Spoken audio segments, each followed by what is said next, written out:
To know what is happening more than to spoon. Politicians want to make their decision just to spoon. You want to know what happening in the ministry to spoon. Yeah, to spoon. Yeah,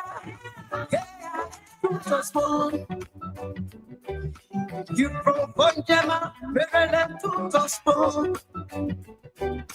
Yeah, to spoon. If you eat keep credulous, my brother to spoon. You got a spoon TV, you got a spoon radio to spoon. Yeah, to spoon. You want to get a news update, to spoon. Yeah, Rastafari. Kilibamba, kilibamba, kilibamba. Kilibamba, kilibamba, kilibamba. What I want? It's not about TV. It's not about TV.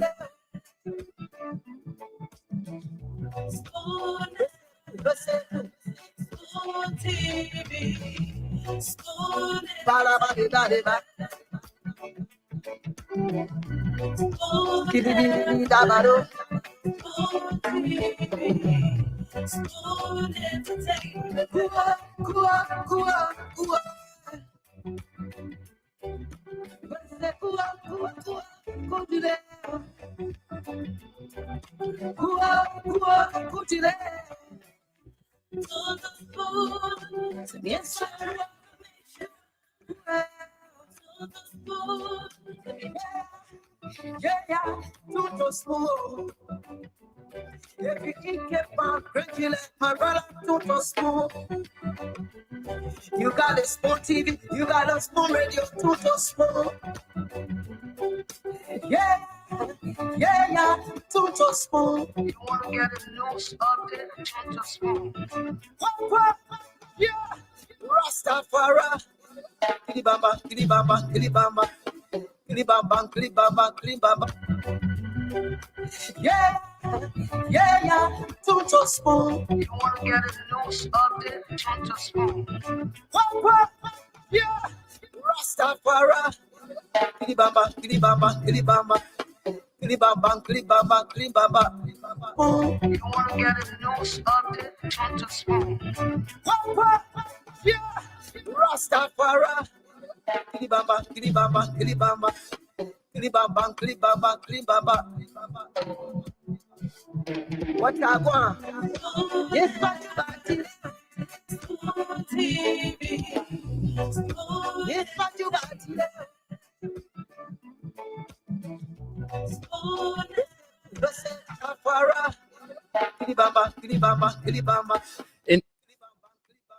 You know, this is the part I love of our theme song. Glee Baba, Glee Baba, Glee Baba. Yes. You know, this part is very much interesting.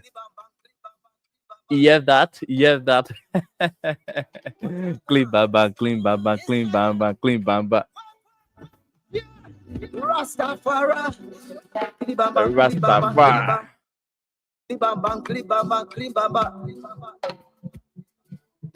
What I want? Yeah, Rastafari. All right, folks. Clean Baba, Clean Baba, Clean Baba. You know, I don't know why this singer really meant when he says clean bamba, clean bamba, clean bamba. Is that a dalet? Is that a dalet? Clean bamba, clean bamba, clean bamba. Yeah.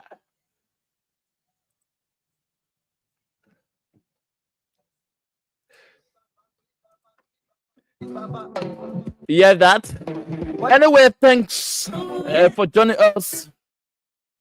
Spoon 107.5 FM, Fabric 101.1 FM.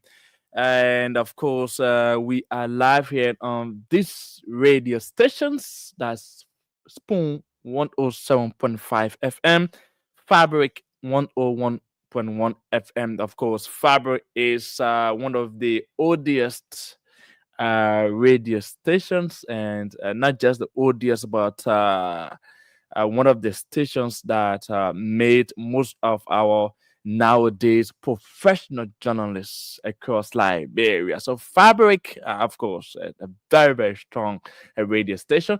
Of course, we are also live across our social media platforms like this Facebook, like you are watching from our YouTube channel, and of course, our local radio stations across Liberia. So anywhere you go, we are live there. But I love to apologize that yesterday, of course, we have some shortcomings from our station, the Facebook page. So we couldn't continue with our yesterday broadcast. But however, we are here. And of course, I am now welcoming you and inviting you also to join us, share our platforms, our show. You can invite other person to listen because today is coming big, in fact, bigger than ever. Yes, so you are welcome. So wherever you are, however you following this show, the 20th edition of the program Spoon Talk. I'd love to say welcome. My name is Sylvester Churople, and of course, wherever you're watching us from, whether you are watching us from abroad, that is outside Liberia, I love to say welcome. And when you are watching us locally, BA from Tottenham City of Bumi County, Banga City for Bon County, Bopolu City of Bapolu County, Bukana. I love to call it this way, Bukana. Bukana City of Grand Bassa County. The future I saw a very, very nice post from the Senate Pro Tempore Senator Normally Kaka Lawrence about the inscription about Grand Bassa. Welcome to let's say Grand Bassa, or what's the name that is written in that? I think I'll get it later. But it's actually good. So if you are watching from Bukana City, I'd love to say welcome from Robertsport City of Grand Caban County. Welcome Zweju. Zweju is one of the oldest cities and historical cities in Liberia. Zweshud of Grange, the county, I love to say welcome. The Barclayville, all the way in the southeast area, I love to say welcome from Granku County. And of course, Vonjaman of Lofa County, I love to say welcome. Cap City, Kakata. Kakata. Most people say Kakatan. Kakatan. I'm confused sometimes when I listen to people say, I'm going Kakatan. It appears to me that Kakata is spells K-A-K-A, then you say T-O-W-N, because you say Kakatan. But I think it's Kakata. So people from Cap City in Mangibi County, I love to say welcome to the show. Harper City of Maryland County, I love to say welcome. Bensonville of Maserati County, one of the local cities, Bensonville, that usually confuse people in Maserati County because Pinsville is popular than Bensonville, and Bensonville is the capital of Maserati County. But if you were to have a microphone, just go around and say what's the capital city of Maserati County, you have 2/3 of people that you interview, they will say Pinsville. But Bensonville is the capital city of Maserati County. So when you are watching us from there, I love to say welcome Sanicole of Niba County, welcome Sesto City of Riverside County. I say welcome Fishtown City, of course. Fishtown. When you hear the name Fishtown, maybe you think that maybe that area I mean fish or fishes there. So but it is not that. So if you are I'm seeing uh I'm seeing all right, okay. All right, sorry. Sorry for the CEO. CEO is already on my back, no one actually follows social media radio more than our CEO because I mean, though he's not in the country, but I mean, he's sometimes get information more than some of us who on the ground. So the other I didn't notice he's in the background telling me what's Sylvester. Other things saying we're not getting. No, no, we get you, Sylvester. It's okay. You're doing good. You Yeah. listen. I'm Okay. gonna sit back while you take phone calls. I know that you want to hear from our people, right? Mhm. Yeah. You tell people how to call Kakata. Remember that Kakata? I know what you call it. So, Mr. How you Yeah. doing? How was your day? I'm good. I'm good. God manage us. James Flomo always say God manage us. So let me borrow it from Don't him. call that man here, man. Don't call that man here. We won't listen to that man today. Yeah, well, let's Yeah. take phone call while we upload all of our videos and everything. I seen some video. Can you just cut them and send it back to me? And we're gonna have an interesting show today.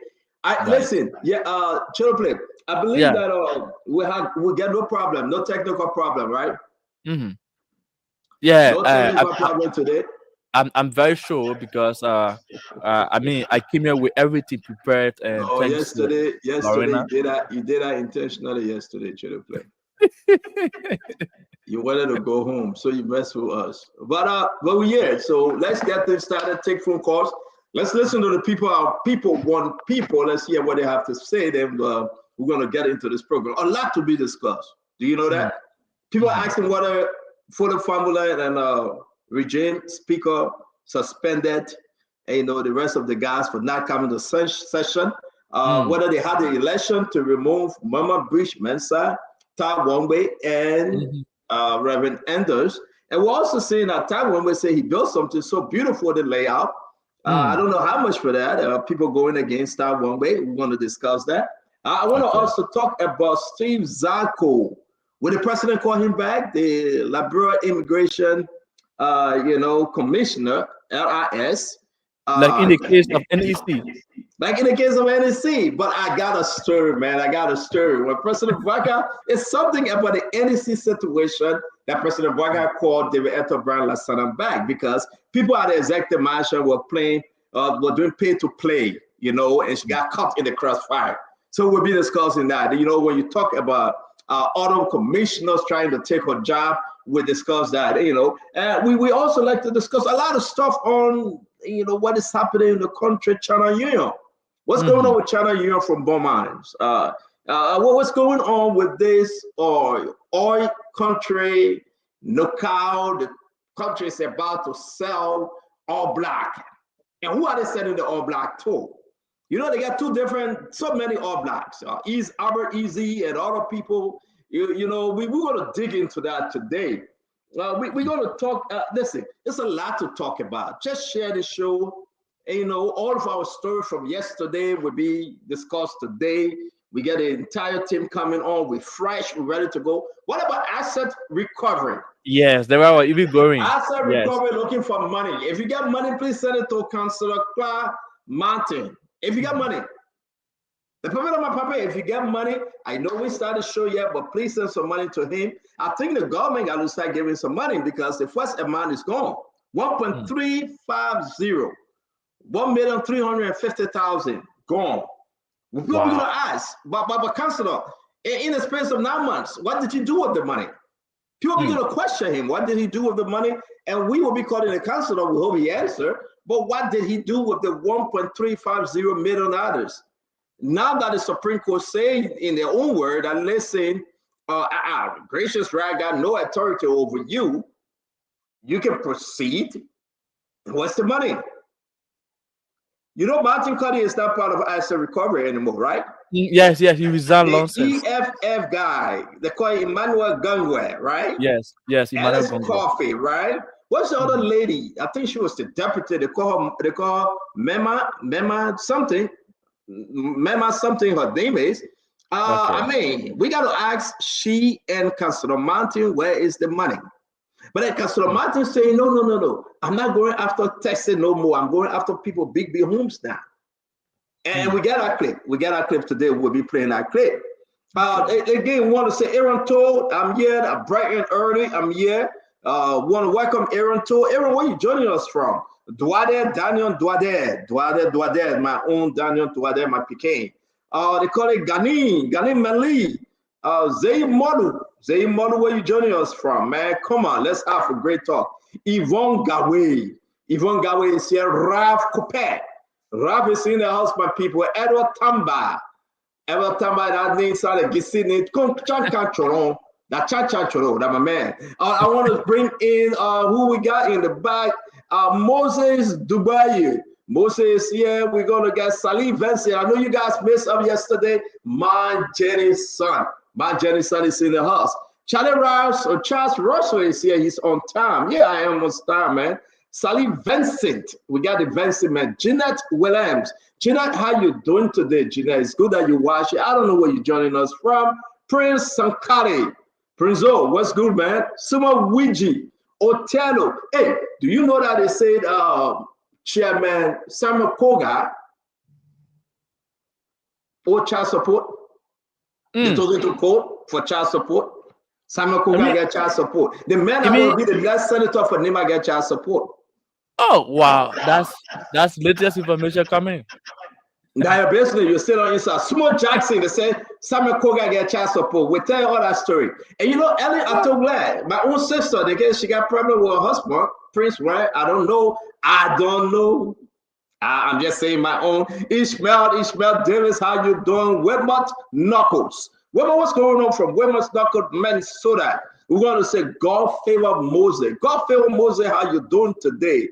Ellen Aku, Ellen is in the house. Emmanuel Zinen. Emmanuel, what's going on? Emmanuel Robert is here. Pierre Campbell, as always, from Atlanta, Georgia.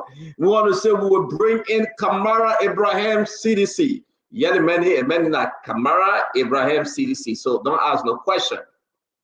Musa Dole is in the house. We got who we got here? Philip Bala from Pennsylvania. Yeah, Philip. They say Simon Koga owing child support. That's what the news said. I may say we'll discuss that because we got the information. Fofi Fofana. Fofi, how you doing today, my friend? We're going to say him called Kasi. Ibrahim Jeru is in the house. Patrick Boyi. I mean, your middle name is too high. We'll just keep it to Patrick Boyi. Patrick Kenkor is here as well. David Buaka is watching from New York. Moses Holmes, it's good to see you. You have to tell us where you're watching from. I'm looking for Angeline Galley.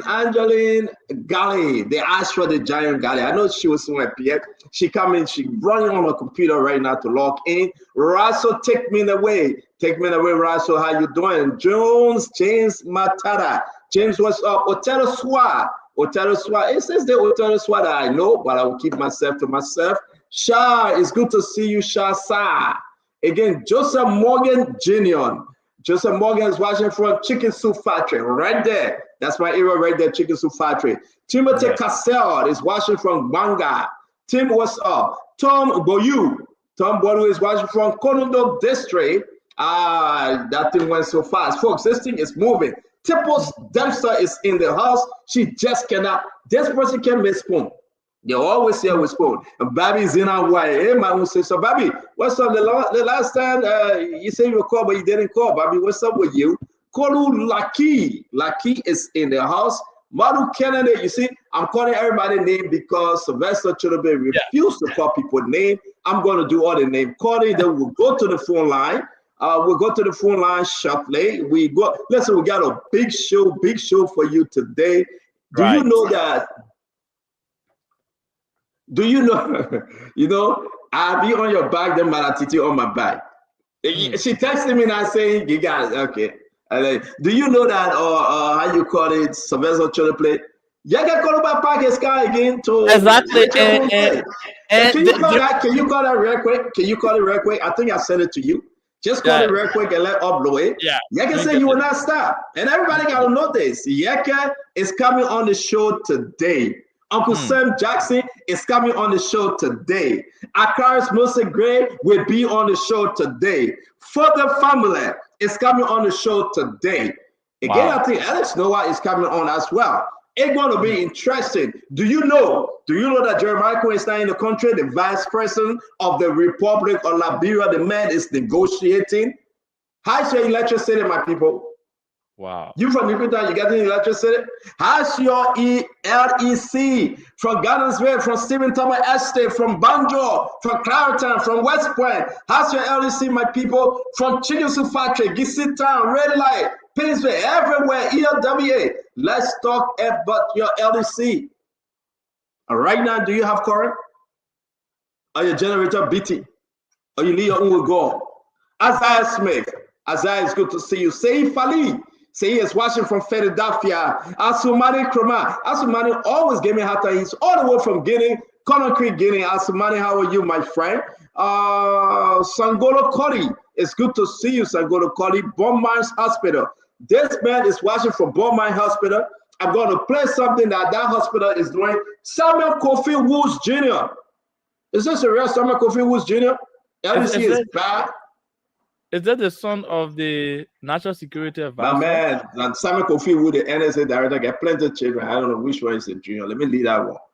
I may get plenty of children. The man of human rights lawyer, he got plenty of children. I thought the human rights lawyer supposed to be having only a few, maybe 3 the max. 4, just 4. 2 girls, 2 boys. You are the opposite. People that can do liquor thing that they won't get go extra. You guys in Liberia, remember, let me do the talking. Don't put yourself in a situation you can't handle. Don't put yourself in a situation you can't handle. Let me do the talking, okay? If you put yourself in that situation, that man an NSA director here can look for you. But Samuel Kofi Woods get plenty of children. Now my own brother, he got plenty of children. I know 4 of them. Plus the other 8 he got in Liberia and 1 in Ghana. I don't know whether that's true, but they're my own son. Otelo DeLon. Otelo, welcome to the show. Odessa Tape. As always, Augustine Sate Daniel. It's good to see you. Tawa Towe. Where you joining us from? Virginia, Liberia, Alemani Kamara is watching from Matadi. Is that old Matadi or new Matadi? I don't know. We're just going to know and just call your name Ramada So. Hey, Ramada is coming back. Is that how you call it? What the Muslim fasting? How you call it fasting? They're about to go in fasting, right? Ibrahim? No, man, not Ibrahim Day. The people are about to fast. They're about to start a fasting. We're sending greetings. Bill Carson, again, Bill is here. We want to say V. Kromai, fast month. The fast month is about to start. So all of our Muslim brothers and sisters, get ready. You know the fast month? Someone just tested so our Mubarak cast on you that. Oh yeah? Yeah, but did you put a video up? Can you put a video up? Yeah, video. Yeah, it's loading. It's loading. Put your video up. Again, we want to say you got to share the show, folks. You got right now. If I call your name, go on Facebook and share the show. If you cannot share the show, then it means that you are not part of the show. Ramadan. Lahi Kanem. Ramadan, like you said, Ramadan is coming back. We are here again. Yes, again. You know, we were off yesterday, right? To tell you the truth, I was tired. Whew. I was tired yesterday. I look left, I look right, and the internet gave me a problem. I say, I'm done. Listen, let me say this to you guys. Internal FM ministry said they can work at only 1 o'clock because they got no LEC. Y'all know that? They passed a big memo around. They say, listen, we'll work from 9 a.m. to 12 noon. Then from 1 p.m., then we go home, we do 4 p.m. Listen, Internal Affairs Ministry said they don't have money to pay LEC, but they get $196,000 to face the minister office. Does that make sense? We have to discuss this. It's like the story that say one flew over the cuckoo's nest. Does that make sense? You're using $196,000, Sylvester, to face the minister office, but guess what happened? Wow. You don't have money to pay your LEC bill. Wow. You know, you know, let me say this, man. Let me say this. Listen, as much as President Bwaka is trying, man, it doesn't look good. And I'll tell you, the president is trying, though. Mm-hmm. Yes, you know, he is trying. It's performing positively. No. I don't want your addition to this one because I know you cover the executive mansion. You won't say anything critical. Because if you do, Kula Fufana will attack you. So listen, just leave the talking with me, and if I say it, just say yes. But everybody knows President Bwaga is trying. I mean, he have his own weaknesses, right? We were talking about this, but what's going on? How can the internal affairs minister say, you know what, I need to operate with 196,000, but they cannot pay the LDC bill, so therefore they're going to work it. I have the memo, I'll put it up. By 1 o'clock, everybody should be leaving. And can anybody tell us what was if Steve Zago is coming back? Because this is Elijah Rufus. And look at them, man, I eat Steve Zago job. This is Elijah Rufus. You know, eat Steve Zago job. I'm telling you, maybe there is no coming back for Steve Zago. And I believe while I'm hearing, I'm getting a threat that Steve Zago will not come back to that job. We're discussing. This is Elijah Rufus who is acting. They accuse the man of ritualistic killing. It's on the newspaper, that's allegation. But something happened somewhere. This man says Steve Zago not coming back. Steve Zago suspension gone. Maurice Coleman, how you doing, Maurice? It's good to see you. Sayon Fatou, how you doing? Again, the Chinese people are fighting. Who killing Liberians? Who beating on Liberians? We'll discuss that. I want to say to all of you, something is happening in the Chinese community in Liberia. They are fighting themselves. Liberian people, they're fighting. They're beating on Liberians. Seti brother. So what happened? Seti brother factory, right? And the Liberians died. That thing is happening. It's bad. We hope everything will be in Zago over there. We're going to bring in Joseph Boycott. I call your name. Stop making me to call your name over, Joseph. I'm watching from Point Blank Community, Shadrach Sherman, Lasini Trawadi, CEO, good show. Yes, let's make this show a great one. Seta Hammond, it's always good to see you. I'm just asking, do you have LEC in your community? Do you have LEC in your community? Remember now, we are about to go into the phone line in the next 2 minutes. Then from there, we'll start the show. We are asking you a straight up question. We got a lot of stuff to discuss today. Former lawmakers, current lawmakers coming on the show. It's going to be juicy. Man, why you can't call about video now?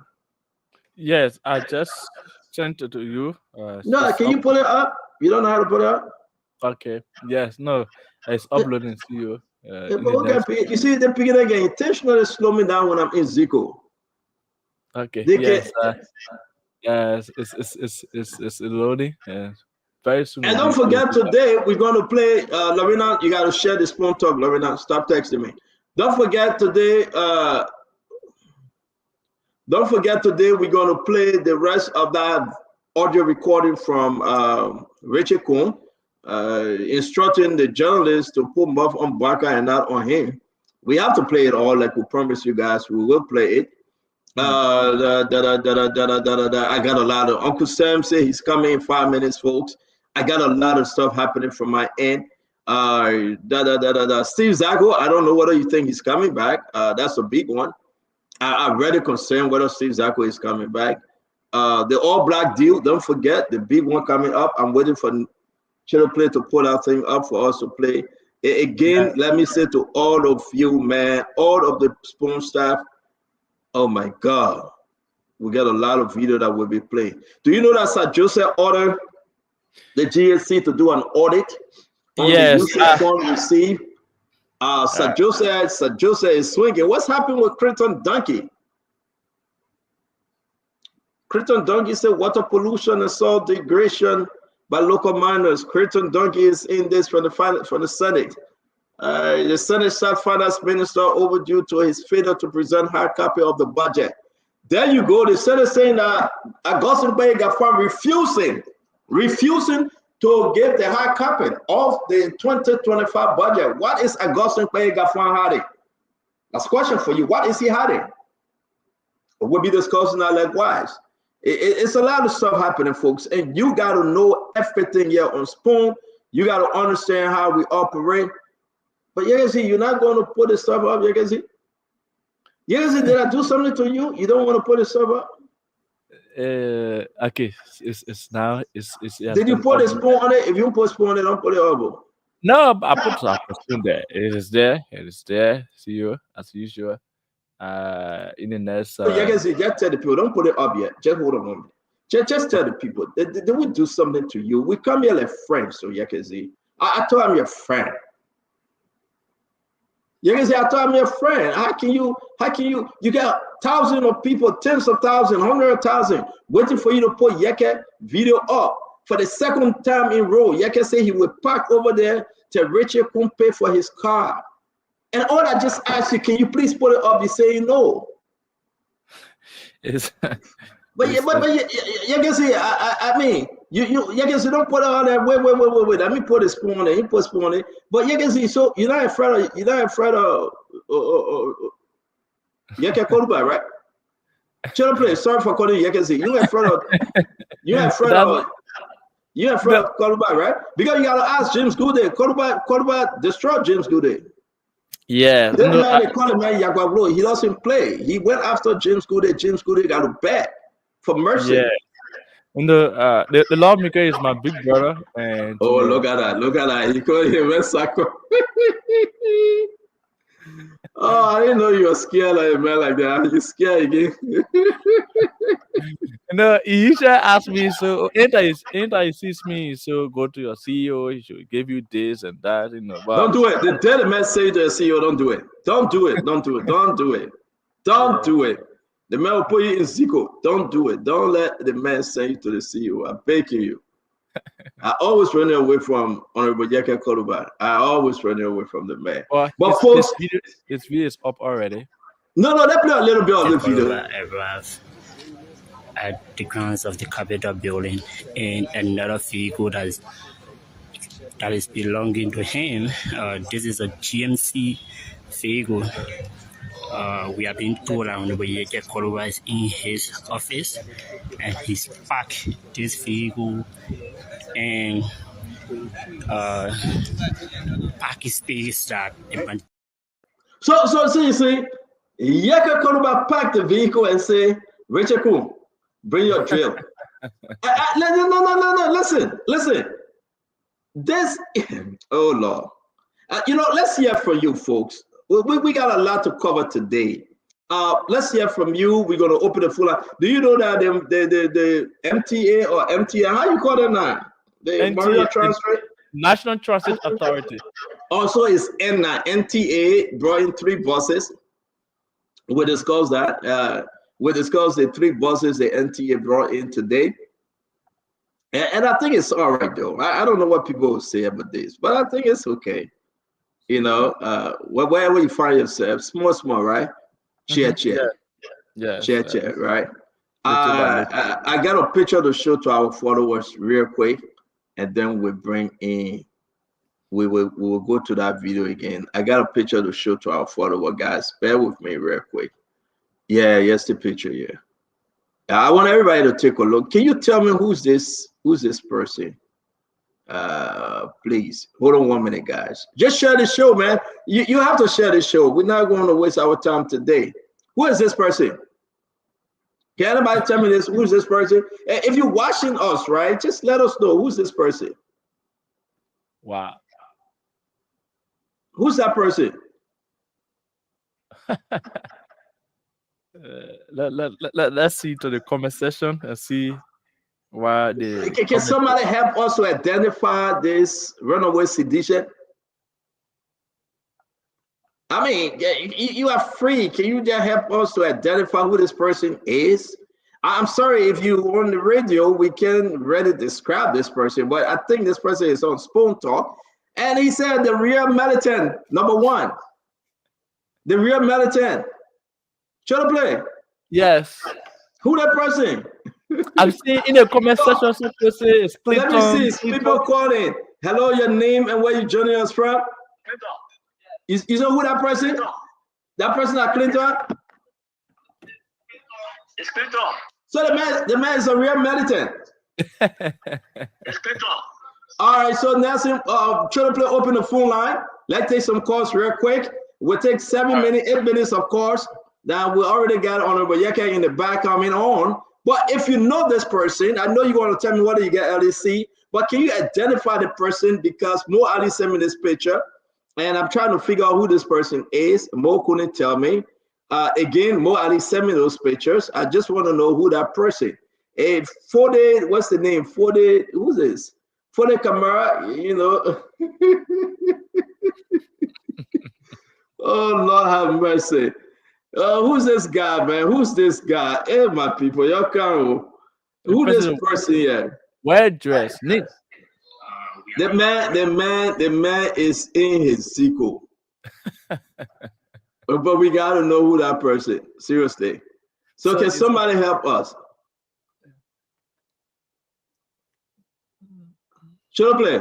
Yes. Well, open the phone line now. We gotta know who the person is. So 077771075 077771075 or 05551011075 05551011075 at the line. So we go back to the line. Hello. Hello. Good evening. Take the next caller. Take the next caller. Hello.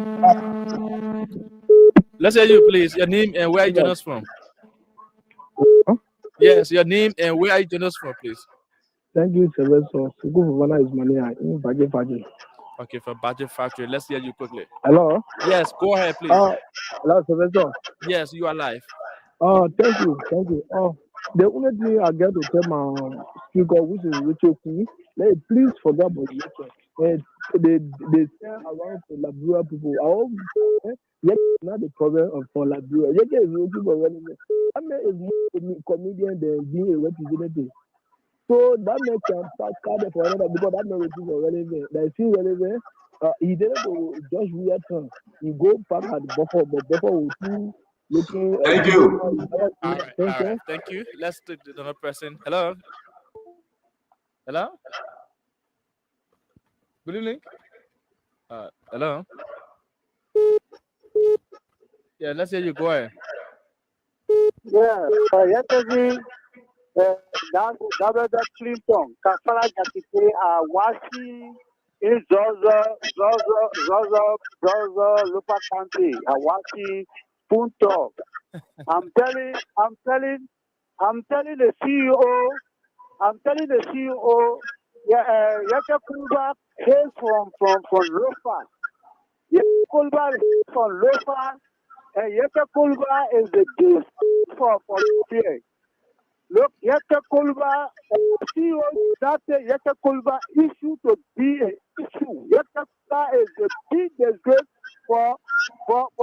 Thank you to that person. All right. Hello. Hello. Yes, go ahead. This is Chiro Play. Let's hear you. Thank you so much for the topic this afternoon. I just want to appreciate the CEO for a hard work. Thank you so much. Oh, blessing. Because it's not easy to run radio station or also coming, criticize the government as people coming criticize him to so. And God should bless him so much. The thing you're looking for, God open door for him. Because it's easy. Because I get information to a lot of people what is going on. So thank you so much. I appreciate you because it's not easy thing. All right. Thank you. All right, let's go to the line. Hello. Please go ahead. Hello. Hello. Yes, go ahead. Good afternoon. Yes. Well, yeah, thank you for the total discussion.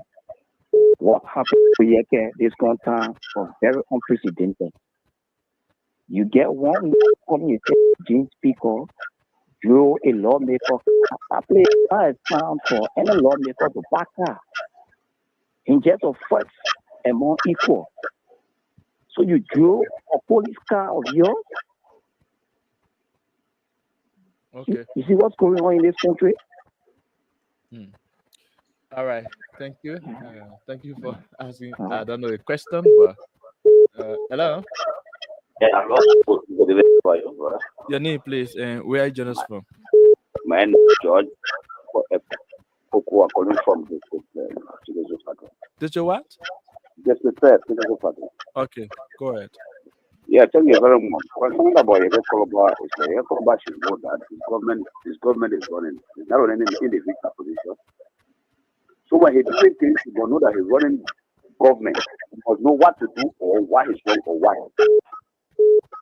Well, lawmakers already is not too good.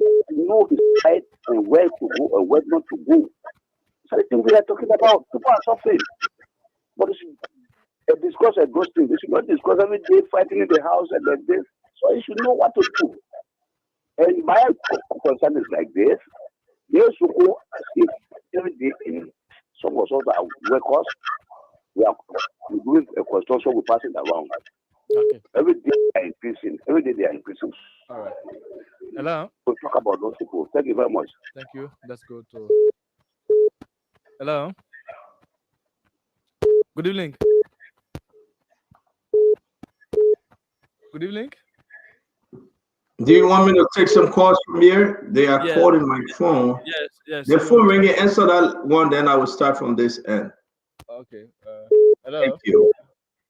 Hello, Yes. Go ahead, please. Your name and where are you joining us from? this is William P. Bieler. I call from District 2 Maggie County. Go ahead, please. Thank you for the program. But for me, I don't want to go to the politics. I only want to appeal to Senator Nyovin Kanga with that of our two senators from Grand Bassa County. That is help us to see about the Bassa Geo. The road are leading from St. John to go all the way and that road, food is there. No way for food to come. We're begging them to face our road. Okay. I hold that food we are represented on road. Africa from are begging them. Thank you. Yes. Thank you for that very valid point. See you. I think you want to take calls. I think you start to take calls there if you want to. I should continue taking calls from here. Yeah, Leo, you watching the show, man. Who's on here? I'm trying to identify this individual. That question, I don't know. That is the CDC lawyer, Kamala Clinton, right? I think he's the one. And besides, Center, I call for a reason now. What's up? Center, for God's sake. Center, for God's sake. This station is tapped your repetition. My brother, please. Know who to come on us because you have said this. So who you want to bring on? No, you can be anybody on, but the thing that is investigate their character. So who you want me to bring on now, my brother? No, the one say you can be anybody, but all I know they are because somebody will get from like people if you not put in the station automatically will lost audience. So who in Liberia don't have problem with other Liberians? No, the thing about it is this. I'm a friend with you, but we're trying to carry on there. What the issue is? Okay, I hear you. Tell me now, look at them. Tell me, during the CDC regime, you saw our graduate dictator in the federal Liberia campus. You saw our, as they did, did to a young Liberian. So those people, no matter what you do, like people will never go for them. Yeah, but yet it's still, man. Once you're a Liberian, you're always a Liberian. You gotta come on. They're all Liberians. I'm saying, in fact, they get a character of everybody on the show get character back. I hear you. No, listen, character, but not negative character. It's not be. Okay, thank you very much. Yeah, thank you. Okay. Hello, your name and where you joining us from? My name is Amos Wisse. I'm calling from Minnesota. Amos, what's up? How's Minnesota, my man? Oh, we're doing good, my man. It's been a while, Stanton. We're super, Amos. Talk to us. Stanton, I'm okay with all the panelists on your show. Thank you. But there's something I want to ask you personally on the show. What's up? People say train up a child in a way when he or she gets old, they won't depart from it. Thank you. We understand the Chief Justice is trying to bring peace to who will be the representative of what Lord where he or she. Let me load it in, please. Yeah, man, lower that thing about. Yeah, lowering the inside, brother. So my point here to you, Stanton, is that you can park a car over there. They said when they move in, you get car. But it was not right the way they went to move the car. But my point here, today he park another car there. It's not a reason for another altercation. But you can come on the show, you might ask him. You know, but sometimes to get the court through it can be so hard. Yeah, but I mean, there's a dispute now. I don't know if I'll be able to answer you correctly, but the dispute here is that you can say the man has speaker. The man say he's speaker. So the real speaker will speak, and the man went and put drill in Yeke car. The man is a drill. The man is a drill speaker. He traveling around with drill on his side, like a piece of gun. I mean, that's a joke, right? You a speaker telling somebody to drill somebody's car. Have you seen that before anywhere? Have you seen that? No. Exactly. So Yeke put in a car there again. I mean, that's part for nobody. This time you put a lesson plate there. That car for nobody, my man. That's part for nobody. Anybody can park them, man. Let it put into your better thing, my man. But anyway, that's the better thing I want to ask you, Stanton. Yeah. You ask her to vote for the government, you campaign, you did everything. I don't expect you to promote the government. But there's one thing I want you to ask to tell us. Why can't you one day talk the good of the government? Good. So you asked a good question, though. So where's the good? Tell me one of the good you want me to talk about.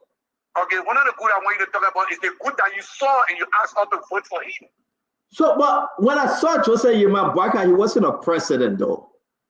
Right? When we all were campaigning for... You tell us the bad thing about him when you asked I didn't see any bad thing in him at the time. Huh? But now you see the bad thing? I think he's making some mistake. And I like your question. I think the president is making some mistake. But on the other hand, I think he began to realize that in 1 year time, those mistakes, he got to correct them. But tell me, when you knew about, at the time you knew about Joseph Yema Bwaka, did you know any bad thing about him at the time? No, I didn't know bad thing about him. And it's the same thing about me. And up to now, I still support Joseph Bwaka. And I still believe that he will change everything that is happening. Okay, then another thing, I'm going to interview me on the show, but ask your last question. All right, let me ask my last question. My last question to you, Stanton, is this. Liberia, we don't know if Liberia is getting better, but can you, Stanton, tell me if Liberia is getting better? No, Liberia is not getting better under the condition that they're burning the Capitol building. Liberia is not getting better under the condition that they forcefully remove a legal speaker and put a regime speaker. Liberia is not getting better when the finance ministry cannot put out the budget for 2025, but they have overused the budget for 2024. Liberia is not getting better when there's massive corruption in government and folks still holding the position. Yet and still the president is trying to fight corruption, but it's been like cherry picking.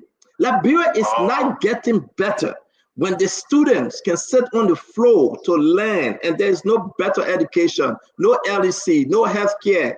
You know, it's bad. So Liberia is not getting better like we expected under Joseph Yema Bwaka. Can it be better? Yes, it can be better. Can Joseph Bwaka do the turnaround? Yes. You think he have time to do it? Yes. Yes. Okay. But who making it worse? You know who making it worse? No. Are the lawmakers? They are all greedy. They are all greedy. All of them. So my thing is that President Bwaka got to wake up one morning and fire half of his cabinet, take all the corrupt people from there, and restructure the government and push the lawmaker to work for the people. They can't be taking $150,000 for community engagement, $100,000 for community engagement, and then at the end of the day, they eating the money, bringing. You know what? It's good talking to you, my friend. The guy's coming on. Thank you so much. I appreciate it. I'll wait for Yeke. Yes, sir. You know, it must call me every day he wants to. At least I give him a few minutes to talk. I want to say, let me take this one real quick. Your name and where you joining us from. This last one before the show. Your name and where are you joining us from? Yeah, this is Marble Watkins calling from Minnesota. Talk to us, Mr. Watkins. How you doing? Yeah, I'm pretty good. How about you, bro? I'm hanging, man. All is well. Okay. Yes. What I'm calling for, brother, is yeah. My man, lower the volume of your stuff now. Yes, I'm coming. Yeah. What I was trying to say, brother, is with respect to yes, I think I've lowered it, Stanton. Yes. What I was trying to figure out is that on the basis of us being able to measure the success of the government in Liberia, how our country is doing. What I've come to observe is if you want to do that, or if we want to do that, I may say we have to look at our other neighbors as to how they are faring within the West Africa per se. And I would really like for you guys to be, to take into consideration what is happening in other countries. Like, take for instance, look at Burkina Faso. They are making serious strides of success in that place. And this guy just took over, young guy, just took over just quite recently, and see what they are doing.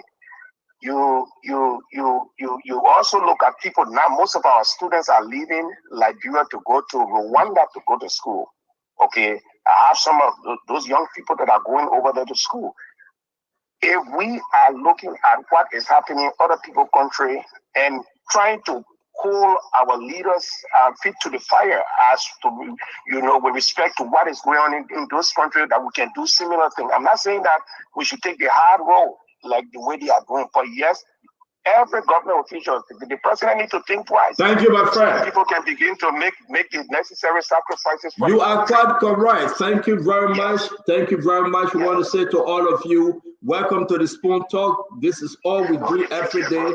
Yes, welcome to the Spoon Talk, everybody. Again, folks, you must share the show. I have Uncle Sam Jackson. Yega Koluba is on the phone on our talk show, which is forbidden by the people's rules and regulation. The board of directors for Spoon Talk say it's forbidden for the lawmaker to come on the show and answer his phone. I want to welcome you, the Honorable Man Yaka Koluba. It's good to see you. I want to welcome you, Uncle Samuel Jackson. It's been almost 5 days, but it's good to see you, Uncle Sam. My brother Isaac Joe is in Liberia. He had a meeting with the president, the former president, George Manawia, and strategically, he will be telling us exactly, the game plan moving forward if he's allowed. Producing for us tonight is our own producer, Sylvester Chittleplay, the man that brought up the name Regroup and put that name behind my brother Fandela Patrick. I want to say to all of you, it's good having you. The good, the bad, we welcome you. Agatha Glasgow, Ronald Thomas, Ezekiel Simon, Lawrence Mapo, James Massaquare, I just block you. Robert, it's good to see you. Ben, Dan, Maddie Parker, it's good to see Bill Kelsey and everyone else. Put up or shut up. This is Liberia we are talking about. We will speak Liberia, we will think Liberia, we will love Liberia, and together we all will build a beautiful Liberia. Thank you for joining us, and let's have a great show. Uncle Sam, let's hear you. Welcome to the show. What's on your mind, sir? Well, thank you, Stanton. Thank you, everybody. My brother Yaka, how you doing? And Isaac, I hope you enjoy Liberia. Stanton, I hope you're doing okay. Everything is fine with you. Look, my Liberian people, I've been away for a few days, and I had some thoughts in my head. Why are we having the challenges we're having, and we are not seeing real movement in terms of the things that we all want to see and improve life for our people, which will start with electricity, good roads, security, rule of law. All of that starts with governance and an efficient government run by highly qualified people. That's what is missing. Stanton, we've seen 12 to 14 people dismissed or suspended in this one government. So what it says is that the pool of people they chose to help Joseph Boyka with this rescue, the pool is heavily contaminated. And just like you said, if he doesn't recalibrate, fire a substantial number of the people in the cabinet, bring in the best Liberians from around the world. This is no longer about who supported you for the presidency, or who gave you money, or who been clapping, or who are good surrogates, or who can come on spoon and other people and speak good English and try to bamboozle the public. You need people who can do the work. You need people who have a stake in it, and if they do something, they'll be ashamed. But the people that are in the cabinet say a lot about who Joseph Boyka is. These are his friends. Are these his associates?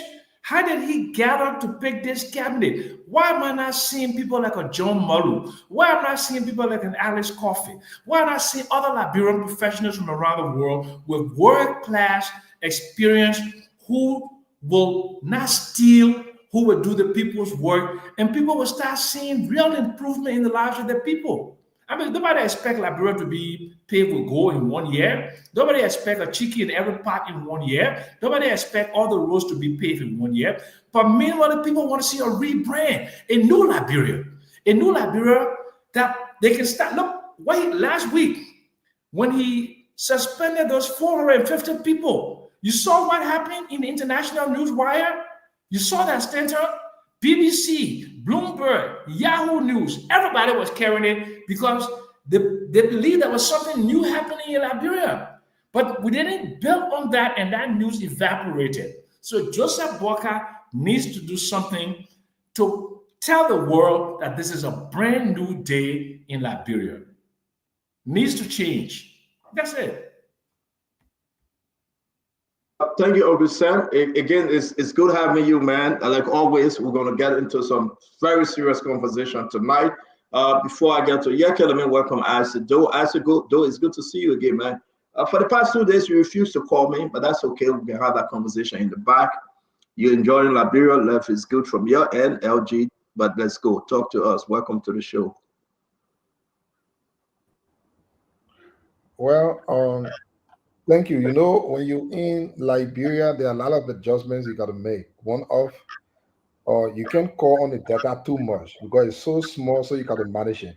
You got to call maybe 2 seconds and then you cut it off.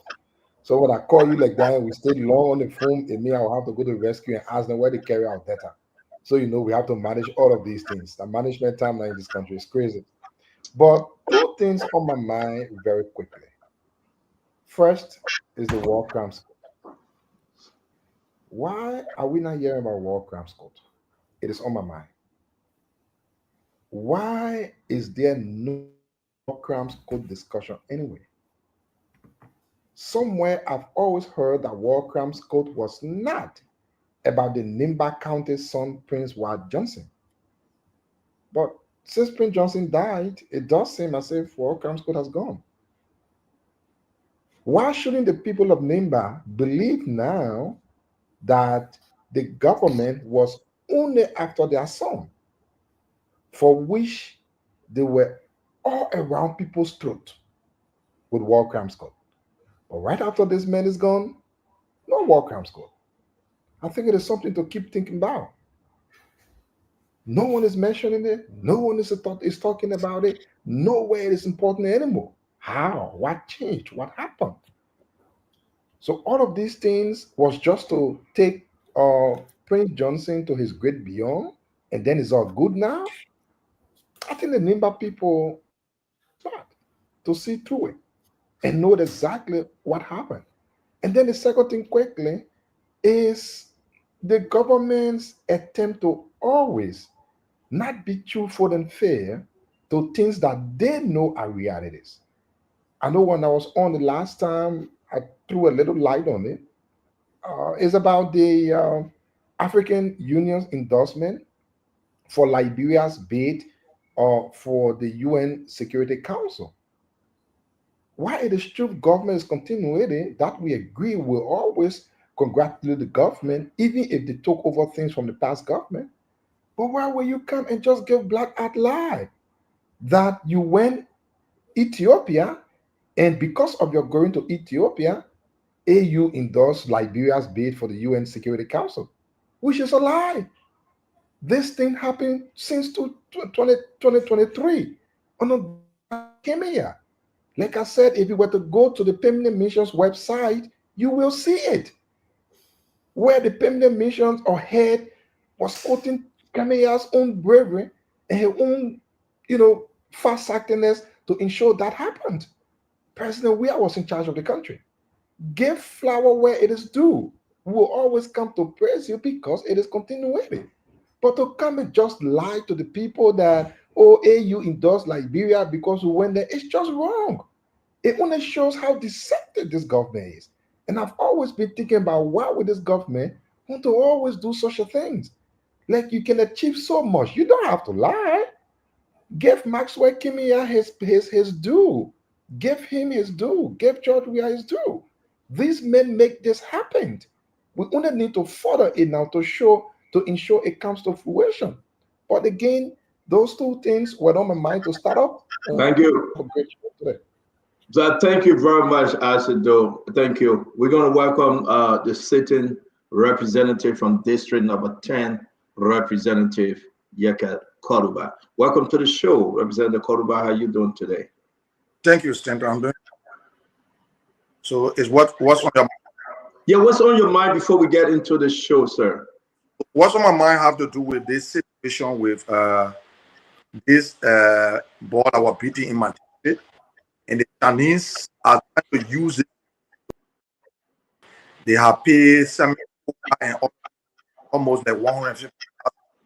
The Chinese may have paid them. I'm trying to call it in your inbox. We are losing you, Yake. You breaking up. Am I okay now? Yeah, but can you adjust your camera? Can you bring it up a little more, please? Just take it up. Is it okay? Yes, we can hear you now. Just stay in that position. Yeah, talk to us. You say what happened with the Chinese? Well, the ball our beating, the lawmakers, the Chinese are trying to use this ball situation to get at one another. If from my information, all the documents to see, they give LBS director Eugene Falcon money into the people's house who also work on the court. This officer did recall do that. Do that. The Chinese the majority black to send for case. And they brought case. Any case that before the court, nobody's supposed to tamper with it. But the House of Representatives, the majority black is being paid. Koga received some money, took it to them. They sent for the ball, took it to their session, instead of to examine him that the ball they are from the hospital. No, Stanton, I will send you documents. When you see it, you'll feel very bad about the majority black people. Chinese people are using the majority black to get at one another. And I'm trying to get all the evidence, all the information to prove that like the case in court, any case that is in court, we are not to tamper with it. The situation happened in my district. I have done investigation. Of course, yeah, they work and do some picking hands, stealing and other things, but nobody is to. They were taken to the police. They refused to go there. The police acknowledged that they were beaten to for the cable from there. To the club to on the Ala Lagoon area. Severely. For they, but they can't for the guy for the yeah, we're having a serious problem. Your internet is tripping. Seriously, it's like you're breaking through. Your sentences not flowing well. Okay, let me hotspot on. I'm using my. Let me see if I can put my hotspot on. Yeah, I beg you. Then you can come back because it's very important for us to hear that story, please. Folks, Yeke will come back. He will join us shortly. Uncle Sam, you raised other issue here, which is important. We got to talk about the Liberia Immigration Service Commissioner, Steve Zago, today from my end. You know, you got the acting commissioner, Elijah Rufus. We got to talk about Internal Affairs Ministry. They got no current. They cannot operate under the 8 hours work schedule. But they got to cut the 8 hours short because the minister is saying that due to non-payment for electricity, they got to go slow. They have that memo, they're circulating that memo. The Internal Affairs Ministry is like a dead zone. We got to discuss it. We got to talk about the election. You remember we had a clip that they were calling for an election to replace those representatives sent to ECOWAS Parliament. What happened today? Nothing. They didn't do anything. Are they now saying that Edwin Snow won this case? Because Edwin Snow was very forceful. He said it can't happen. He said you just can't get up and replace them. So we got to talk about that. What's going on with the suspension? They have a whole list of those people that are going to suspend. Today, again, it went cold. They didn't talk about suspending anybody. Are they getting to the census? We got to talk about the NTA buses. 3 buses came in today that will be in passing. Uncle Sam, what happened with the yellow machine? Are we still working with our South African partner, or are we having different decisions yet? We're going to play the Richard Kuhn clip. The Richard Kuhn clip at the end, Richard Kuhn said people will blame President Barker and not him. Let's talk about the asset recovery, right? Do you know that because of the incident that took place last week, Richard Kuhn playing the record for Yeke to go on an investigation? We have the document. Yeke will be going on an investigation. Probably he will be suspended. A lot is happening. Then we're going to move to the executive.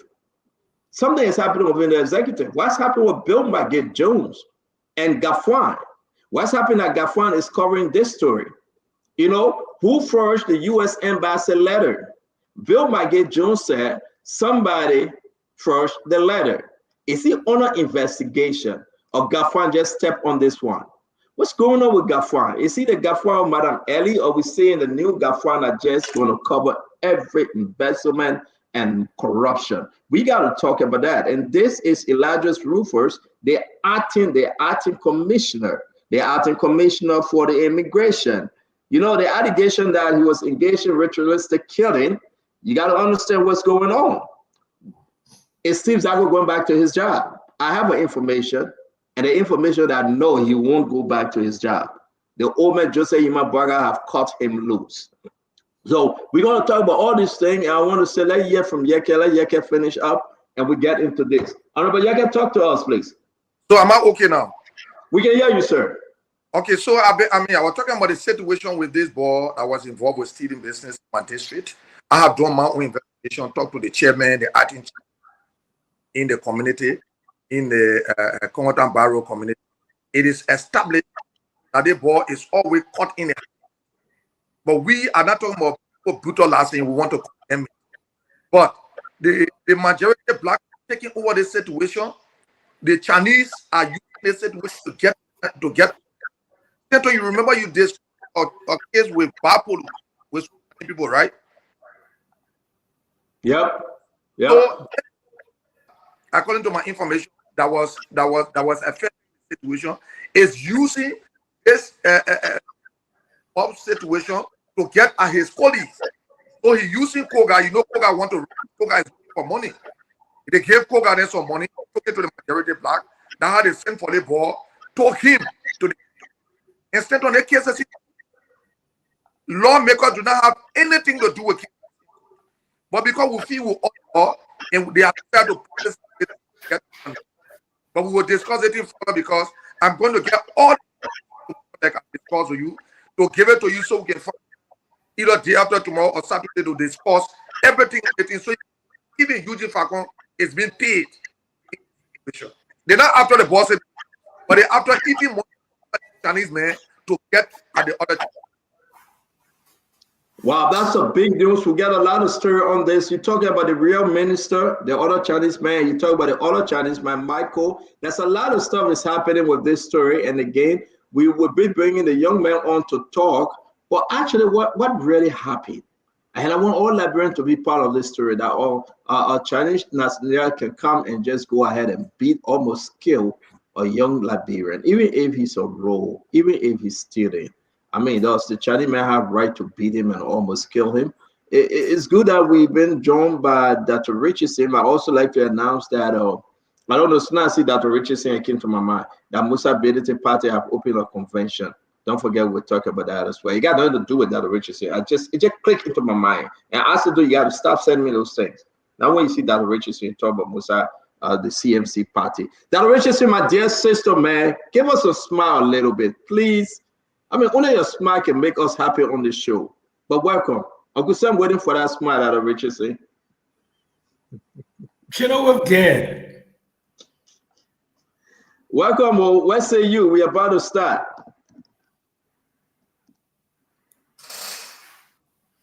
We're not hearing you. Are you going to unmute yourself?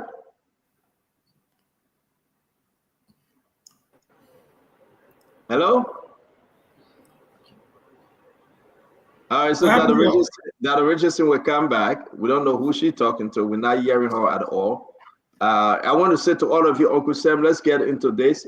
We're going to take a chair because it's the best thing we have to do right now. Ladies and gentlemen, please share our show. It's because of you we are here. Uncle Sam, let's get this thing off. And I also put down what you can say about the Chinese man. Let me write it down and we'll talk about that one. As I say about Joe, we have started the UN permanent representative something. I'm not too interested in it, right? Because whosoever started, at the end of the day, guess what happened? Liberia wins, right? Whatever Joe, we are whatever that Joseph, whatever. Let's see, guys. So me, Liberia wins. It's not the tick for tat. But again, as I said that in passing. Della Richardson, welcome to the show. Are you ready to speak to us now? Yeah, I'm sorry. I don't know what's going on with my laptop here. So I had some problems finding my mute button. But yes, it's good to be here today again. I'm interested in listening and sharing my thoughts on the topics that we're going to be discussing tonight. So it's good to be here, everybody. I want to just say hello to all of our viewers, listeners, commentators, all of them. I want to say hello to you guys. Hi, Uncle Sam. How are you doing? I'm getting better. I was a little bit feeling some kind of way, you know. I think it was more mental than. Well, Uncle Sam ain't getting no money. He feels some kind of way. Just pass Well, that not the one. money business. Man, move from here, man. It's I not money said, "Joe, business. hello. How you doing? You're in Liberia. I can tell you're in darkness." No, No, boy, no, you can. in America, I just didn't pay my left bill. That's why they place like this. Look at it, make it laugh. Della Richard said, good to see you. Let's jump into this thing, folks. Again, we give you a chance to call. I want to break something up real quick. I received information, and I'm so glad that you're here today. Let's go through the letter. We received a letter from our sources concerning Steve Zago. He was suspended. Steve Zago was suspended on the 13th of November 2024. The letter reads, folks, again, these are information that you need to know. The reason why we are saying this, because you remember 2 days ago, or maybe last night, the president reconsidered to lift up the suspension on David Eto Brown Lasana, right? The president did that because of so many reasons I will be sharing with you tonight, because I know why the president did it. David Eto Brown Lasana was set up, okay? So we'll be sharing that. David Eto Brown Lasana. I just want to say, but let's talk about Steve Zago. Steve Zago, he was 9 months served at the Liberia Immigration Services, right? You got to understand that he was the commissioner. He was the boss. He came in and some group of people just frowned upon him, changes he tried to make. They didn't like it. Cholople, can you give me Steve Zago picture, please? I beg you. They didn't like it. It was just a lot of Rick Monroe.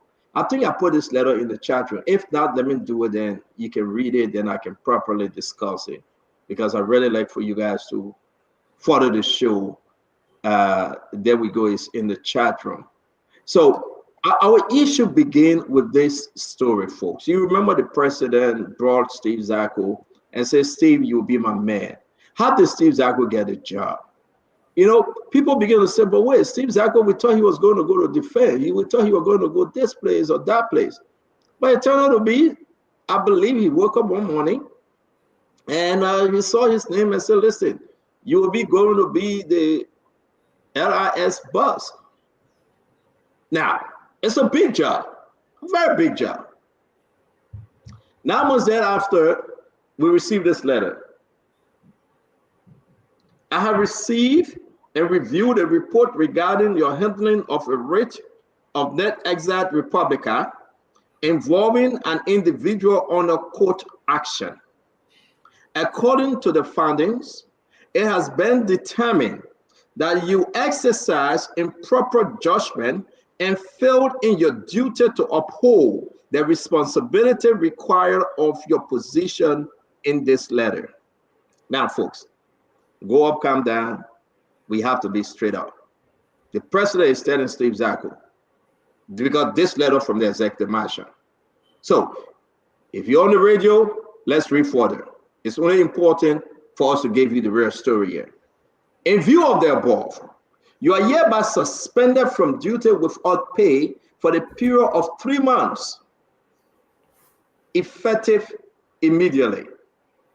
Upon receipt of this letter, you are to turn over all office-related material, assets, and any accessories under your care to your deputy, who will assume your responsibility during the suspension period.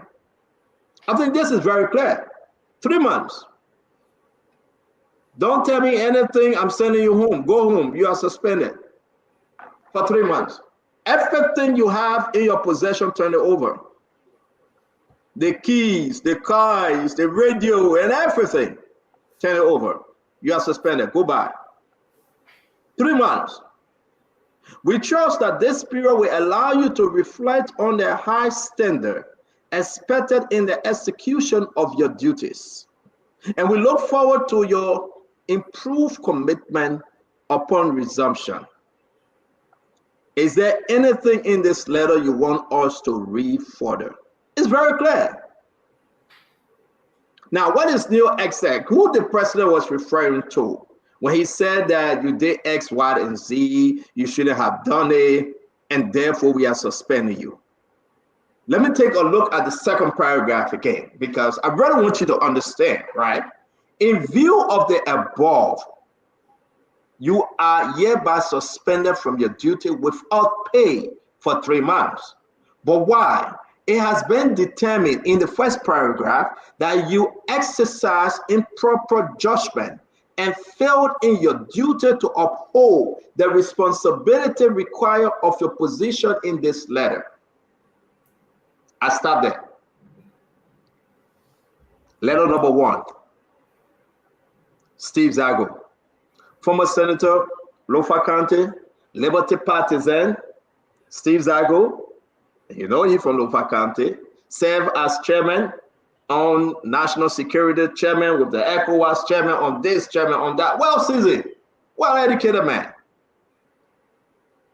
But the president said you didn't uphold your duty. Who the president was talking to that he didn't carry on that function in near exit Republican? I want to pause here and ask those listening to us. Uncle Sam, I will come to you first. What's the backdrop story here? Who the president was? What the main reason when the president mentioned that near exit Republican? Give us what you know. So the thing is, that's why if we had journalists that could dig deeper, they would have dug deeper and gave us the name of the individual who was improperly allowed to leave the country. And what was the case all about? The political implications, legal implications, and all of that. So not having that information makes it difficult for me to talk about that particular case, but this is what I can talk about. This recycling of bureaucrats, losing an election and being brought back into the national government in a responsible position, Swakoko and others, and Steve Zago. This does not bring efficiency, does not bring high moral values, does not bring commitment. If you just keep recycling people who were there before, they lost an election, and because of some political arrangement, you want to bring them back. We got 5 million people, Liberians, 5.2 in the country, and hundreds of thousands outside, some of the most educated, world-class, professional experience there are. If any government is serious about building or rebuilding Liberia, you have to use the best and the brightest. You can't have constantly recycling these failed politicians from one regime to another. Just look at the composition of the current regime. Look at the composition. More than 2/3 of these people have positions in other governments before, and they brought them back. And if these administrations were contaminated, as we claim that they're contaminated, then the pool is contaminated.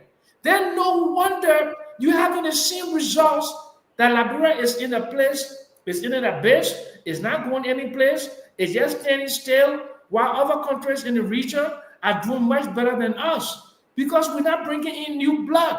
We're not bringing in new ideas. So I agree on the same. We're talking about the recycling of the politician. I agree but with that's you. the main issue here because Steve Zago was recycled. So he came with that tradition, with that mentality of the previous regime, the contaminated regime. That's why. There are other Liberians who work in law enforcement all over the world, police directors in jurisdictions around the So world. again, as I say, I agree with you. Let's talk about this suspension. Then we'll do this coming up again. This is a big issue as to who come in and who's not in. Let me bring in Isaac Dope and keep Dr. Richardson for last on this one. Isaac Dope, the letter is very clear. The immigration boss allows somebody either to leave or to return without being arrested. Something smelling here. What do you know about this story? Then we will come and discuss what we know, Isaac. Yeah, right. So before the story, that's why we have maintained that this government is a joke. This government is one of the first unserious government I've ever seen or read about in my life. And I know when we say these things, our friends don't understand. I just hope they would sit back a little bit, forget the frustration, forget the insults, but look at the things being discussed. Stanton, what kind of a government can be so inconsistent as this? So let me read for you very quickly and remind you of something. It says, I received and review report handling of whatever, blah, blah, blah, involving an individual on a court action. And then I get to be reminded about Sharif. Why is Sharif today? He was sent to Ghana. I mean, not Ghana, but Guinea. He was right on a court action. President Waka didn't know about that one. Today, where is Sharif? That he was on a court action. He was sent to Guinea. Oh, that was proper handling now. Why is this government so unserious? Why is it that they do the same thing over and over, but then the actions or the return of those things differ from one time to another? I thought a serious government should be consistent in the way they handle things. Just right here, we were discussing Sharif being sent to Guinea, and in no time, President Baka is suspending someone else for the same thing of receiving someone. So where are we? What exactly is this government or trying to accomplish? Thank In my you. mind, this is a joke. It doesn't make any sense at all.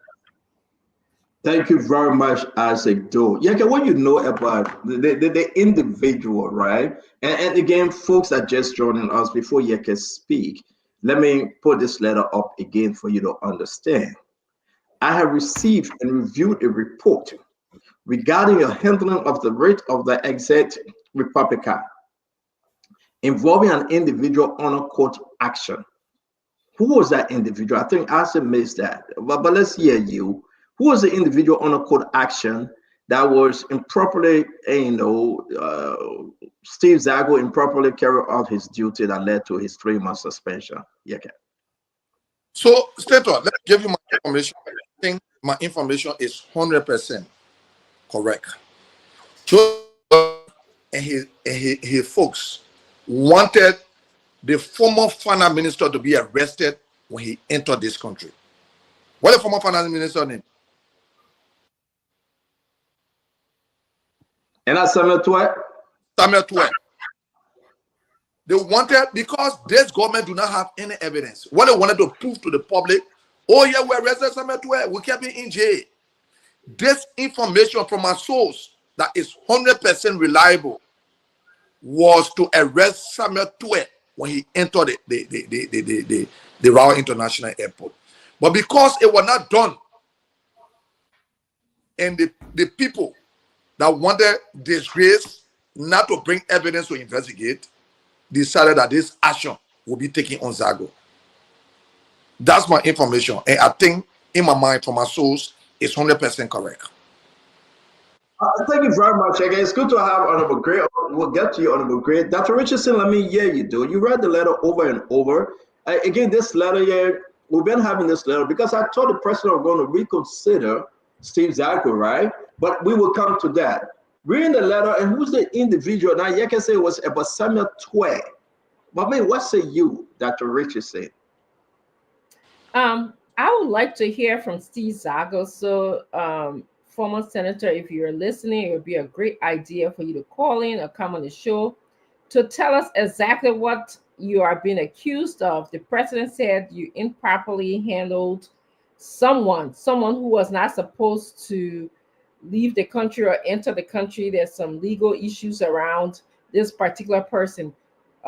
Yeke is saying that he thinks that it is, or his sources, he's very sure that it is Samuel Twe, that you improperly handled him entering the country or leaving the country. So I would like for you to please come and confirm that information. So that's my first question. I want you to come and confirm that information. My second question, who is it? Is it Samuel Twe? Is it somebody else? My third question is, how did you improperly handle this person? How did you not uphold your responsibility? If you could even share with us what was in the report that specifically spoke to your improperly handling or your irresponsibility as it related to your job, according to somebody report, that would be helpful. So that's what I have to add, Stanton. Thank you very much, Dr. Richard said. I'm going to welcome Honorable Great Listen. We're just going to get into it. There's a letter. I'm going to put the letter up again about Steve Zago suspension for 3 months, November. You get December, January, February. By February 13, this suspension should be lifted. Now, we get a stir for the Liberian people, whether Steve Zago coming back, whether he's gone. Finito. Exita. But why was he suspended? Right? They say you are suspended based off the exit Republica involving an individual on a court action. Talk to us, Akaris Gray. Basically, the communication did not have its intent.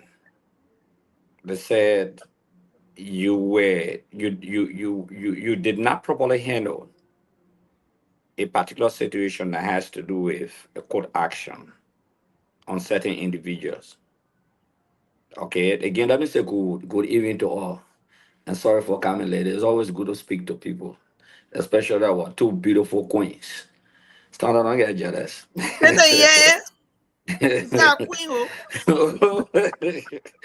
Yeah, but basically, I'll stick to my story for tonight. So look at the time of the suspension, the time of Samuel Twe coming to town. You got to correlate it.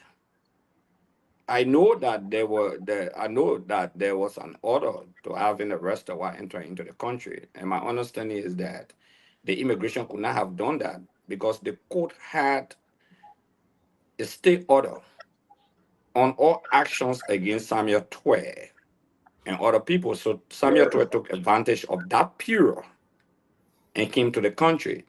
And I think Steve Zago being trained by not just the American, don't just say the American, but by the FBI. Okay, we worked together before. He's a very trained security officer, understanding the rules, the laws, and other things.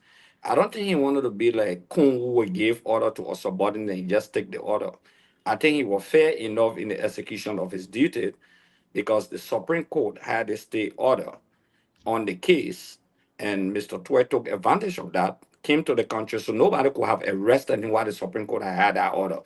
And I know that the essence will also, in fact, you'll be shocked. When he even went to the court that day, the guys had plenty of people in front of the Supreme Court there to have him arrested. They didn't even know how he entered the court hall. You understand? They just wanted to handcuff him. Whether there would have been excesses or whatsoever to show that handcuffs is on Twe hand. That's all they wanted. So I think basically, Yeke is absolutely correct from the information we gathered. So, but I don't think it's a right thing to use subordinates to do some of these things, especially when they will be violating the laws. Thank you. Yes. So thank you very much, Honorable Gray. Let me bring in Glennie. You will be the last. Welcome to the show, Corner. Ed, sorry, let me call you Ed because I don't want to mess it both great. So Ed, welcome to the show. Let me bring in Glennie. Then we'll have to go to the second part of this story, which is important, whether Steve Zago will be returning or not. Glennie, talk to us. Hello, everybody. Since I really wasn't listening, I just joined, so I may have missed the conversation. I'm actually reading the notice now. So please skip me. I will. And I'm so bring in Ed. Ed Remy, talk to us. I believe you read his story. It's in the chat room. We are talking about Steve Zago, former senator. Since November 13, 2024, he got suspended. Is he coming back? But the reason why he was suspended, that's why on the floor right now. What say you? Hi, everyone. Stanton, Steve Zago is a close friend, veteran police officer. We used to roll together. He was CID. I was my own man. Uh, and Steve Zago and I entered law school together. So it's a well-rounded guy, very, very well disciplined. But I think Yeke gave a story that I'm leaning toward. Um, the government wanted him to use the entry of Mr. Tua into the country as an example of, being that he was deemed to be a fugitive by then. But I think Steve Zago fell short in meeting that expectation. They wanted him to actually arrest, cuff Mr. Tua. But then again, I'm talking about yesterday, the other day we were on, I talked about illegal orders. People who have that level of discipline sometimes will question certain orders. And he being a legal mind, police officer, someone who is not what we refer to in Liberian terms as a pakwa. It's a well-rounded man. So apparently there was a disagreement there. So it tend to disobey orders. And probably for that reason, he was suspended. That is what I heard. Because at first I was alluding to the fact that a gentleman was taken from Liberia, handed over to the Guinean government. But you saw who were involved. So there are times when these security agencies tend to clash in terms of what should be done. But that was not the reason Steve was suspended. I think he was suspended for refusing to execute unlawful order. And in my opinion, he made the day because it's not looking only at the country. Thank you. One has to look at themselves too when they're no longer in the position. What did they do wrong? So everybody. Thank you very much. Again, guys, let me say this because we got 1, 2, 3. We got almost 11 topics for today. So give it your best shot when we talk about it and we move to the next one. The story about Steve Zago, the question remains whether he's coming back. This is the acting LIS commissioner, acting Liberia Immigration Service Commissioner, Elijah Rufus. Elijah Rufus, he was the deputy to Steve Zago. Steve Zago left November 13. This Steve Zago, the former senator from Lofa County, he left. Here comes Elijah F. Rufus took over. What we are saying here to you, and you got to understand, is Steve Zago coming back? That's the big question. You sure he's coming back? Will he come back? The answer is no. So we can bring this information to you. Steve Zago is not coming back. Steve Zago, it is done. We received information that the president told Steve Zago, sorry, we cannot bring you back. Steve Zago visited the executive mansion yesterday. He visited the executive mansion. He visited Yomli Kanga Lawrence. He spoke to everybody involved. And the question from the executive mansion when he met Sylvester Grisby, no, you are not coming back. About 1 week after he should have returned, as per the letter dated November 13. So if you're going to ask me today, the question remains, Steve Zago is not coming back. Steve Zago will not come back. Will they find something else for Steve Zago? Well, my fellow Liberians, welcome to Spoon Talk. We'll keep you informed. But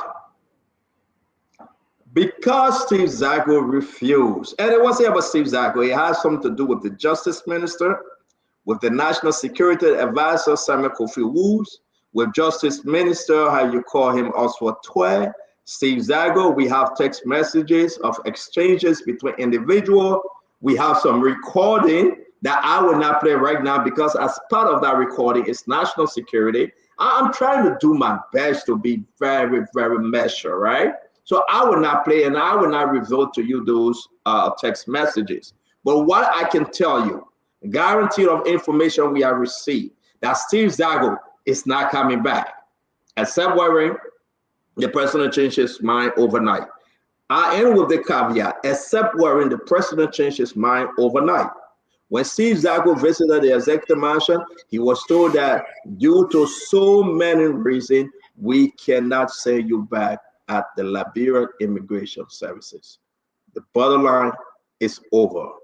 The former senator, 9 months serving as immigration boss, is over. I'll give you guys 30 minutes each, 30 seconds each. Just let me know. Now you know that he's not coming back.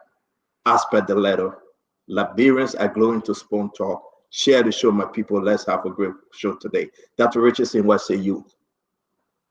So, according to what I'm hearing from my fellow panelists, Steve Zago did not want to bring in Samuel Twe in a handcuff and in a illegal, or he didn't want to violate the law. This is what I'm hearing from my fellow panelists. And so the president now is saying, I'm not going to bring him back.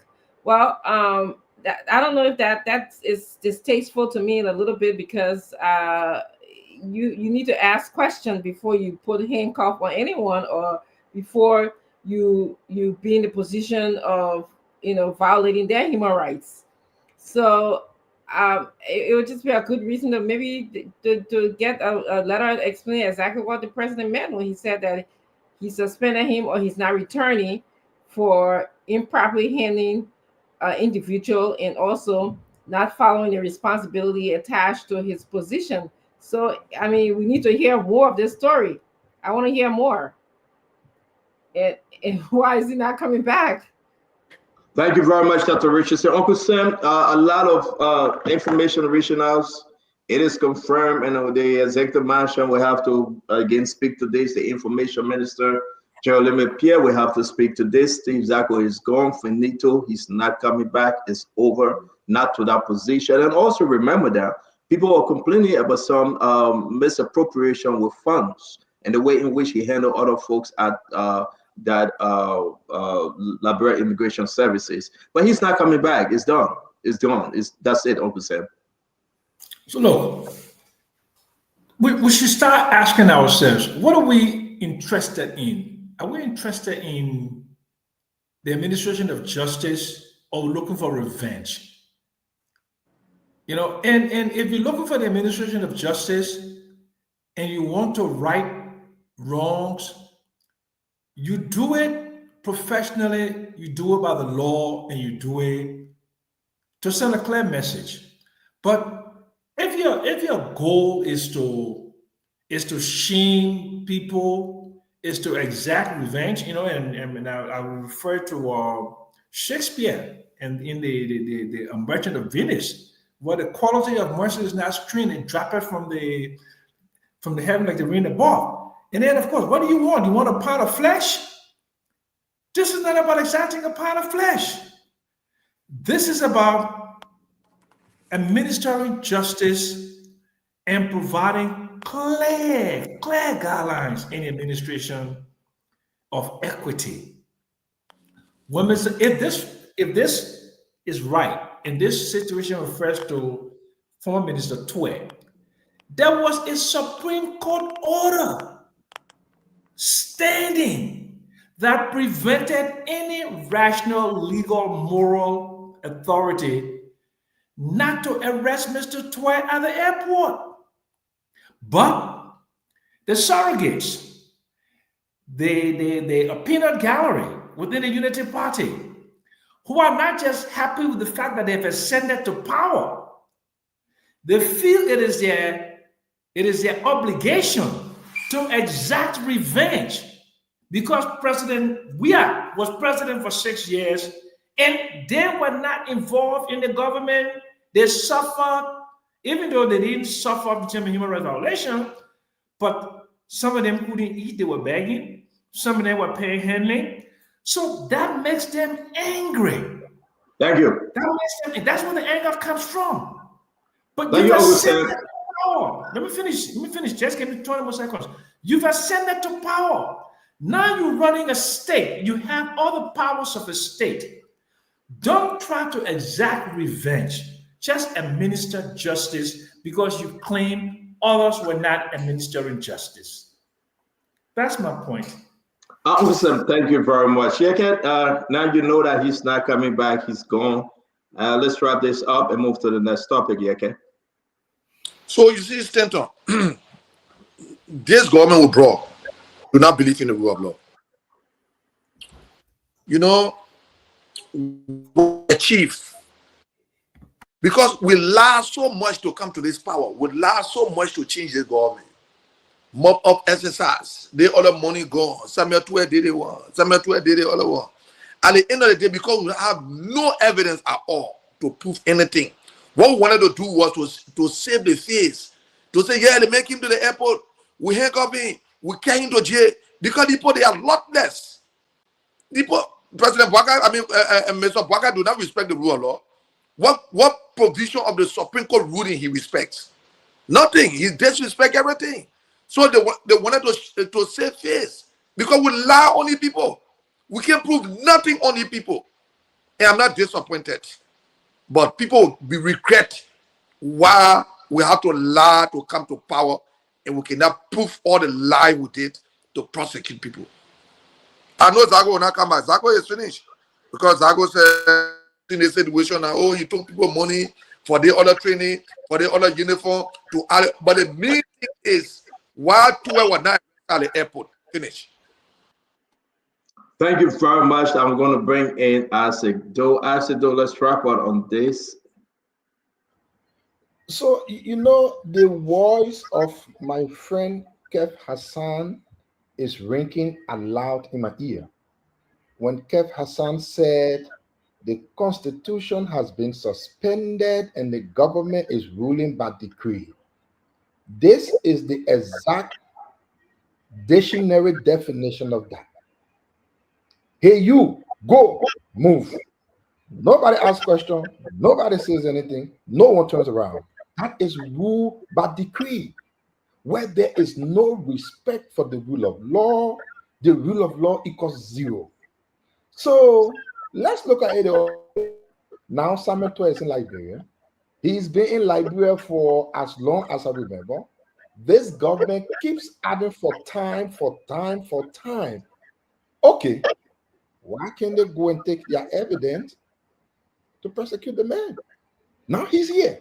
The only reason why someone is losing their job is only because they didn't follow the strict orders as per the decree, so the person is gone. Hey, my man, you were told to handcuff the man, you didn't handcuff the man, bye. Even if handcuff the man is against the Supreme Court's order, it's against the Constitution, it's against the rule of law, they don't care. Just do as you are told, and that's it.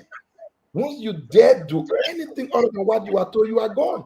Unfortunately, Steve Zago happens to be the victim of it. But Steve, there's always a way for in the future. You know, we are brothers. Come over and let's make. Thank you, Asido. Honorable Gray, let's close up on Steve Zago. Well, man, what's your closing on this? Yeah, my closing statement, besides the Samuel 12 political debacle, there is a third political eye to the situation.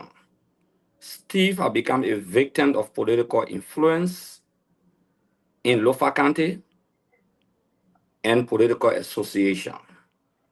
When I say political influence in Lofa County, there is a cartel of political actors in Lofa County who have used that influence to prevent Steve Zago from coming back for fear that Steve Zago been a senator before, and Steve Zago has a desire again to contest 2029.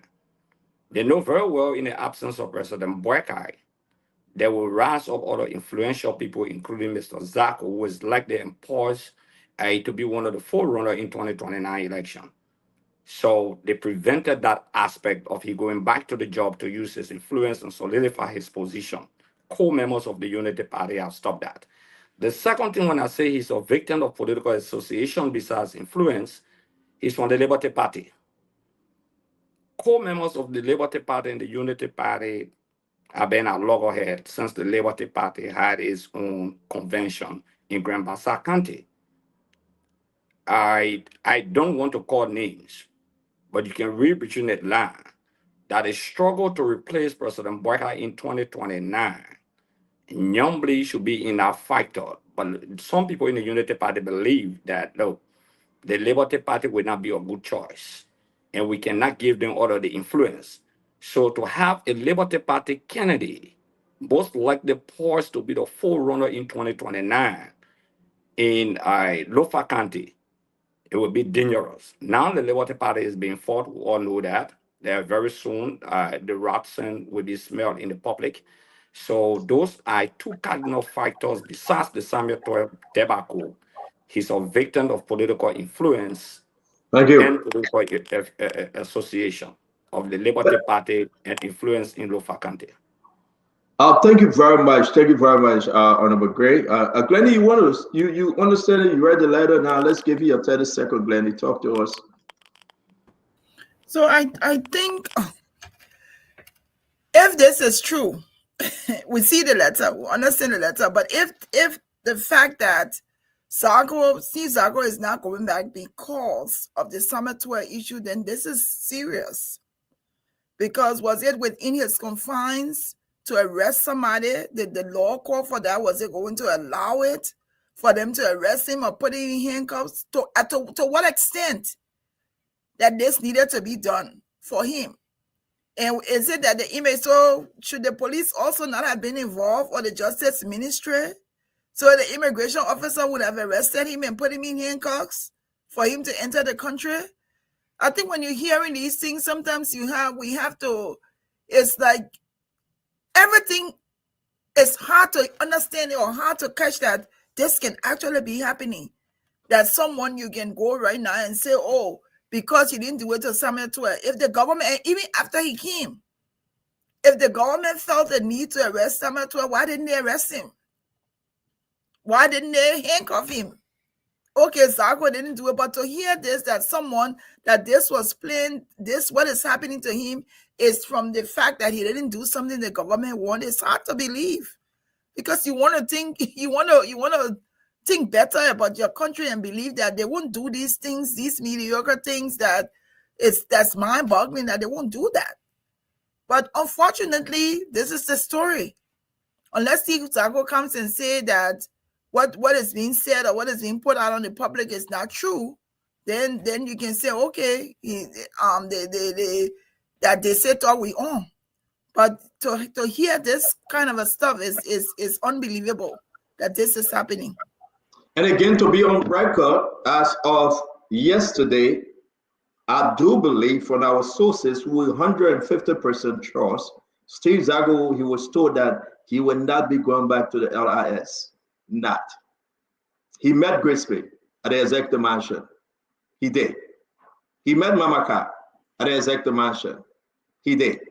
People throw blame on the National Security Advisor, Samuel Kofi Woods, of wrangling with the president. And actually, the rate of near exit Republican, is it to arrest somebody upon return or while they are leaving? That's the question. So people say no, but actually, maybe President Burger was misled. I know the opposition guys that will not buy that, because New Exit Republican actually is from traveling. Senator was coming in. If Senator is leaving, then that applies. So the argument between all the National Security Advisor, Kofi Woods, Oswald Twain, the executive marshal, all of that, this man was coming in. Why should we arrest him? If he were leaving, we arrest him and stop him. So, but was Steve Zago a target? Did somebody overplay their hands? I mean, was it done intentionally? And to tell you the truth, people are blaming Samuel Kofi Woods.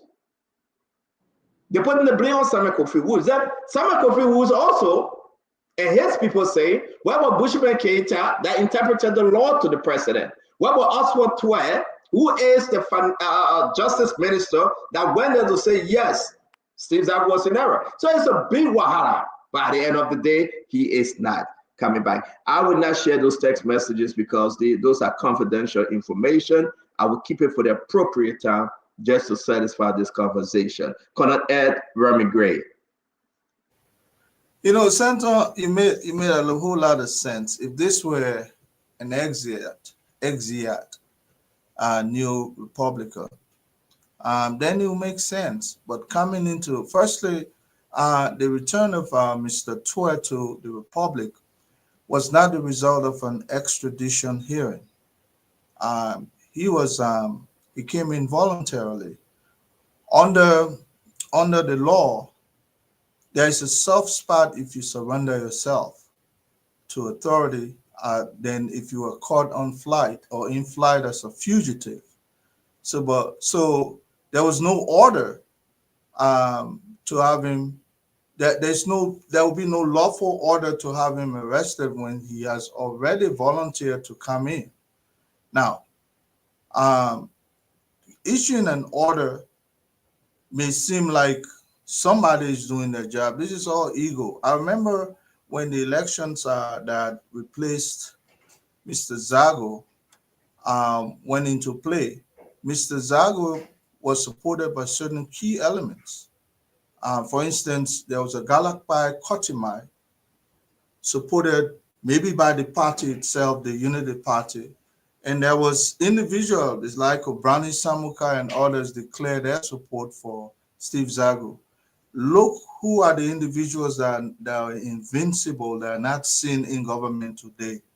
Those kinds of, so I would tend to buy to Akarius's assertion that this is a bigger political struggle. And yes, indeed, Steve Zago probably is just a collateral. But to be frank, this is a bigger battle than you can ever imagine. But we all can speculate as much as we want. Someday we should invite Steve to tell us his story.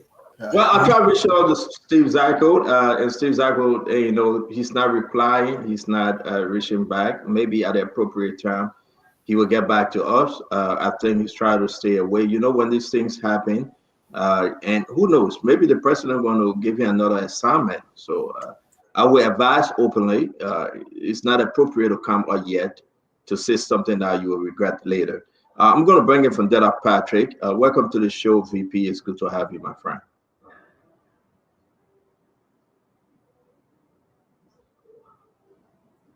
Welcome to the show, VP. It's good to have you, sir.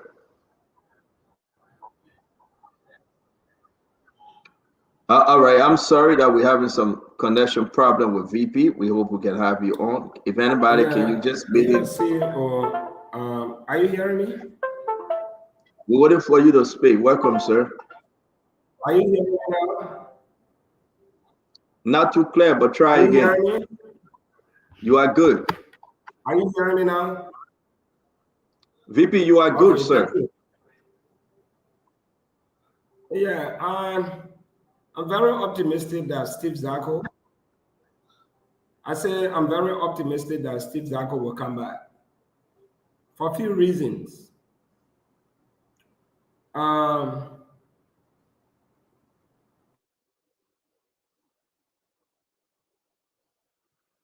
As you know, the internet in the country can give people a hard time. VP, go out and come back in. Maybe you will be fine. No, but okay. I'm talking about you muted me. I'm talking. I didn't mute you, VP. We having connection issue with you. Right? We having delay and you're not hearing us. Can you say something again?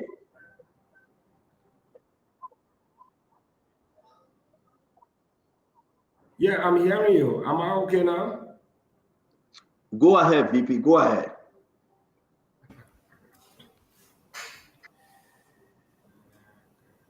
We can't hear you, man. VP, something wrong with your internet. You frozen again. All right. We're going to come back to Vandela Patrick, man.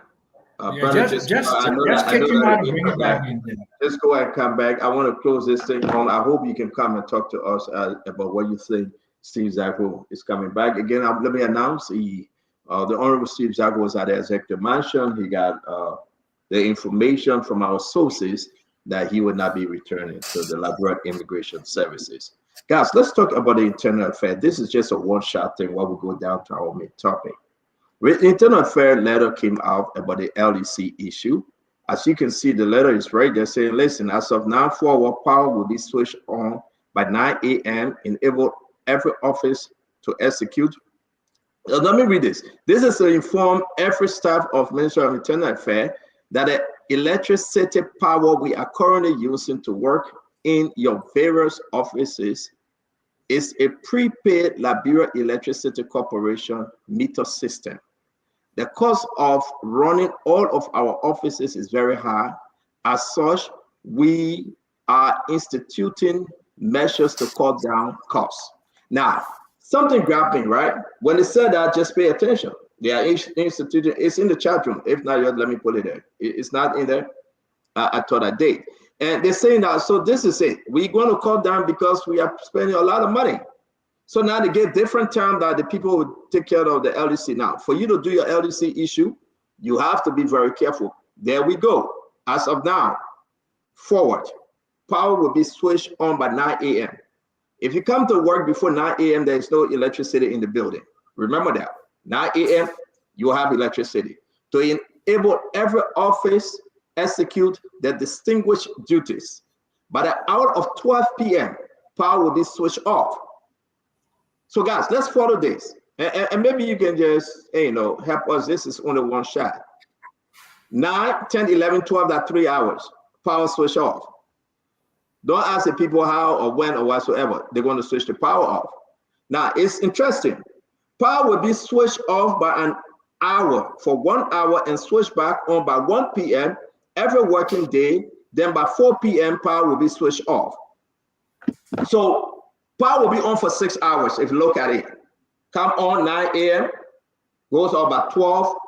Come on 1 p.m., go off by 4 p.m. because they do not have money. No money. Please limit the use of microwave and electric kettles in your offices. And before you sign up from work, please don't forget to turn off all electrical appliances in your respective offices as well. They are fighting to pay the LDC bill. They are fighting. They say we are fighting. We're doing everything we can. But here's the interesting thing, right? And this one is very huge. Uncle Sam, they are looking for money. They want to pay the LDC bill, but guess what happened?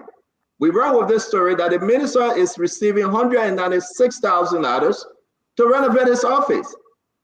Renovate building number 1 and building number 2, total amount is $466,000 US. But yet and still the same, they will work less than 8 hours because of electricity. Let's give it our best shot, folks. So, and this minister, as we speak, he's in India. This minister, as we speak, he's in India. Yeah, he went for medical, his medical condition. I'm not getting into it, but he's in India. But it's crazy. This is internal affair. They will not function within the 8 hours period. They will be on and off with electricity. But here's the story. We send our guys there, Uncle Sam. 12 o'clock, no power, everybody go home by 1 o'clock. So that thing to say the power will last at 4 o'clock that hour. It's just on paper. By 1 o'clock, everybody gone. And I told my guys to be there again tomorrow, Friday, right? I told the guys to be there and go live. So maybe they will keep the electricity on. I sent the guys there. I told them, so you'll go back there tomorrow, like make sure that people are leaving. And this is not only limited to internal affairs, across the country. Uncle Sam, let's hear you. That's the memo. No money, $466,000 going in the minister pocket for renovation, and LDC is an issue. Talk to us.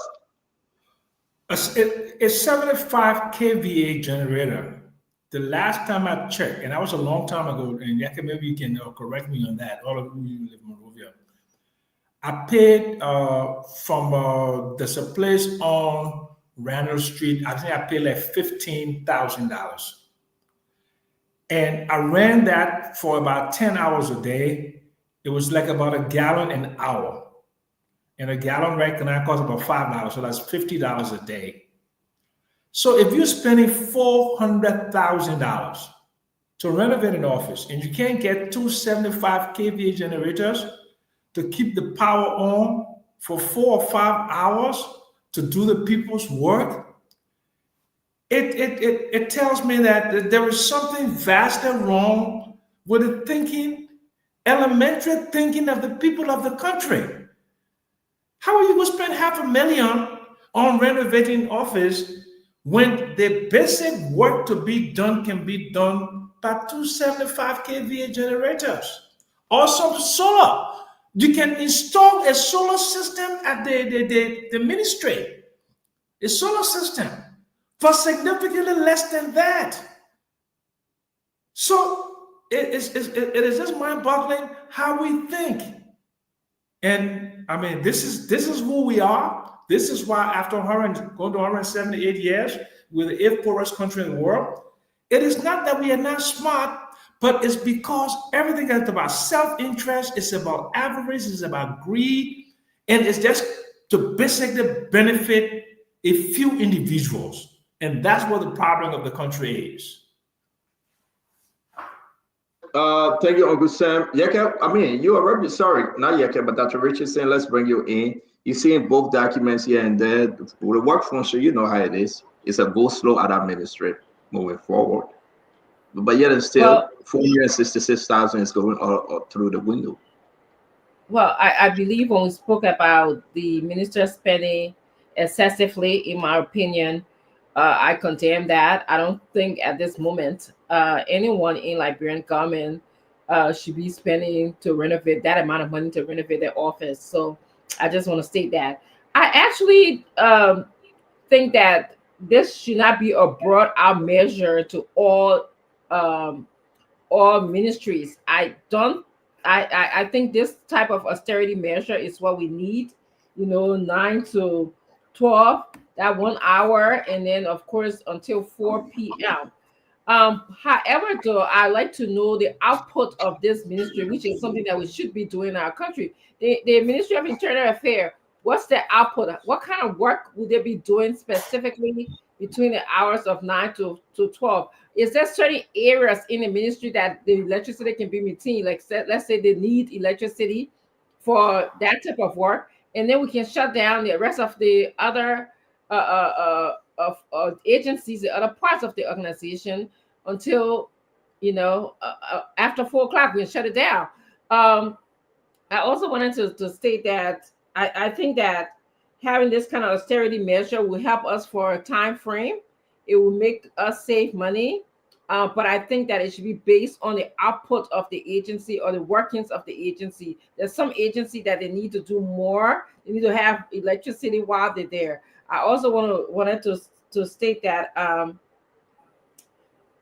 that people have to take work home to do. I'm sorry, I know they don't have electricity work at home, but that's something that if you shut down 4 o'clock, then you're asking people to take the job home to do. Can people do that? That's the question I actually wanted to ask. Can people take work after 4 o'clock?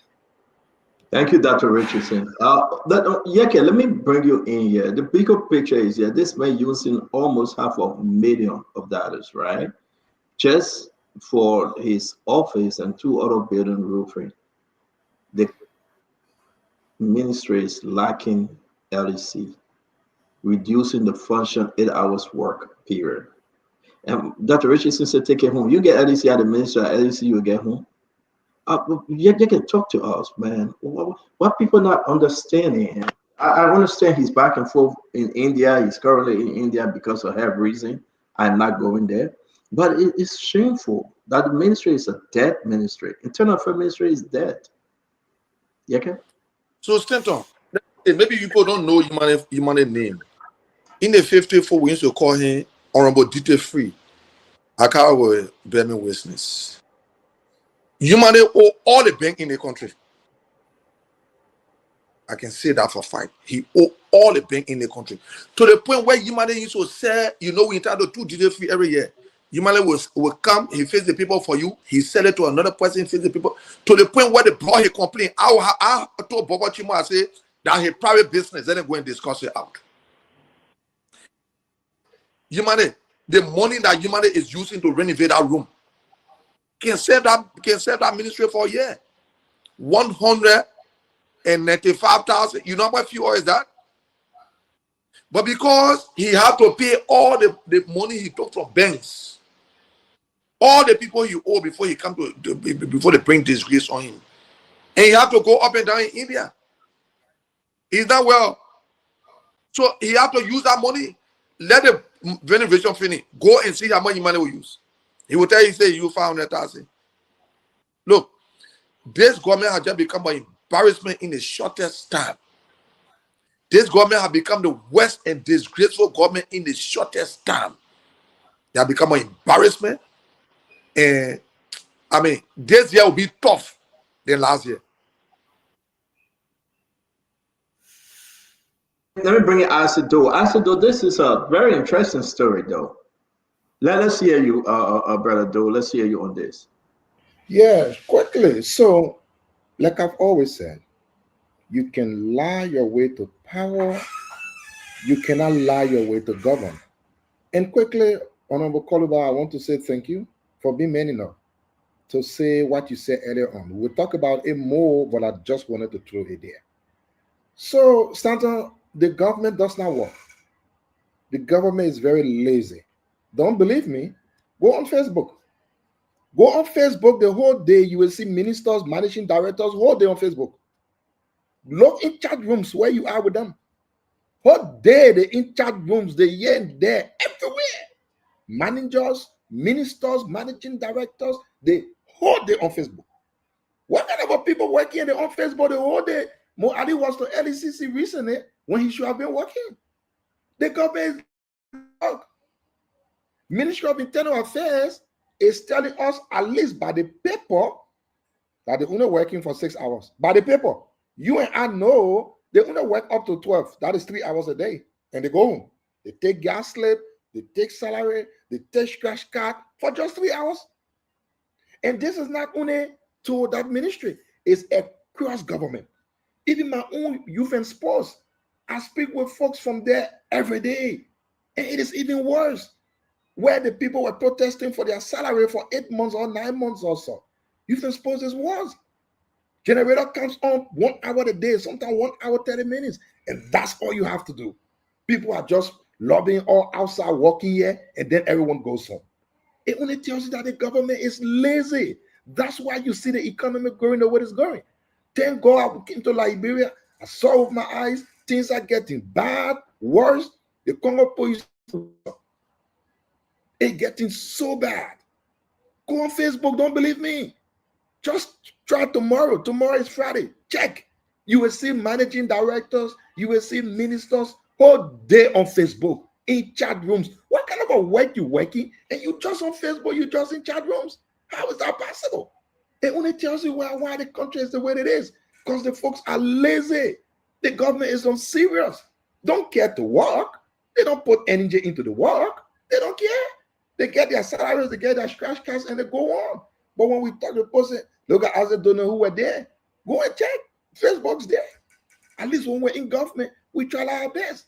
But this time is just on serious people all around the place. The only thing they want to do, take money, take salary, go from here, come and just talk all kind of things. But it is sad for our country. It is sad for our country. Thank you. Thank you. Now, Honorable Gray, let's hear you on this one from your former colleague, Yomane, Francis Yomane. Yeah, we are down 466,000 going in Zago and no LDC and they're working less, 6 hours. It's open now. They're working 6 hours, but my guys reported because they were there. By 1 o'clock, everybody go home. Everybody out. I mean, what say you? And the guys will be there again tomorrow. But what say you, Honorable Gray? My conversation will be elevated on the basis of the law, and that is the 2014 version of the Code of Conduct under the signature of President Boakai, Speaker Ellis Stoddard, and President Ellen Johnson Sirleaf. First and foremost, under Section 1.3.24, sexual harassment. Nimali was caught in an allegation or situation of sexual harassment, extortion for job. That case should have been investigated by the ombudsman. In fact, the president should have suspended him under the Code of Conduct pending investigation under Section 1.3.24, hailing sexual harassment. The second point here under the Code of Conduct, under Section 11.17, work ethics. Section 11.17, work ethics. Government workers from the sweeper to the minister, including the president, should be at work between 8 a.m. to 5 p.m. They should report to work at 8 a.m. and leave work at 5 p.m. This is what the Code of Conduct under Section 11.17 titled Work Ethics says. So for him to issue a memorandum where people will go to work at 9 o'clock is a violation of the Code of Conduct that we all voted for under the signature of the current president as head of the Liberian Senate. Okay, and that violation cannot be tolerated. The ombudsman should investigate that matter. In fact, it's a public evidence in the public layer, so they don't have to run around to look for evidence. That is a violation of the law. And with that law is the National Code of Conduct, an act of the legislature of the Republic of Liberia. So that's the 2 points I wanted to strike in violation by the man, whether he used $200,000 for his office, $100,000. The fact of the matter that no government entity up to the point that Monica Tam left under the Unity Party-led administration had paid LEC. And the LEC bosses are not prepared to say that. That's one of the challenges we're facing when it comes to the issue of fuel supply. So even his entity had not been able to pay LEC up to the time Monica Tam was there and before he left. So they have not been able to pay the government. These entities owe the government through the LEC, a lot of money. So to take 197,000 to renovate a single office, all right, is not only unbelievable, but it's the wastage of government and state resources, especially an office that existed, an office that was intact, to just take that huge amount of money. Like Yega said, I with all due respect to Minister Nimale, but he been caught in the web of debt where he sold even duty-free to other entities. So he used to abuse of the laws and used to abuse of power. So it's not a strange thing. But who am I when he's the nephew of President Boyka, like a son that President Boyka's sister biological child there with Nimale. So Nimale is a sacred cow and untouchable in this administration. Violating the law, that's the law. The law should not be restrictive. And this is the time that the Unity Party that went to the LCC should go to the ombudsman and complain Nimale for violating section 11.17 of the Code of Conduct under work ethics and section 1.3.24 under sexual harassment with video and visual evidence. Thank you. Thank you very much, Honorable Gray. Let's come to Ed. Eddie, talk to us on your case with your money. Well, Stanton, this is what happening to you? Oh, let him go. I'm okay. No. I will come to Glenny after. Let me go to Ed. All right, yeah, Stanton. This is where a government efficiency, administration probably need to exist. Back then, you would not see minister handling these kinds of affairs. Even officials of government. There was a department that was that existed called the GSA that would take care of some of these issues. But people love themselves over the state. Nothing is wrong with loving yourself over something else. But the idea of you doing public service, your key responsibility there is to make sure that the well-being of the people is firstly secured. Now, if you take money, definitely if you go to Nimale house, it's there's no shortage of electricity there. He's probably got some of the biggest, generator there. Look, prior to the war, all of these agencies of government had a standby. There was no shortage of electricity then, imagine. That was prior to the war. But now we have this situation with the hydro. So definitely you cannot establish a government operation without having a standby, as Sam Jackson said. And it's inexpensive when you look at it, but you know what? People prefer spend that money on themselves because they have taken it now from GSA. They have the responsibility. That's one error government is making. So if you give the individual the ability to run their own show, definitely they'll spend it on themselves because people love themselves more than the country. Definitely, you're not going to see anything different.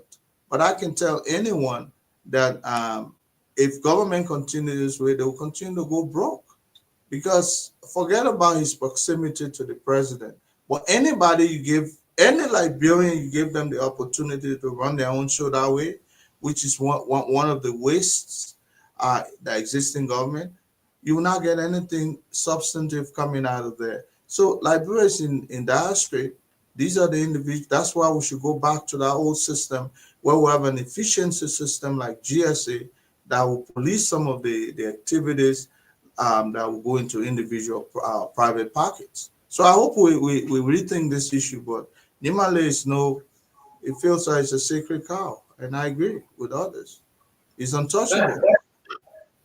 Well, you know what? Thank you very much. I won't bring in sis Glenny. Glenny, somebody sent me something, right?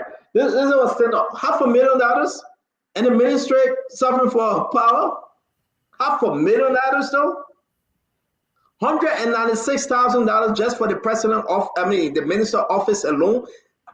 That one small room, $196,000, and they're cutting the hours and people leaving out. What immediately the power goes off 12 noon, everybody gone. But the thing is simple. You can just sum it all in. Who has oversight? Who has oversight on this? Who's checking on it? If there is no direct oversight, people they will work autonomously. They do whatever they want to do. They use whatever money. It's like, who's questioning them? You're facing ministry, that thing and build several homes, feed several people. And you're using that, and that was a proof for him to use? What else can you say? Oversight is the problem. Accountability is a problem. If you have a progressive government, accountability is key for you to move forward. If you don't have anybody that's checking on these things and people are reporting and you are holding them accountable, it is what it is. People will do as they see fit and nobody will question, because if I can do it, nobody can question me. I will continue to do it. There's no reprimand for things that people do that are not necessary. Thank you, Glenny. The traffic, Patrick again. Are you with us, VP? Yeah, I'm with you guys. I think I'm okay now. Thank you very much, VP. You are great. Yeah, so CEO, with reference to the issue of internal affairs, I think the issue of power shortage is not just unique to Ministry of Internal Affairs. Like today, I was at 2 ministries for almost 1 hour, 30 minutes. No electric power. And everybody was just in the hallway. And it reduces government functions. Not just that, but productivity in government is going to be poor or lower. I don't know the intricacies within the Ministry of Internal Affairs. I don't know whether this ministry has a functional Department of Public Affairs. The last time I checked, Moses Wanyu used to be the Director for Public Affairs at the Ministry of Internal Affairs. I hope he can speak on this matter to provide us an insight on what is really happening so as to defeat public perception of the negativity that is attributed to them. Another thing I wanted to say is this, CEO, this issue of power or electricity in the country, other people are not speaking out. Apparently, when they talk, when they issue a memo, many people will not go to work. I've been to ministry and agency or government, people go to work at 12. Apparently, maybe that's when the power is put on. That's when electricity come up. Like right now, I'm in darkness. I'm using alternative lights. Phone is not charged, computer is not charged. So very soon I'll be leaving. But I think the government needs to exercise control. Forget about just giving electricity to people. But when the people go do their work, you go to the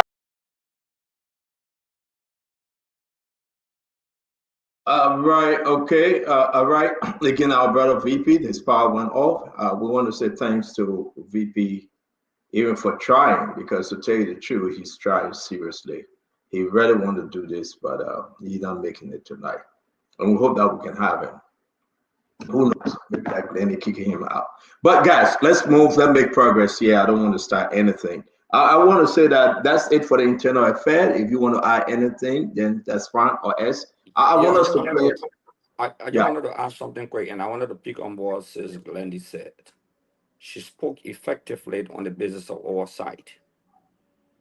There are committees at the House of Representatives Liberian Senate, the Committee on Local Governance and the Committee on Governance also. Those two committees should be inviting the Internal Affairs Minister, especially the Committee on Local Governance, to investigate the matter, because she says something is lacking, and that is oversight. I just wanted to push that point, but I thought she spoke in accordance to the law in terms of oversight responsibility to ensure that land ministries and agencies will perform their duty and their function adequately. Thank you very much, Honorable Gray. We're done with the internal affair. Folks, this is the Spoon Network. This is the Spoon Talk. We're going to bring you everything but the best. Don't forget, again, if you want to run your commercials, usually we don't do this, but we've been approved by the board of this talk program. The board is headed by our sister, Dr. Richardson. I don't know Glennie's position in this matter, but we'll leave it like that, that we can take commercials. Let's get to last week. We discussed that there will be recording, having an election of those representatives, those members from ECOWAS Parliament. Let's play the clip and let's see what happened today. Maybe I missed it, but nobody mentioned it today. And I will ask Yeke, even within the black, what was it mentioned? Let's play what was said last week and why you think. And Snow came up. Snow said, "Hell no, it would never happen." Snow said that's a bluff. So now it's Snow right. They said Mama Bridge Mesa was going to be part of the election and she would win, because when the Mama they would carry back, Mama said, "No, I'm not going to take part in any election. I was sent to ECOWAS, so ECOWAS I remain till my term is over." Let's play what our brother Fode Famble said last week. Having listened to the well-written communication from Honorable Johnson S.N. Williams and Honorable James Menkule Ole, I move, if I can obtain a second, that the said communication be received and that the said received and that the delegates in question be recalled and that elections be held on Tuesday to send our nomination to ECOWAS and all other parliament that this body usually send memo to, if I can obtain a second. There you have it. There you have it. Dr. Richardson, let me come to you. That's Fode Famble. You should be on the show today. We hope he will come, because he called and said he wanted to join this discussion to talk about China Union and this vote of recording Mama Bridgman's Reverend Samuel Enders and that of Tai One-Way. Here we go. Nothing today. What do you think, Dr. Richardson, before we get to the lawmakers? Why they had to change their mind? Well, we had Edwin Snow on the show. We also had McIntosh on the show. And they both made it very clear that, once Mama Bridge Tai One-Way and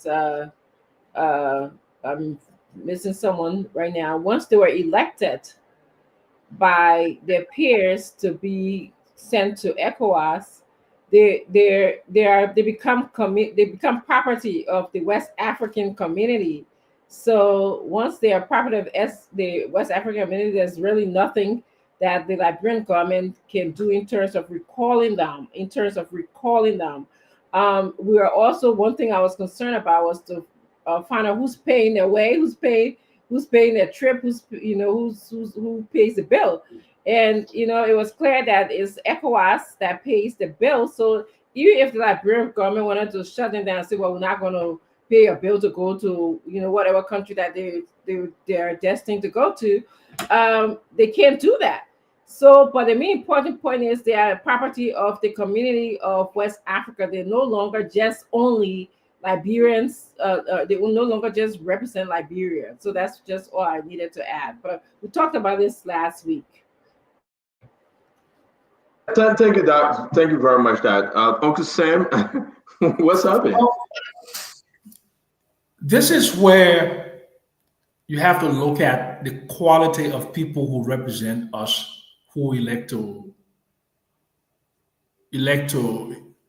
represent us, who would be there to promote our country, to rebrand the nation, to bring investments to the country, to improve governance. Like I said earlier, everything that is happening to Liberia, the base of that is lack of governance. Okay? When you don't have governance, and if you run a corporation, it's corporate governance. If you run a home, it's family rules. If you run a country, it's just about putting in rules and implementing policies that are based upon laws, morality, decency, equity. Those are the stumbling blocks in Liberia. We are not principled people.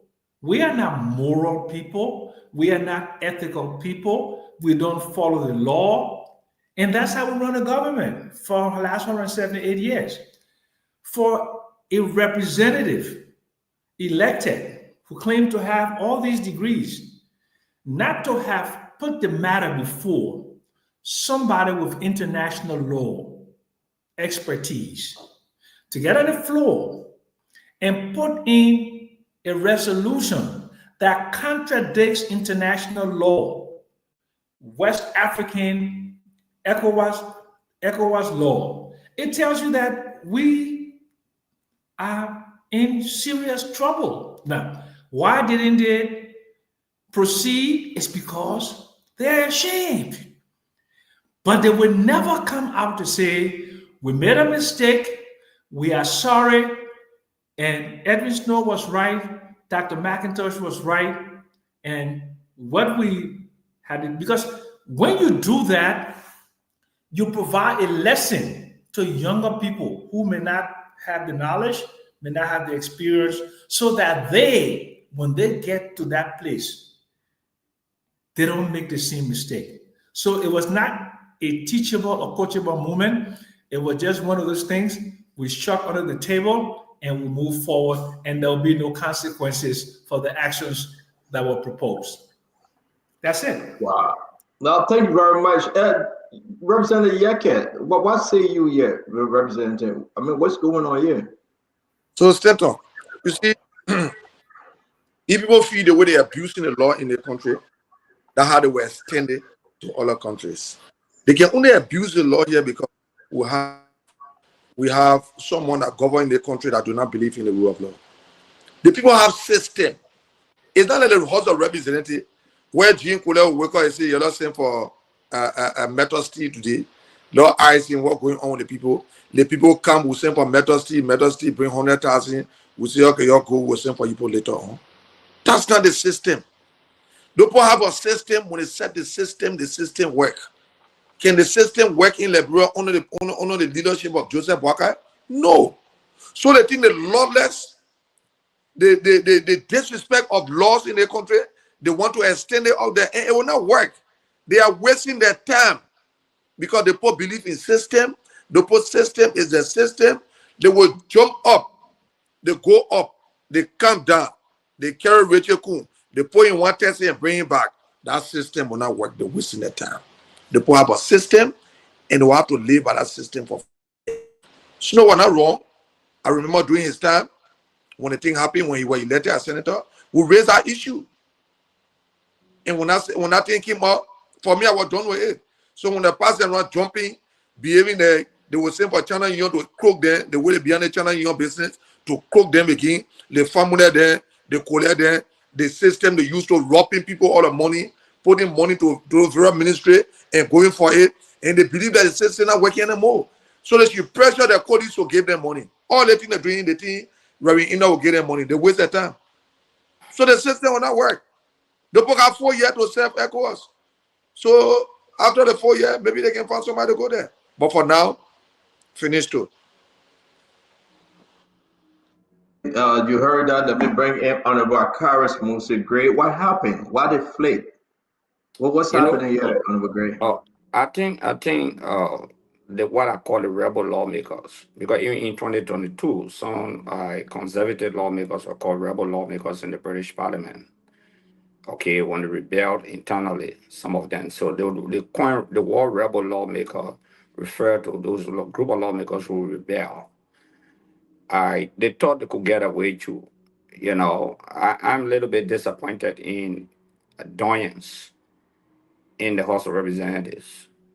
The deputy speaker is there, Thomas Father, who have been a very good friend and brother of mine. I've had some disagreement on the Fanati Kofa issue with him. But as a Doyen, the longest serving character there, should help, especially as deputy speaker, to guard the flow as a co-presiding officer. In fact, he should be the presiding officer legally. In the absence of the speaker, if the speaker is absent, though the speaker is not absent. Okay, but the fact of the matter here is that, look, they have a rebellious chairman on rules of the administration, Representative Colette. At that point in time, when that communication was read on the floor, it should have been nipped in the bud by the chairman on rules of the administration. Because the rules of the legislature are governed and led by the chairman on rules of the administration, his entire committee. So they should have gone back to the precedent case and the rules of the ECOWAS parliament that calls for a lawmaker sent to the ECOWAS parliament becomes a property of ECOWAS. And that lawmaker cannot be recalled by you except that lawmaker tenure expire under your administration in your country, or ECOWAS parliament expel that lawmaker, or that lawmaker is incapacitated or wrote a letter of resignation. So he should have read that rule to the plenary to halt the debate on that conversation. So as chairman for the rebellious group on rules of the administration, he didn't do the plenary well.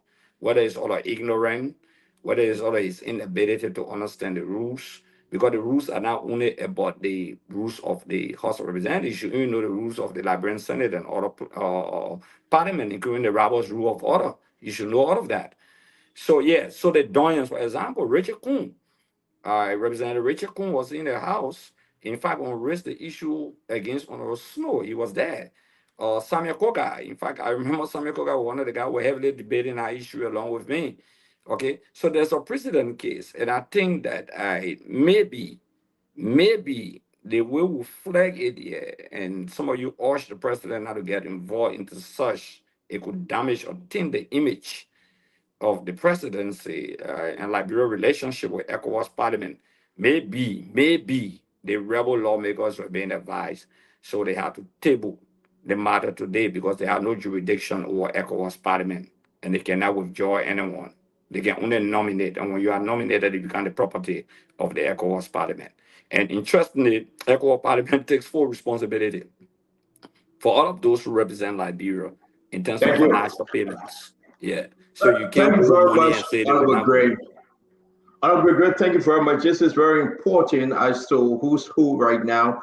Ed, let's talk to you. Edwin Snow, Dr. McIntosh, the ambassador, came out and said, hell no, these guys are bluffing. I mean, why these guys not acting like junior officers if we use the military ranking? Junior officers behave properly because they are subject to orders. But what I want to say, firstly, let me disagree with the premise that Liberia is striving on a lawless pathway. Yes, there may be semblance of that, but when it comes to this larger society, that militancy, in my opinion, Zigwe, this all that stuff, it looks like it's going down in other sector of the society, but the House of Legislature. But the larger society is now moving on that pathway of militancy again. That's why people are so, they're so anxious to see law and order returning holistically. But I think the conversation we held last week actually sunk in the heads of these people because they watch us. They saw, two experts in the area came on and made the point that it's not going to work. So apparently that limited their ego a little bit because you know what? Sometimes there's something called group dynamic. Yeah. Let's go. So even the knowledgeable ones are supposed to say, hold on a little bit. Let me educate what will happen if we do this.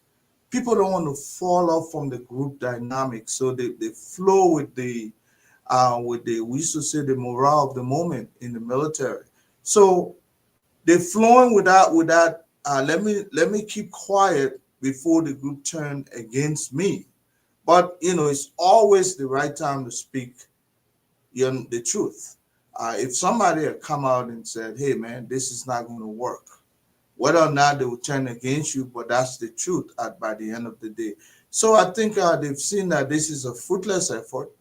As hurting as it is, some of them are extremely angered because they feel that this was a way to start paying back now. We call those people. But since the experts came here and said it's not possible, small shame better than big shame. So I think, in my opinion, that's why they just abandoned this fruitless fight because it was going to disgrace them further. And I can that's my only observation that I can provide there, Stanton. Thank you very much, Colonel Gray. And guys, don't forget now, for the formula promised to be on the show to clarify some of these things, I'm going to bring my brother from the other R. The R stands for regroup, Patrick. Again, what's your say on this one, my brother? Thank you. No, the R does not stand for regroup, please.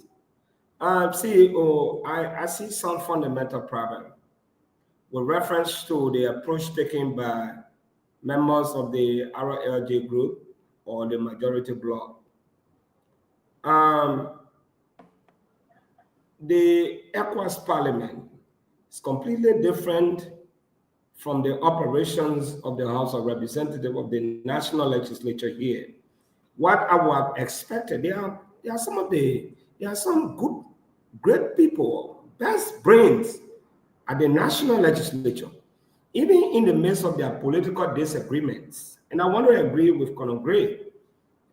I mean, you need people to stand up. For example, the chairperson on Rule, Order, and Administration, and the chairperson on the House Judiciary Committee to have reviewed.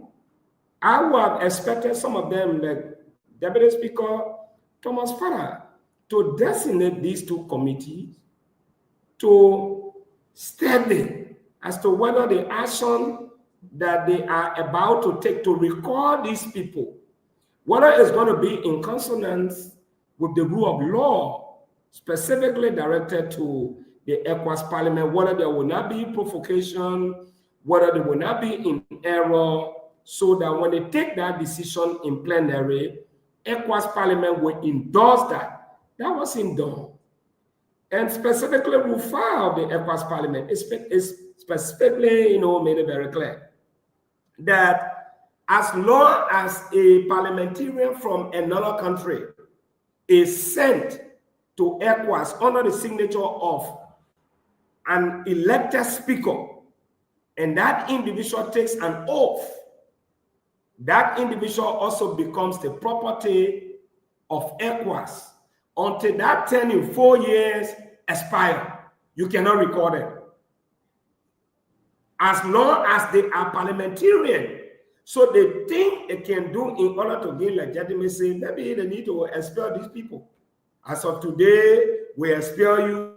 You're no longer a member of the Liberian House of Representatives, and we send in different people. But the man cannot be a legitimate members of the House of Representatives who was sent to ECOWAS under legal authority. He tried to record them. It's a defeat. It's not going to go anywhere. And a few things they need to also take into consideration. After every political war, there must be political reintegration. It only proves that these people, They are just going after their friends. It's wrong. If you want to have, a reconciliation after this entire political debacle, this will be one of the ways you can reconcile with some of your colleagues. Thank you very much, suspend my them friend. or you remove. Yeah, let me close on this, Chief. Yes, sir. Yes, sir. 20 seconds. You remove all the executive committee members or heads of committees at the House of Representatives. You did not stop there. Then you suspend them, I think 7%. You did not stop there. Then you go into ECOWAS. I think, man, you have to think twice. I don't know who is advising them, but this thing is going to backfire. As we see now, Rachel Kuhn is fighting for legitimacy, and every day people don't want to do business with him. They don't want to recognize him. They don't want to shake his hand. I think it is embarrassing. I think these people, you need to regroup and strategize better rather than witch hunting your friends everywhere. It's not going to help us. Thank you very much. We're going to go ahead and move on. Let's get to you want me to Glenny, you spoke, right? No, it's me, Isaac. Now I'm asking Glenny. Glenny, did you speak on this? No, but I'm good. I'm good. You good? All right, because you're good, I say it's good also. So let's make progress. I beg you guys. I want to ask you have your time. I want to have a time with Yeket on some issue that coming up. And I think I put it in the chat room. If not, I will. Yeket, let me pull up this letter. As I beg you, you will come in. I beg you, my friend. Let me pull up this letter from the majority black on Yeket Cordoba. So Yeke Cordoba, we received this letter. Correct me if I'm wrong. Yes, the letter. Official complaint against Honorable Yeke Cordoba. The complaint came in when? The date is not too clear. Honorable Cordoba will let us know. Then today, this complaint came from Anthony Johnson S.N. Williams. Johnson Williams or River G. That's the official complaint. Johnson S.N. Williams sent this letter January 29, 2025. Now, when this letter was sent, we also received a communication. I think this is it.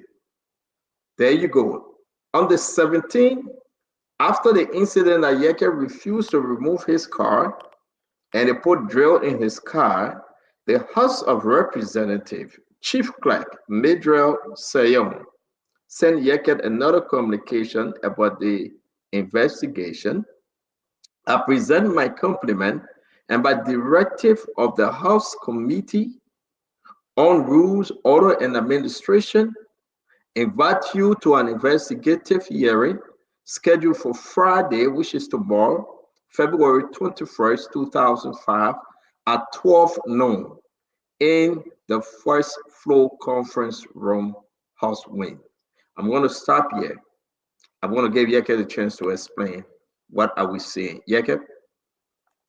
So, Stanton, I don't want to dignify the people because I'm not going to those guys are rebel. I'm not going to dignify them. But I will respond. I will respond to the chief clerk that she know better.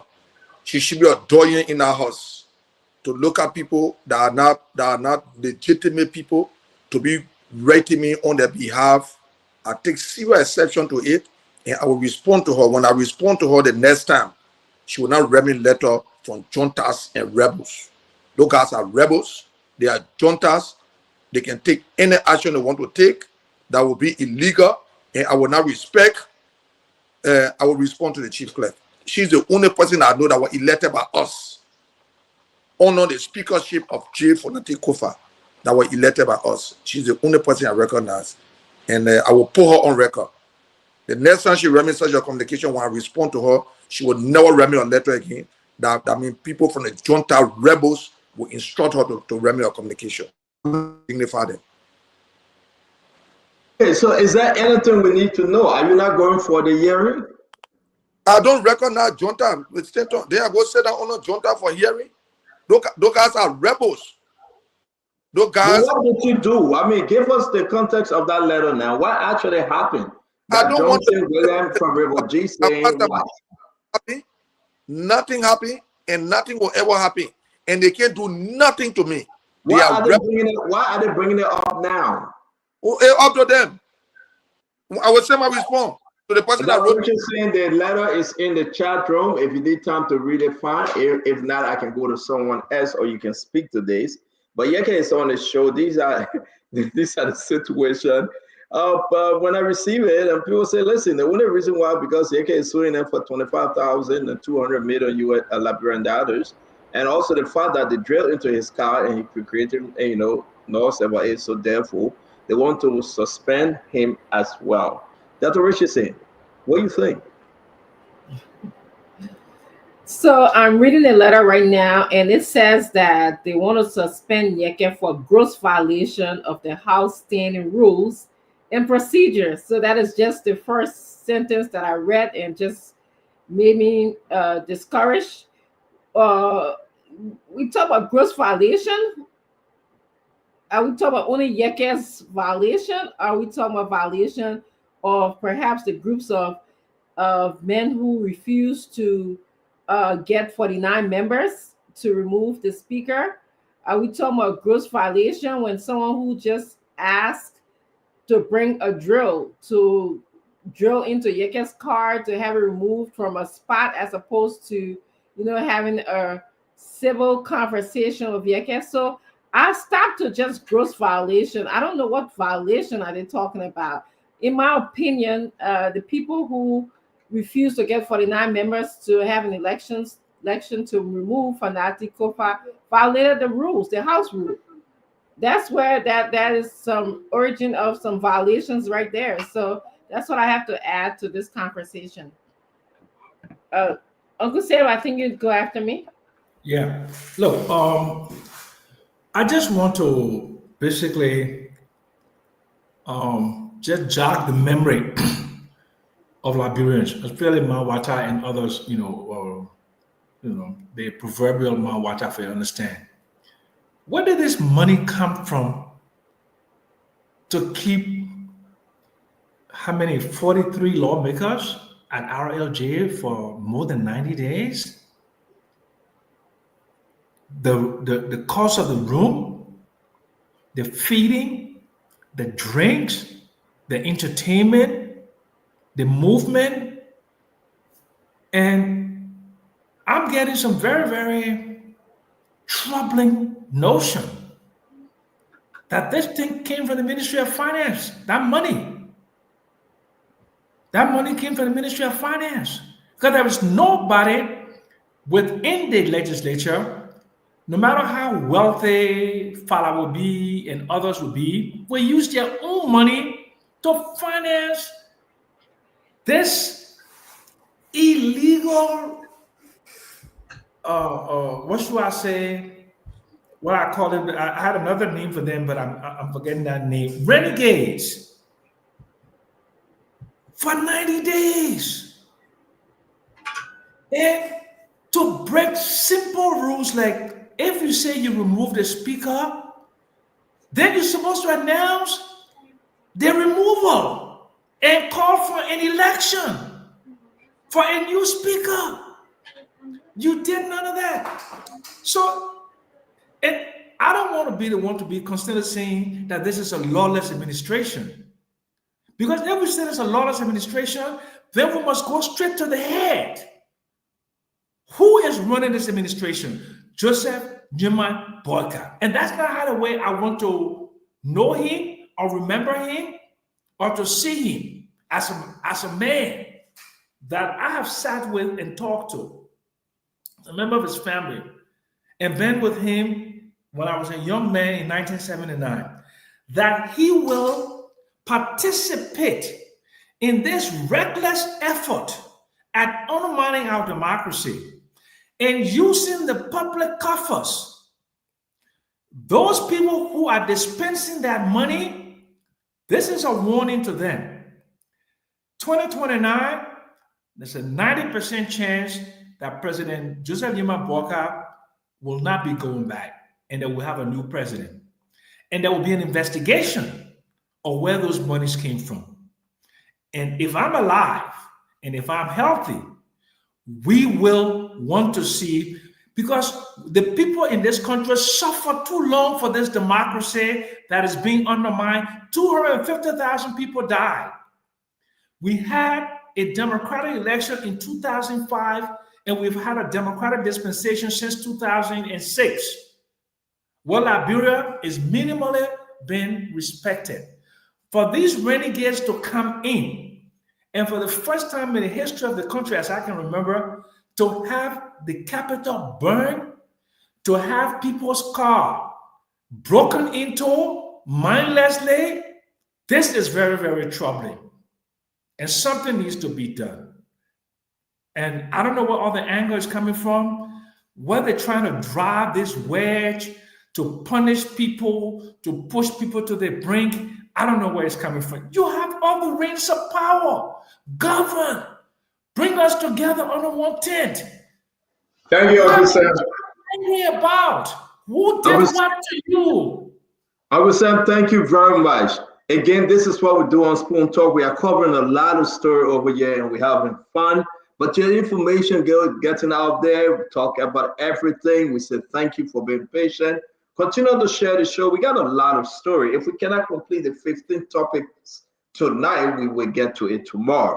But let's make progress. My sister Glennie, let's talk about Yeket. And they want to suspend him now. No.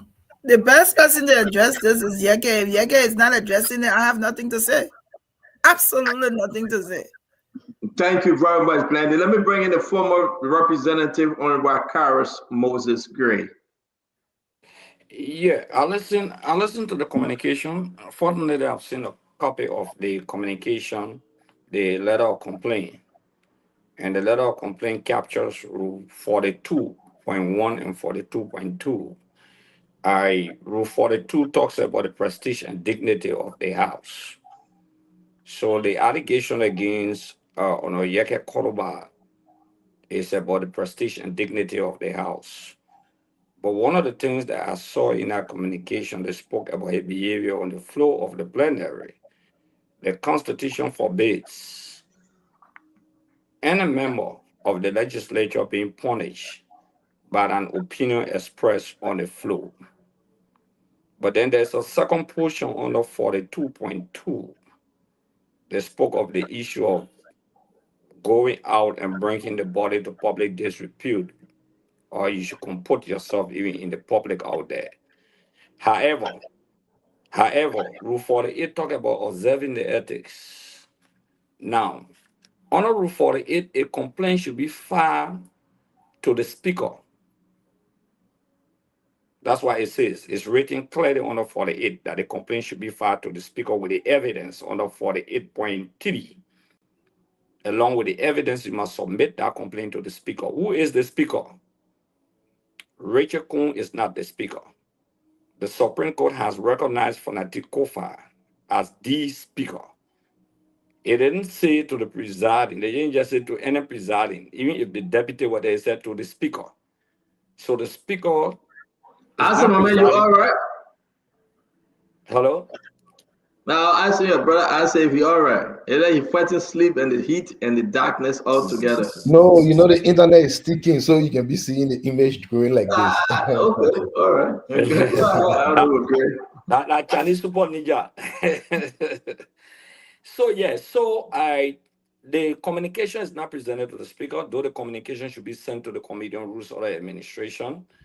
But I think Yeke should not respond to that body. He has the right to respond to the chief clerk that was elected by the body, and he should not even appear because the complainant did not go through the proper procedure of presenting the communication to the speaker. And then the speaker will send it to the Committee on Rules of Administration that is headed by Melvin Cole or Bon County. We're not talking about an illegal body. So Yeke has a point. That's why when Yeke say, I would not dignify them, and when Yeke go to court, this time the court would not be ambiguous. I mean, in their interpretation, they will be very clear. that the speaker is the speaker. They will be very clear. And I want to see, in fact, I want them to go and suspend Yeke so Yeke can challenge the suspension so that they can overturn that entire bogus body and Rachel Cohn being impersonating I'm as gonna bring speaker. now win then, Okay. man. Yeah, that you won us before. But you know what happened. Thank you.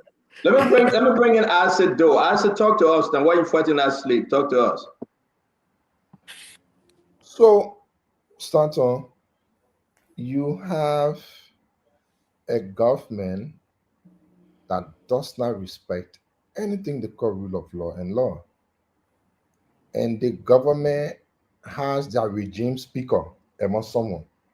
And you expect the regime speaker to do anything different? No, no. Like I keep saying on this show, this is the first time where we see a national government being so unserious. This is the first time. I mean, national government you should be to be very serious places. Even if you can see Ministry of Foreign Affairs posting fake documents on their official, you know the government isn't serious. You have regime speaker doing exactly what the same the regime is doing, disrespecting all laws or anything, and you expect anything sound to come from there. I don't know where my own Johnson William there come from now. He's saying be man, oh, then he writing letter up and down here and there. I don't even understand these guys if they even know what they're doing. And you know, this is just sheer arrogance. If you see the way they're going with do it, man, no matter what they say, when they talk man with do it, man, they will see man with, like a very arrogant group of kids. Like, okay, then I thought like the cause us, we move, we do it. What is that? I know you were talking about the Equa stuff, and I know how they listen. Edwin Snow had been there for a long time. He came on, he spoke. As a responsible group of people, call Edwin Snow and talk to him. How does it work? It wouldn't change anything. But because they are so arrogant in their thinking, okay, let him talk, they will see, we move, we do it. Like, what kind of a bunch of kids this? It is so disheartening to see people that are taking so much money from our corporate behave the way they're behaving. When last have you seen any of our legislative body suspending 7 persons, suspending 8 persons, beating people? When have you seen any of those things?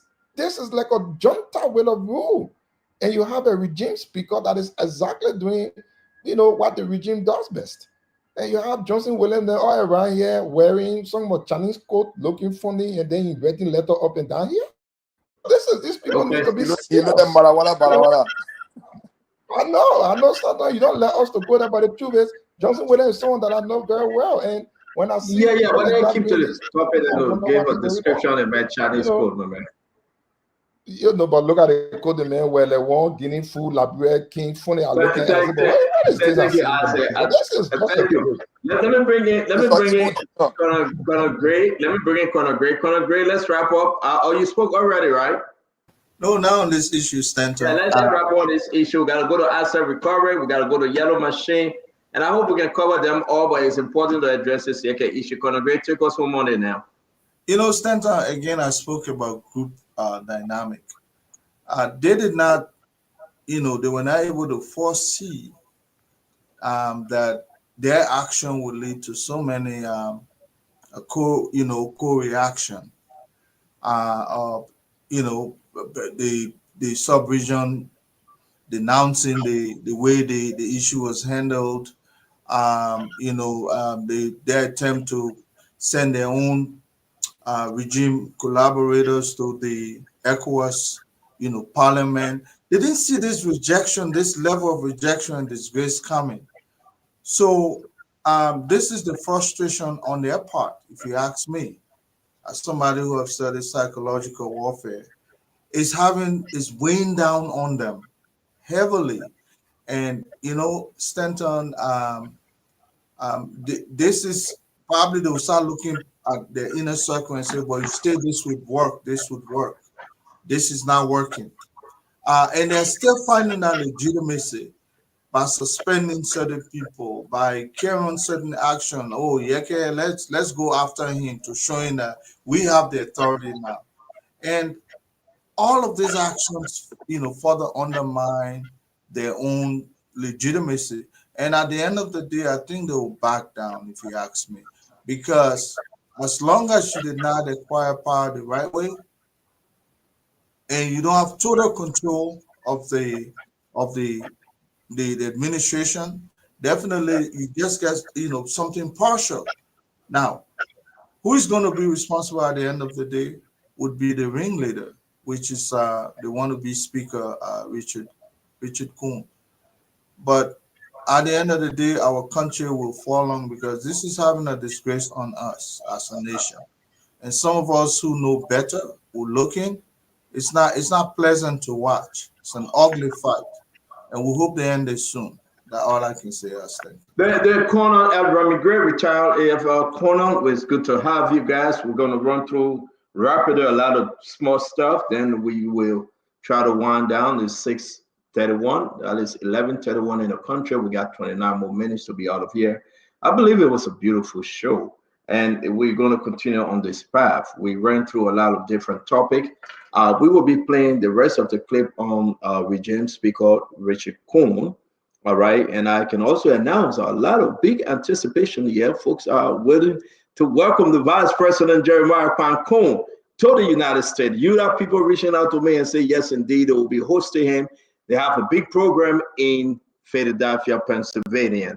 Yula will be hosting the Vice President. Again, we will wait in the month of March. We'll be very busy. Jeremiah Pancon is on his way.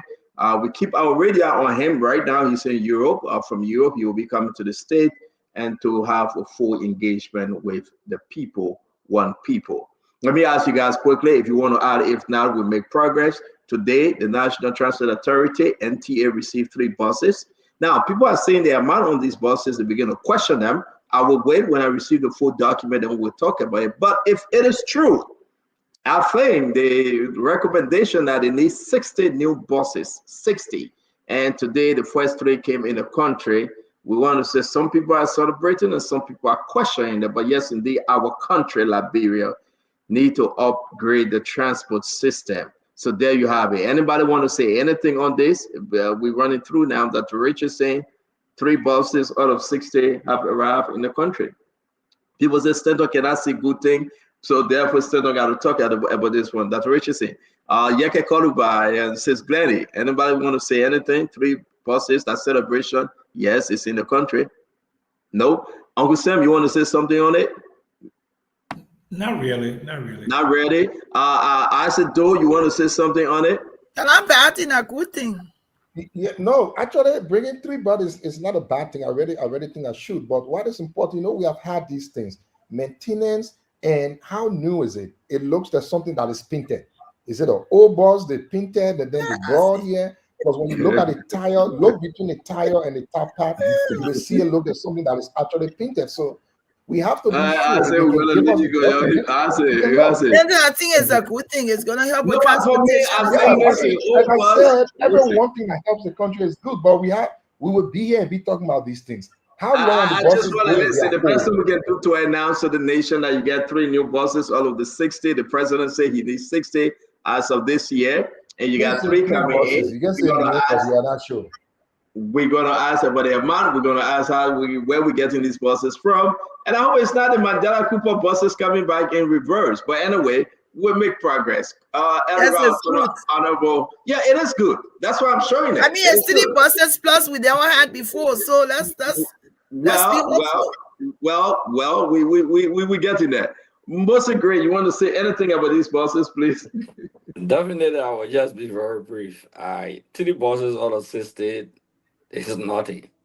There were existing buses, in fact. Let me make that correction. By August of last year, the transport authorities said they had sent money to India to get spare parts for 15 buses out of 26. They are yet to account for that. I'm interested in what happens to the 15 buses. Did they bring the spare parts? Are the buses on the road? They need to inform the public about that. But I will not praise them because of the BMC or those buses that came from Ghana and they had a big PR on it, and it turned out to be a flat. So we don't know how they brought it on, whether that the same buses came back in different form or that another Calais. Because sister to just bring TD and be passing around a yellow machine, that's something to praise for me. And I had a yellow machine came to the town and they carried to the barracks.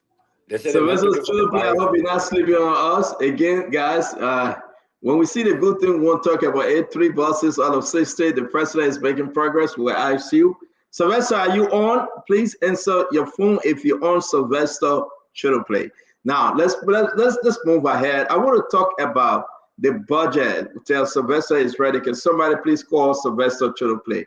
I wanted us to talk about this because we have our own brother Prince Moyi, Senator of Bon County, said this today. And this will bring us to our next conversation as to where we are. The budget, the budget, the budget. Listen to Senator Prince Moyi. It is true that the budget is supposed to be, capital is supposed to be distributed. But as we speak, we haven't heard anything of such. So our plea will. Senator Joseph, I need Senator the budget. I will plea with the planner of the Senate to grant me a request for the minister, to appear on Tuesday, to show reason why copies of the budget have not been presented to the lawmakers. So that will be my plea, because I don't see why almost 2 months after the passage and approval, we haven't seen a finalized copy of the budget. I don't know, and there's no information to say there's something wrong somewhere that stopping them, because we need to provide our oversight. Yeah. So there you have it. We've been calling for this budget thing ever so long, right? We've been saying, but where's the budget? People say, no, you got to give them 60 days. But people are saying that the guys are trying to finger the budget. You have Augustine Bayegafan is negotiating on the Noka Oil deal coming up. We'll be discussing that next week. They find another All Black that they're about to sell to some company. I'm going to hold the company name, but I know the company name, a big All Black they're about to sell. Not Easy, not Albert Easy. Albert Easy All Black is under the water with Michael McCarthy, Walter McCarthy, and Christopher Neal. But now you have the finance minister, Augustine Bayegafan. You have Justice Ministers, Oswald Tue, and you have Dora Musunska. I think she's back today, or she's still out there negotiating for one of the biggest All Black that this government will talk about bringing in investment. And I will not break that news today, but let's go back to the budget. So why is the budget not out? Why? Something is happening. You heard Augustine Bayegafan say, well, the $17 million, $17.4 million that is taken out of this thing for use is giving us hard time. I should say, why is the budget not out? A lot of mismanagement, a lot of fingering in the budget. Somebody says, Stanton, don't use fingering, that belongs to AMC. I respect that. So I would say a lot of misappropriation. Clearly, don't give me that look. A lot of misappropriation that Richardson didn't get me in the budget. So let me come to you. Why they're hiding this budget to release the budget and see all the, how you call that one? Uncle Sam, you're the budget people, man. The one proposal, the projected amount, and the alternates. To see all the alternates. Why are they hiding the budget? Because we need to see the 2024 alternates. How much was used, who used it, blah, blah, blah, blah, blah. But they are hiding the budget. That's why Prince Boy is saying we need to see the Minister of Finance. He need to answer to us. What say you, Dr. Richardson? This is getting close to home right now, and it's troubling. Well, I think the question he asked a great question. Where is the budget? And that is the question that everyone is asking. Where is the budget? Secondly, he said that he wanted to exercise his oversight responsibility. I know that he could probably do that now, but I wish that he would have been stronger in that oversight responsibility when the budget was sent to them from the executive office for them to review it and reconcile. I wish he would have said something a bit strong about that. It's almost like now he's asking the budget already been passed. It's just copies of it he's asking for. I know he can probably review the outturn and make some comments and invite people to to the conferences to answer to them, but I wish he would have spoken earlier. I really do. Thank you very much, Dr. Richardson. Yeke, what's the people budget? You're one of the lawmaker out there. What's the people budget? Yeke, where is it? Stenton, the thing is not about the budget. Let me tell you something today. I didn't actually listen to what our cook was saying, President Moy. Look, what they did in the budget was to put money on a ministry and agency. And the final minister has said to all the ministry and agency, don't money no put over there. When you give it to them, you will account for it. Stenton, you don't know what happened. That's the actual thing that happening. These few days, some of them went to Mo Ali. They put money on a Mo Ali. They want the money out. Mo Ali and gave them the remaining 400,000. Mo Ali said, what would be my explanation to the Liberian people when I'm being audited? Pretty much then I just put money in budget on a ministry and agency that all he worked for. Stenton, this thing is not about any other thing, but the final minister is giving them help. How can they get the final minister to surrender to them, to succumb to them? How they talk about saying, you take Primoy to be serious? Primoy is very unserious. All the criminal acts that go on within the budget, it is Primoy number one that get involved with it. So the point is, bring the final minister, put it on a direct, so the money they put on the ministry and agency, the ministers can release them. Now all. Thank you very much. Is he a serious person? What do you mean the man is serious, man? Oh, I know the man. I work with him. You know, also representative. I know who he is. I know what he's capable of doing. He's competent of doing. Thank you very much, Honorable Yeke Koruba. Glendy, let's hear you on this budget issue. Why is the budget MIA? It's still working on it. Now, it was signed already since January 6th. They updated it. What do you want? No, they cannot. It's illegal. This budget then where is it? January 6th. Where is it? Then the question is that you can answer for it. Why am I gonna answer for the budget? They're still working on it. Maybe the sheet then missing. They will put it together. Oh, great. Let's hear you though. This is disturbing, right? You got a law. The PFM law said what, Honorable Gray? No. And the budget, once the budget was signed, you know the laws of Liberia, forget about what they call PFM law. The law provides for a time frame for any bill to be signed by the president. If those days expire and the president doesn't sign the bill, it becomes law or it doesn't allow him veto it. So we're talking about the Liberian Constitution, not talking about PFM law here. Okay, the Constitution is clear. The budget is a bill. It's a financial bill.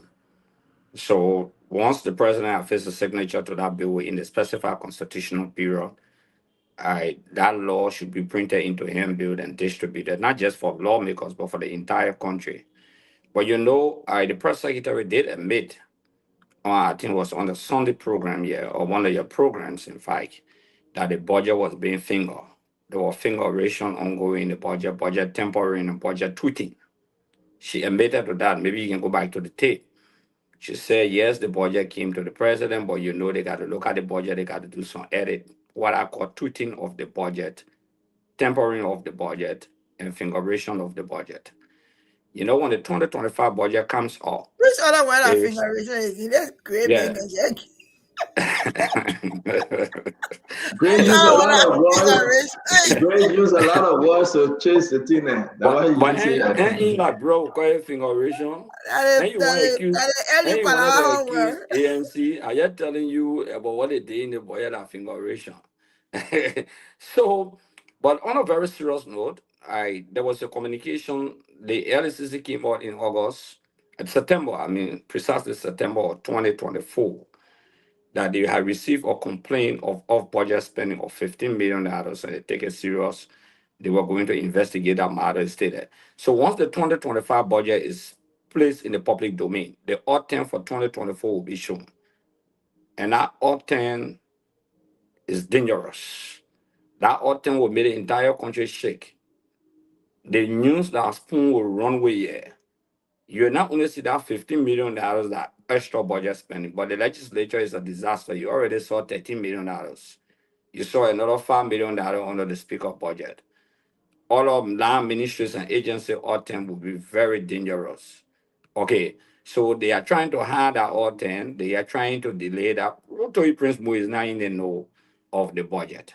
He knows exactly. So they're trying to just put the blame back on the Ministry of Finance and Mango in that bro say Mango at the legislature. Okay. But now Prince Moishu have been telling the Liberian Senate where the budget is. They know what the budget is. He should be telling the people. He has a good relationship with the executive branch of government. He has an oversight. He shouldn't even ask plenary to exercise his oversight because the rules created that body as chairman on Ways, Means and Finance. He should have instructed the secretary of the Liberian Senate to write the Ministry of Finance and made a report immediately to his colleagues on the floor and tell them the status of the budget. Why you coming to plenary to ask plenary for mandate? You didn't even write a communication yesterday out there. So the guys are playing games, okay? But the fear of the budget not being placed in the public, the budget law is up. Go to the website of the Ministry of Finance, you see the budget law up. You see the signature since the president signed the budget is out. But the copy of the budget itself is not out because the all-10 Thank is a you. disaster of corruption. Thank you very much. We want to say that on the 7th, the Executive Mansion Facebook page for immediate release. We were on this show and Governor Clinton were questioning the Executive Mansion and the posted this time given. President Joseph Yima Bwaka signed FY 2025 national budget into law. Executive Mansion Liberia on Monday, January 6, 2025, the President Joseph Yima Bwaka Sr. signed into law the national budget for fiscal year 2025, totaling 880 million United States dollars. There you have it. There you have it. But then what happened? From the 6th to the 6th, counting. Where's the people budget? Where's the people budget? Where's the people budget? I should do, man. We'll give you only 30 seconds before the great set it off for you. So, The people budget cannot be found because again, you can lie to win, not to lie to govern. They came here and said, oh, they get surplus. They got to find that surplus somewhere and put it there. The minister came and said he added 15 million in the budget for salary increment. But the outturn that is coming up going to be showing around 315 million as salary payment for last year. So if you have for budget this year of some 310 million, whereas you paid 315 million last year, you cannot fool the people. You can lie one side, you can continue to lie. And that's what is giving the people hard time. They just feel that because you lie to come to power, you can keep lying in governance. It's not possible. General Gray plays it right on everything. One of the most important reasons why they are delaying the budget to be submitted to the public is because they are trying to cook the numbers for the outturn. We will see President Bwaka's travel expense over the roof. They don't want to show it. So what they're trying to do is to take from here, and budgeting is a little tricky thing. Because once you take from here, you put to the other place, there are a lot of other changes you have to make, budget code, a lot of things, or else you make mistake. Once you make one mistake, you will have to go back again to one face something, and then you get confused. So right now, lying to come to power, lying to govern is the one embarrassing our people. Leave that thing and do the right thing. Bring the budget. Let's see. We know what is there already. Stop killing yourself to trying to fix things that you cannot fix. Thank you very much, Alcedo. I'm going to go to Conor Gray and I'm concerned we finish this thing up. There you go. When the president signed the budget, January 6, 2025, at 2:55 p.m. That's the signature of His Excellency Joseph Yima Keke Bwaka, right? Then what happened, Honorable Gray? What's the people budget? Senator, I think what got us in this debacle at the legislature, specifically the House of Representatives, was the issue of audit. Once that subject was introduced, all health, went asunder. People went in separate ways, and the only solution was to replace the speaker at the time. And then people focus shifted towards a new speaker to pass a budget because they wanted government function to go ahead as they had, determined in their ability to rule the state. But then what happened? The new individuals they brought on have even done more damage. So then even the previous one, they were afraid. So, this issue of hiding stuff that obtains in government is it's just been stretched to on unmanageable level. To the end of the day, definitely we're going to go, because you know what, you may not implement the TRC, which has to do with war crimes code and economics crime code, but you don't know what your successor will do. If you cover up stuff today, there will be a judgment day tomorrow. And now they have to find a way to mitigate the system in ways that will not, lead to public uproar. But imagine one day you can hide today, but you will not be able to hide tomorrow when you're not there. Somebody else will come and say, you know what, we have to look into past budgeting and so on and so forth. And a lot of stuff will come out. Imagine that fight comes up now, that'll be a distraction. So a lot of people trying to hide things. Well, look, this cannot be swept under the rug. Eventually, someday will come out and will be around the same way to watch, that battle. Thank you very much, Uncle Gray. Uncle Sam, man, what's the people budget here, Uncle Sam? Why are they hiding it? So let me speak to my Liberian people. When you hear budget, it might not be something like that you don't understand. That your money. When you buy chicken soup, there's something called GST, that tax on that thing there. You don't pay it. And you working, they can take money from your pay to put in that budget. The people who living in Nimba, Aslamita, when they're sending your iron ore out, the royalty, what they feel the government get, that for you, that for future generation. Everything that in that budget, the 800 million, that your money, that money belongs to you. It belong. You see the people that buying the BB, that run the BB cars, are building the BB houses, that your money that you put it in the budget, that what they're using to make themselves rich, to be bluffing you. When you go to beg them for your children's school fee, that your own money you're begging them for. The reason why they don't want to put this budget out, because there's something my people they call the outturn. The outturn is when they make the budget and how much they spend, how much they really spend, and what is the outturn. Sometimes they can spend more than what they put to say to buy gasoline or the president to travel or to give legislators. So they're scared because now a new day. Plenty of your children in our learn book. They know what outturn means. They will explain that to you. And all the suffering that you're doing in Liberia, you will see where your suffering coming from. Because the people taking your money, they spoiling it, they eating it. One minister alone facing his one-room office for $196,000. The legislature, the people who eat most of the money in the country, they are not spending more than 15 million, more than what they was able to spend. So what they're doing, my water, they're stealing your money. The poverty that you see that you have in Liberia today is because they have not been using your money properly. They have not been using your money properly. Just the people that are running the government, just to pay them a loan, last year they spent about $315 million. $315 million just to run the government. When was the last time you saw any kind of good service to your house in Gaytown there? Or in Mangaton, or in Zago? The people say Ministry of Internal Affairs that are working 4 to 5 hours.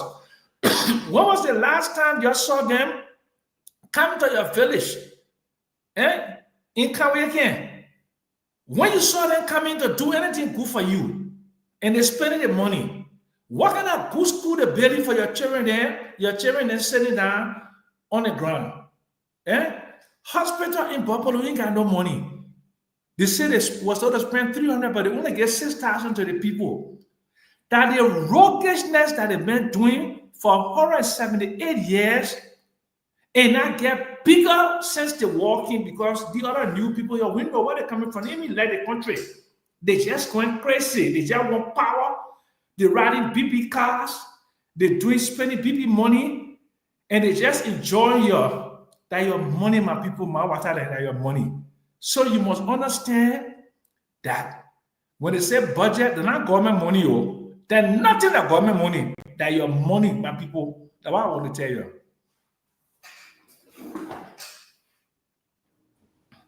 I'm not. Did everybody speak on this topic? Yes, yes. Oh, okay, so I'm not sure what Stanton's next topic was, but does anybody have any final thoughts about it? We're calling from Jonta Rachel. Oh, what did you say? You received recording? No, he was going to play the remaining recording to complete the tape about Jonta Rachel. How he was discussing how the journalist she deal with the president, but forget about him, not to deal with him. I think that should come from Chilope. I think you was asking someone to call Chilope, but Santa, where are you? I don't even know where the Chilope, do you have the recording? You want to play it?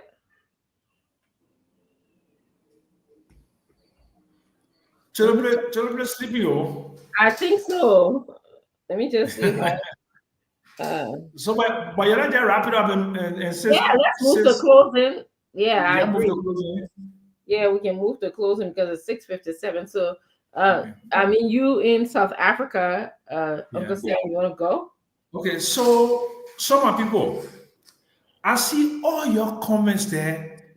They say, "Oh, the Spoon TV now, there's social opposition on it.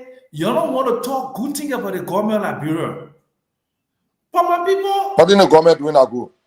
Well, but my brother, my in-law, let me finish. You come and you tell us, you stay on Broad Street, you get bullhorn and you tell us what the government doing. You're going to take your videotape there and you show us what the government doing. You show us, you show us the road the government building, show us the school the government building, show us the hospital where they got plenty of drugs. You show the children. Yeah, I'm closing. You show us the children playing NAFO and hopscotch, and they happy and they looking nice. Their uniform pressed good. They're giving them free lunch. You show all those pictures. We want to see it with our own eye. But the other thing we're seeing, that people burning Capitol building, people breaking Yagat Kolobaka, Rachel Kuhn talking, say how they must be stealing the money. That's all we're hearing. So we beg you, my people, we hold your foot. You please show us. Every one of you get your own camera. Your United Party people. Your go. You send people to where all the good thing happening. And you can put it on Facebook, on the Executive Mansion website. Thank you, Uncle Sam. Thank you. I'm finished yet. That 2 minutes, I'm finished. Uncle Sam, you better over 5 minutes, blast your government. You want me to blast your government? So I'm appealing to y'all, all of you there. Okay? Y'all, please, y'all take your good camera, iPhone camera, y'all go all around, and y'all put it on Facebook. When y'all put it on Facebook, y'all must tag me on it. When you tag me on it, I will come on Spoon, I will talk about it. Yeah, that's all I have to say. Uncle Sam, thank you very much, guys. Let's close the show. While we do that, I want us to just remember that the more we discuss the yellow machine, what's the status of the yellow machine? Please do your research, folks. The yellow machine came in and everybody was going crazy. Glenny said, I ain't even yellow. Or you know that me too, I yellow, right? I yellow small, right? Or maybe I ain't even yellow, right? But the yellow machine came in. Everybody want the yellow machine. 585 pieces of yellow machine, Dr. Richardson. 285. Huh? 285. Okay, so I added another 300 on it. Yeah, but at 285. The one actually do a yellow machine. They were knocking the door, yellow machine coming to the country. Right now, you got 31 of them right at BTC Barry, where Honorable Gray used to be the representative. It getting rust from the sea breeze, putting rust on the trucks. The man want his money. They came in with an invoice of $84 million. 84 million. We run with that, with those documents. We run with it. Voila. But I originally you wasn't on Spoon Talk at the time. At that time, you told Brig you went to Liberia. We run with it for almost a month, and at the end of the day, just remember my good old friends. It's been how many months? They're negotiating yellow machine, negotiating yellow machine, negotiating yellow machine. From $84 million, the thing came to 19 million. It went back up to 22. It went back to 27. The question now, generation is plenty. From 84, it came all the way down to 19. Woo! Then it started coming up again, small. Everybody start putting their own eating there, putting their own chopping there. And then Musa Benedict vest. Musa Benedict said, but what happened with the yellow machine? How many trucks? Where the truck coming from? You know what Musa did? Musa ordered 2 of those trucks. Uncle Sam, 2. The identical truck, 2 from the same place, China, from Sunny. While the men were asking for 190-something thousand, Musa ordered it for 75,000 for one. It raised a concern. President Boga set a committee. The committee headed by Jeremiah Kwankun, the vice president, to look into this. What happened? What happened? And now the yellow machine story, is it still alive or is dead? Are we going to cut the South African businessmen out? Are we going to import our own yellow machine? Or what's the cost? You want to join us tomorrow because we have documents, we have information, and I will ask Musa to join us and explain the process he went through to obtain one of those trucks, cutting into the amount by 50%. John Spoon Talk tomorrow also, let's talk about asset recovery. Asset recovery, they gave them $1.350 million of the dollar, $1,350,000. Where is that money? But now, did you listen to our own Pape Councilor Martin today? That they are going after big properties and homes and everything.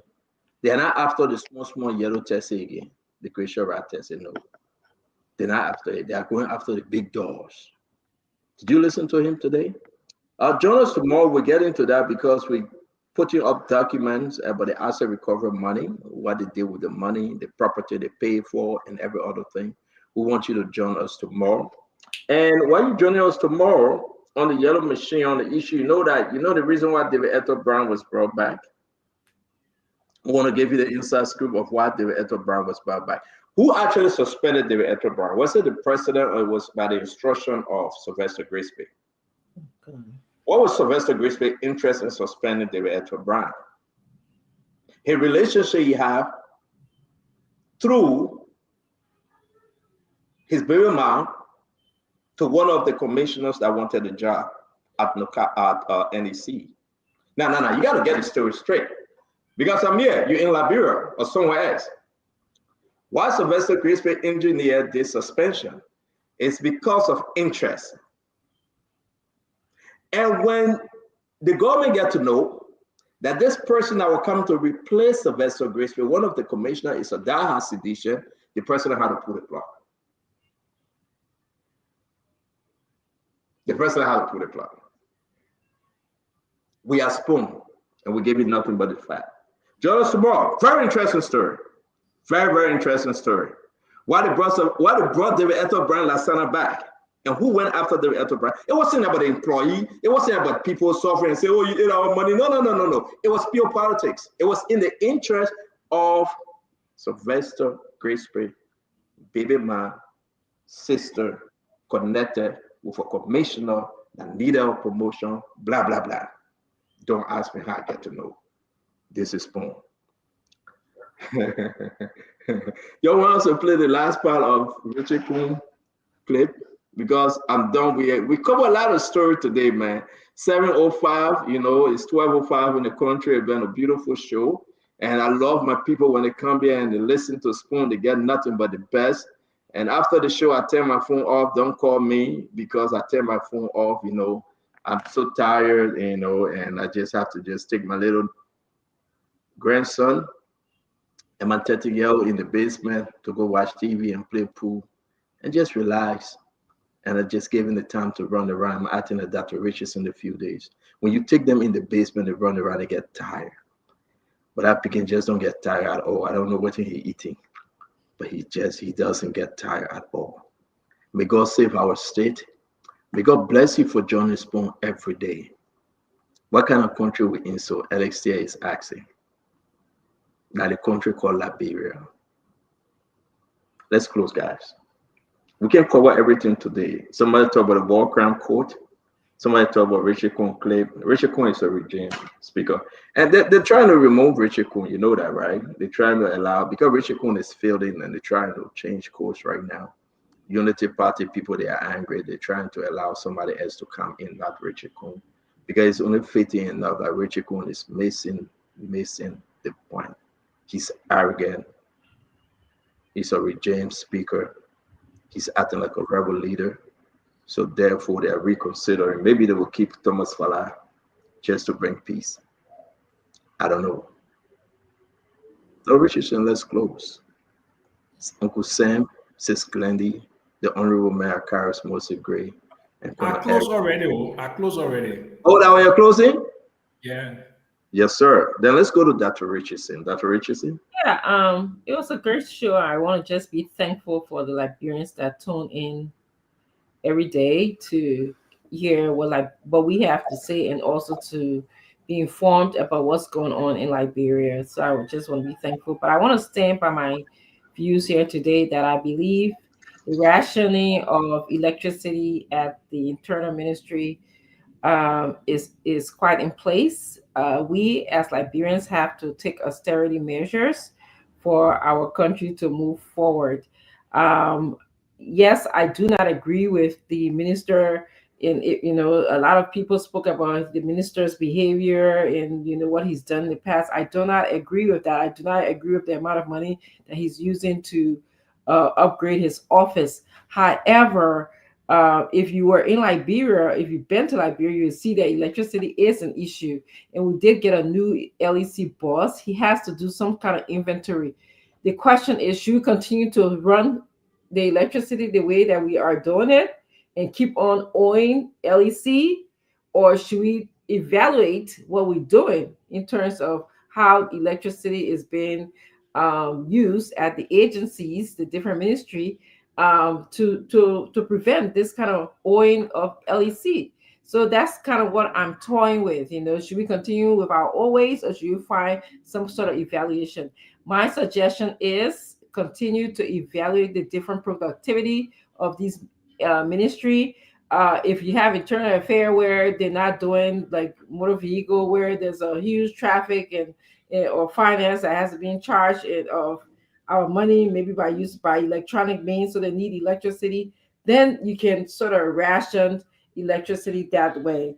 I think that they can explore. I've always thought that about exploring solar system in the country. A lot of Liberians, private citizens, are using solar system. So I don't understand why the ministries cannot move in that direction using solar system, using solar energy.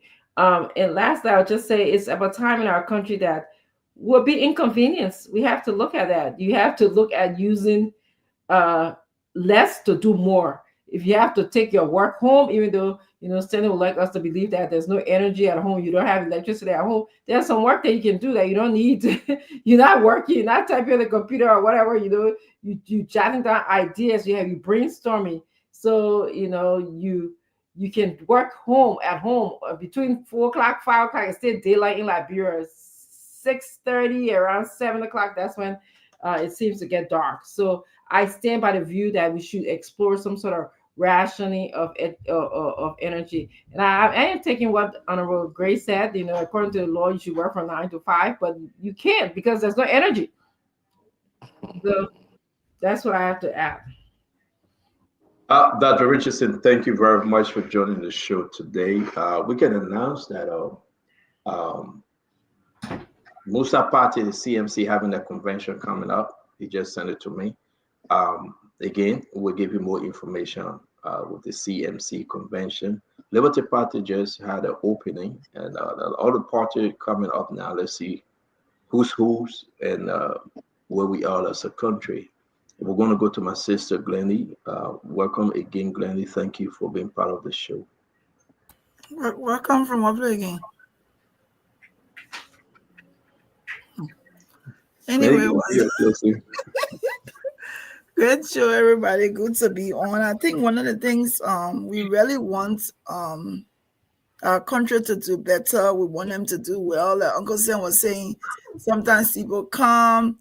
I like to be in the feed and read some of the things they're saying. I mean, their opinion over our opinion. I'm not an expert. I'm just a Liberian here wanting better for my country and coming and saying it as I see it.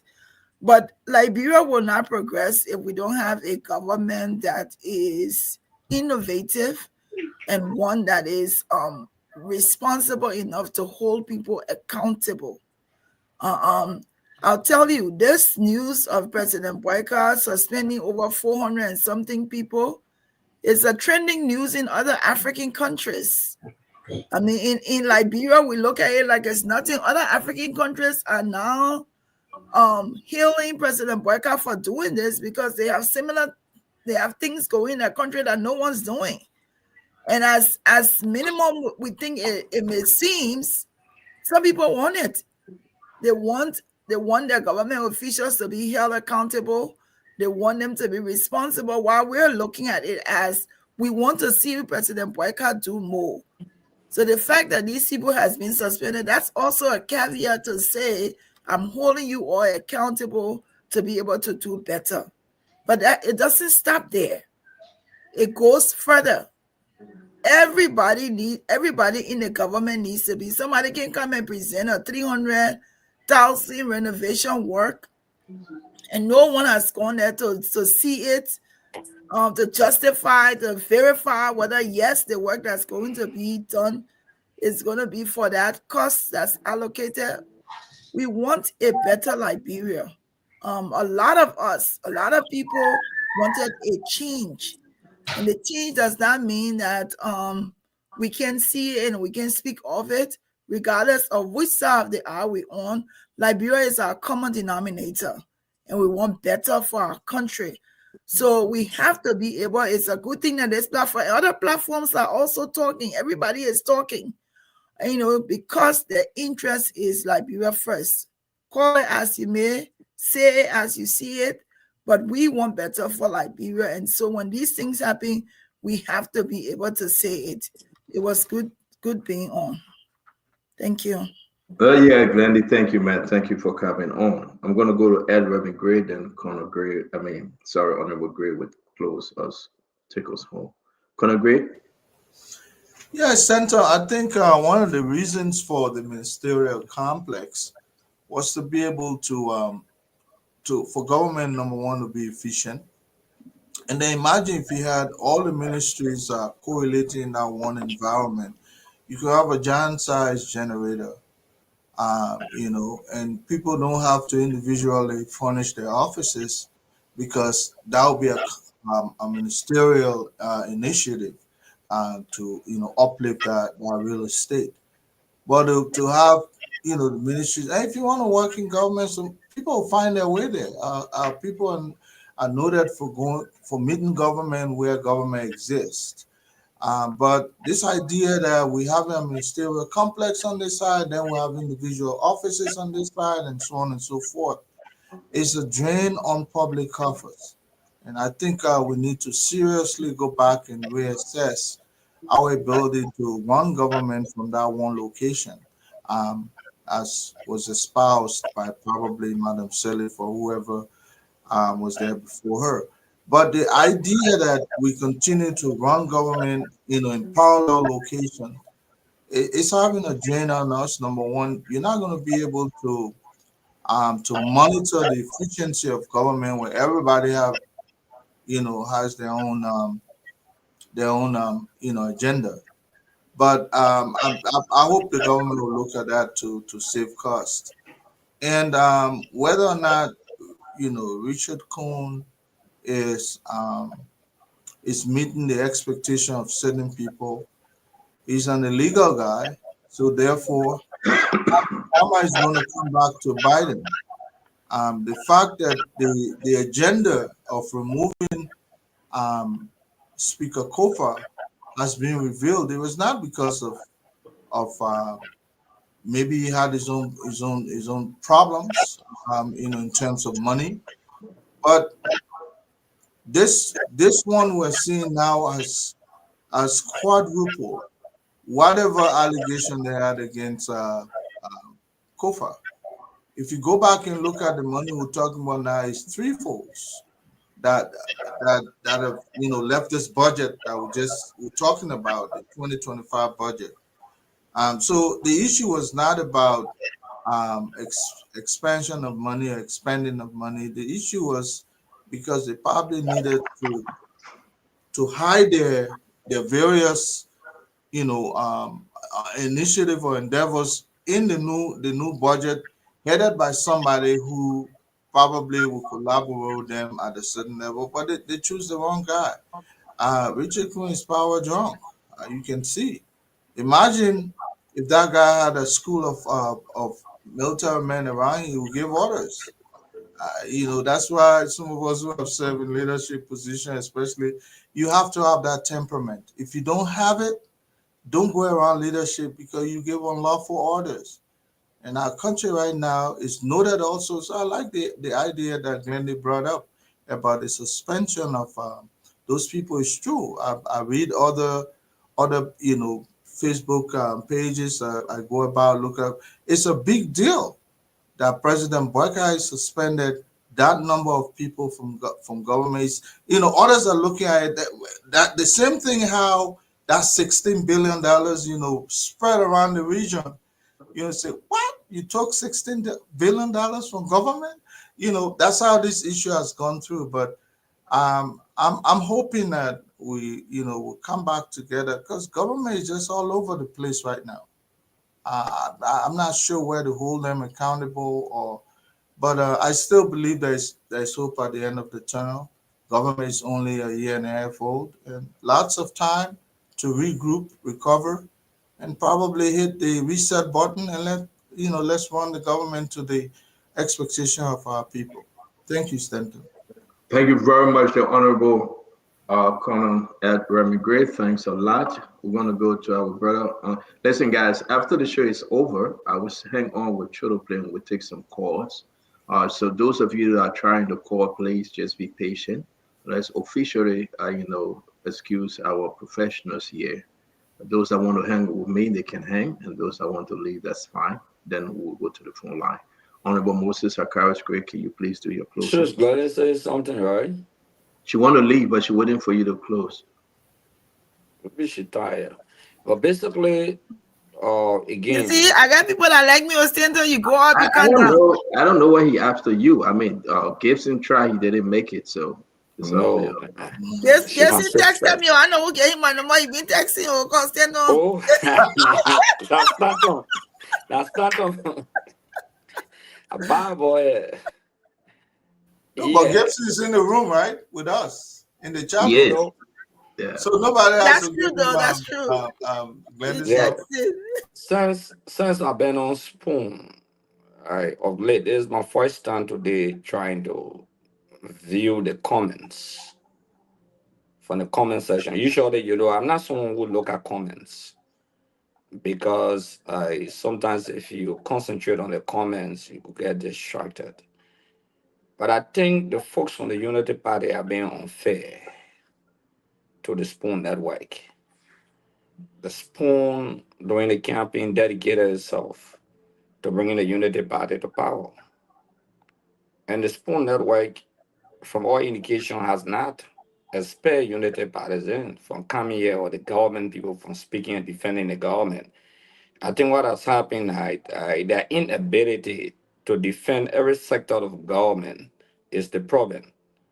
Because I work in government and I know sometimes it's difficult to defend just every figure in government. So as a result of that, some of them who should be defending the government will shy away from certain topics. That's why they are now on the show. Take, for example, how do you defend the issue of $500,000 that you take before the president is inducted into office to buy a vehicle? How do you defend grace period? It's difficult. I don't think Mo Ali will come and defend that. Okay, so they will defend on the periphery. So that's why they are escaping the Spoon that way. And I see some of their supporters are saying the show has taken a new dimension. Obviously, after election, there will be a transition period, the period where radio stations will recalibrate. And sometimes they look at things differently. And I think the Spoon that way is doing well for the government. For the fact that we can come on the show and criticize the administration, if they are smart group of people, they will take corrective measures. That's what smart people do. So, but I will always love, I love debates, right? I don't escape confrontation in terms of debate on issues. I want to see Jeremiah P., my former schoolmate. I want to see guy like Wilmer P. I want to see the rest of the guys who are articulating the views of the Unity Party. I want to see them on this platform because we after work, come defend the government. Because if you cannot defend the government and we exposing the lapses of the government, the population will definitely buy it. But in essence, what I've seen from the budget, like Sis Gladys said, you use the word fingeration. It's a terrible thing. I have a copy of the budget. If you see the copy of the budget, you'll be shocked. In fact, some of the figures under the legislature that we're talking about, the 13 million and all of those things, they got start changing some of those figures. You'll be shocked under the 2024 budget, the actual budget, and the autumn of the budget 2024 and that of 2025. Many of you will be shocked. But the budget is actually available, but they have not published it. But fortunately, they have managed to have gotten a copy of the budget. So I will be glad tomorrow. I'm interested in the topic of the access recovery team because I read a press statement today religiously. I see that they are even sounded caveat to even existing government officials. And they talk about suspicious wealth. And they also talk about wealth that are not suspicious, the name issue of countries like Ghana or Ivory Coast and Dubai where people have wealth. They talk about illegal contracts given on road construction and all of those things. So I see that they want to widen the fight. However, the executive, the EO 126, the executive order 126 will be expiring on the 6th of March of this year. The president may reiterate it or may reinforce it.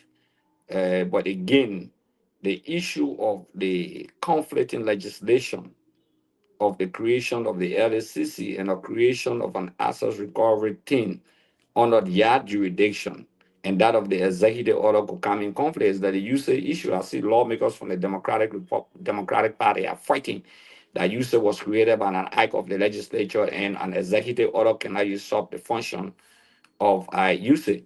So I see the same thing maybe would be happening to the access recovery team. So they could have a long-winded battle.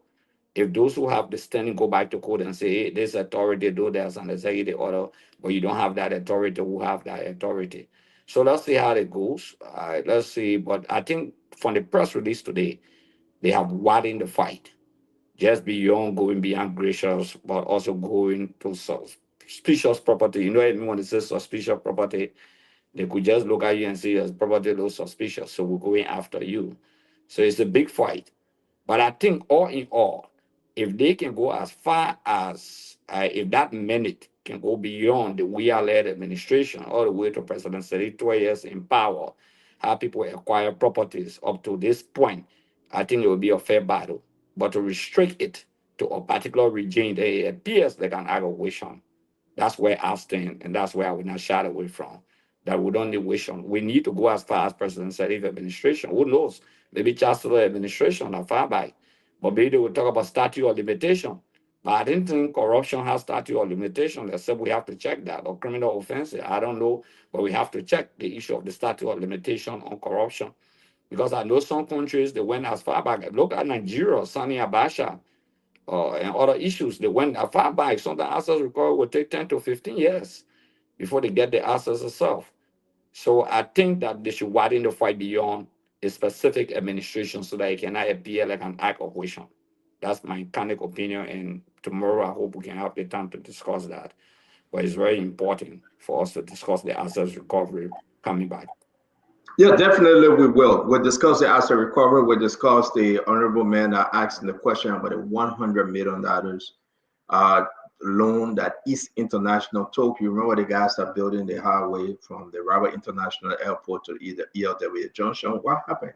They took $100 million and Representative Gleeke, I believe, will be reaching out to him. He raising the issue. What happened with the money? He raising the issue. There's a problem, and we will get into that. We have his video ready tomorrow. I just also want to announce very quick, Uncle Sam, your boy Buma Kamara, he's in the France right now with Wama. As you understand, he's the the boss right there. He will be joining us tomorrow. He will be joining us next week Tuesday. Tomorrow is Friday. He will be coming on Spawn next week Tuesday. We can announce Buma Kamara, the former finance minister. I heard that he was sick. I talked to him. He said, "Stanton, man, I will explain my story, but I'm grateful. I'm strong. I'm ready to rock and roll. I'm here to serve the region." As you can see, he's right there. He's doing his thing. That's the former finance minister. People say, "Oh, the man's sick. The man going crazy. The man this, here, and there." Director General Wama, the Bob on his thing. On this note, Uncle Sam, listen, he said, "Where's Uncle Sam and Dr. Richardson number?" So I will share your information with him, and maybe. No, but Sarah, he and I spoke. I mean, of course, I'm not going to divulge what he said. I'm not even going to show any emotion about it, but he told me a lot, and let's see what he says publicly. Yeah. But he will be here. He will be here Tuesday, and I can say to everybody, he will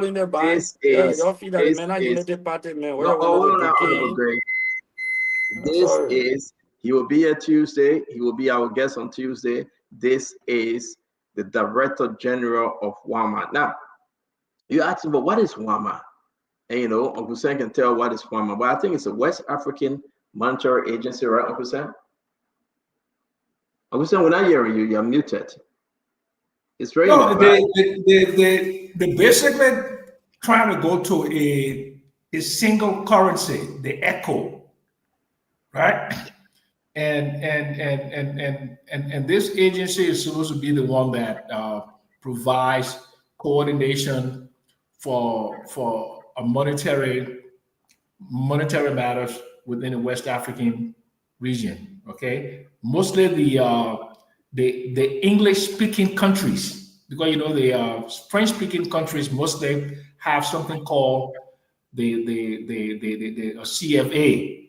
Okay, and they all are directed by that, and a central bank of France runs that. But the West African Monetary Agency is the one with the English-speaking countries. So now they try to get, but I won't get too economical to talk about convergence, fiscal convergence, economic convergence before you can have a single currency. There's a whole bunch of stuff, but that idea is to bring a monetary stability to the West African region. That's the idea. And Buma is a former central banker from the Central Bank of Liberia, as you guys know. He's a well recognized individual who worked at the IMF and the World Bank. He's done some other work globally. He's eminently qualified. I uploaded the video. Sylvester, can you upload that video very quick? I sent you. I want to play it because something is happening at West Africa Monetary Agency. You got to understand that he also Liberia force on him. Liberia force on him. It's like he based in Sierra Leone, right? And he about to make this thing like crazy big. Reduce the many currencies to 2 and ultimately down to 1. It's the ECHO, ECO, ECHO. Listen, listen. Tuesday will be a wonderful program. We're going to go into everything. He's saying that he will appear. He want to speak to the nation. He want to speak to the region, and he want to tell Liberian people exactly what it is to have a one currency system. So we've been having this conversation, Uncle Sam. Please, please, please. Even if you're traveling to Liberia or Guinea or wherever, you have to. No, I mean, Tuesday I will be on it because I'm traveling the following day, so I'll be available. Okay, and he's the first Liberian to occupy that position as DG for Wama. That's great, though, Uncle Sam. But this guy was sick. This guy not well, and he would not function. He said it was all propaganda to get rid of him. But I'm not going to go into the other details. Yeah, don't go there. He will explain his own story. I really respect you for that. He will explain his story. Let's just wait a few seconds. Children, can you put it up? I want us to play the Wama is a body that was established in 1990, right? And they started operation in 1996, right? Am I right? Uncle Sam, is that so? I already have not followed Wama, so yeah, I don't know when they were established, but I know that it is a body that is trying to go to it's an autonomous, a single currency. Let me just to go to a single currency, but you know, in the West, in the ECOWAS region, we have the CFA, then we have the English-speaking countries that have their own individual currencies, right? So in order for you to basically go to a single currency, there must be a lot of what we call precedents, things that you have to do. Fiscal convergence in terms of your tax system, you have to converge. Economic convergence, because what you don't want to do is to go into a single monetary union where one country balance of payment, fiscal balance, and all of those things are superior to the rest of it, then they will have more benefit. So you have to have the countries almost on the same level in terms of the fiscal balance, in terms of their monetary policies, in terms of the economic growth. But I don't see it in my lifetime having a single currency or even having just two currencies for all of West Africa, because it's so much work to do. And those precedents there, I don't think they can reach those precedents. And of course, the political and geopolitical things about CFA with France, you know, the CFA is backed by the Central Bank of France, and all of the reserves of the CFA countries are deposited in the Central Bank of France, in the Bank of France. So it's just too much politics. You may live to see it. I mean, they've been working. Yeah, but the thing is, I say it started in 1975 as West African Clearing House, and it got transformed in 1996. He's the first Liberian. They actually got transformed in 93, then 96, they started operation.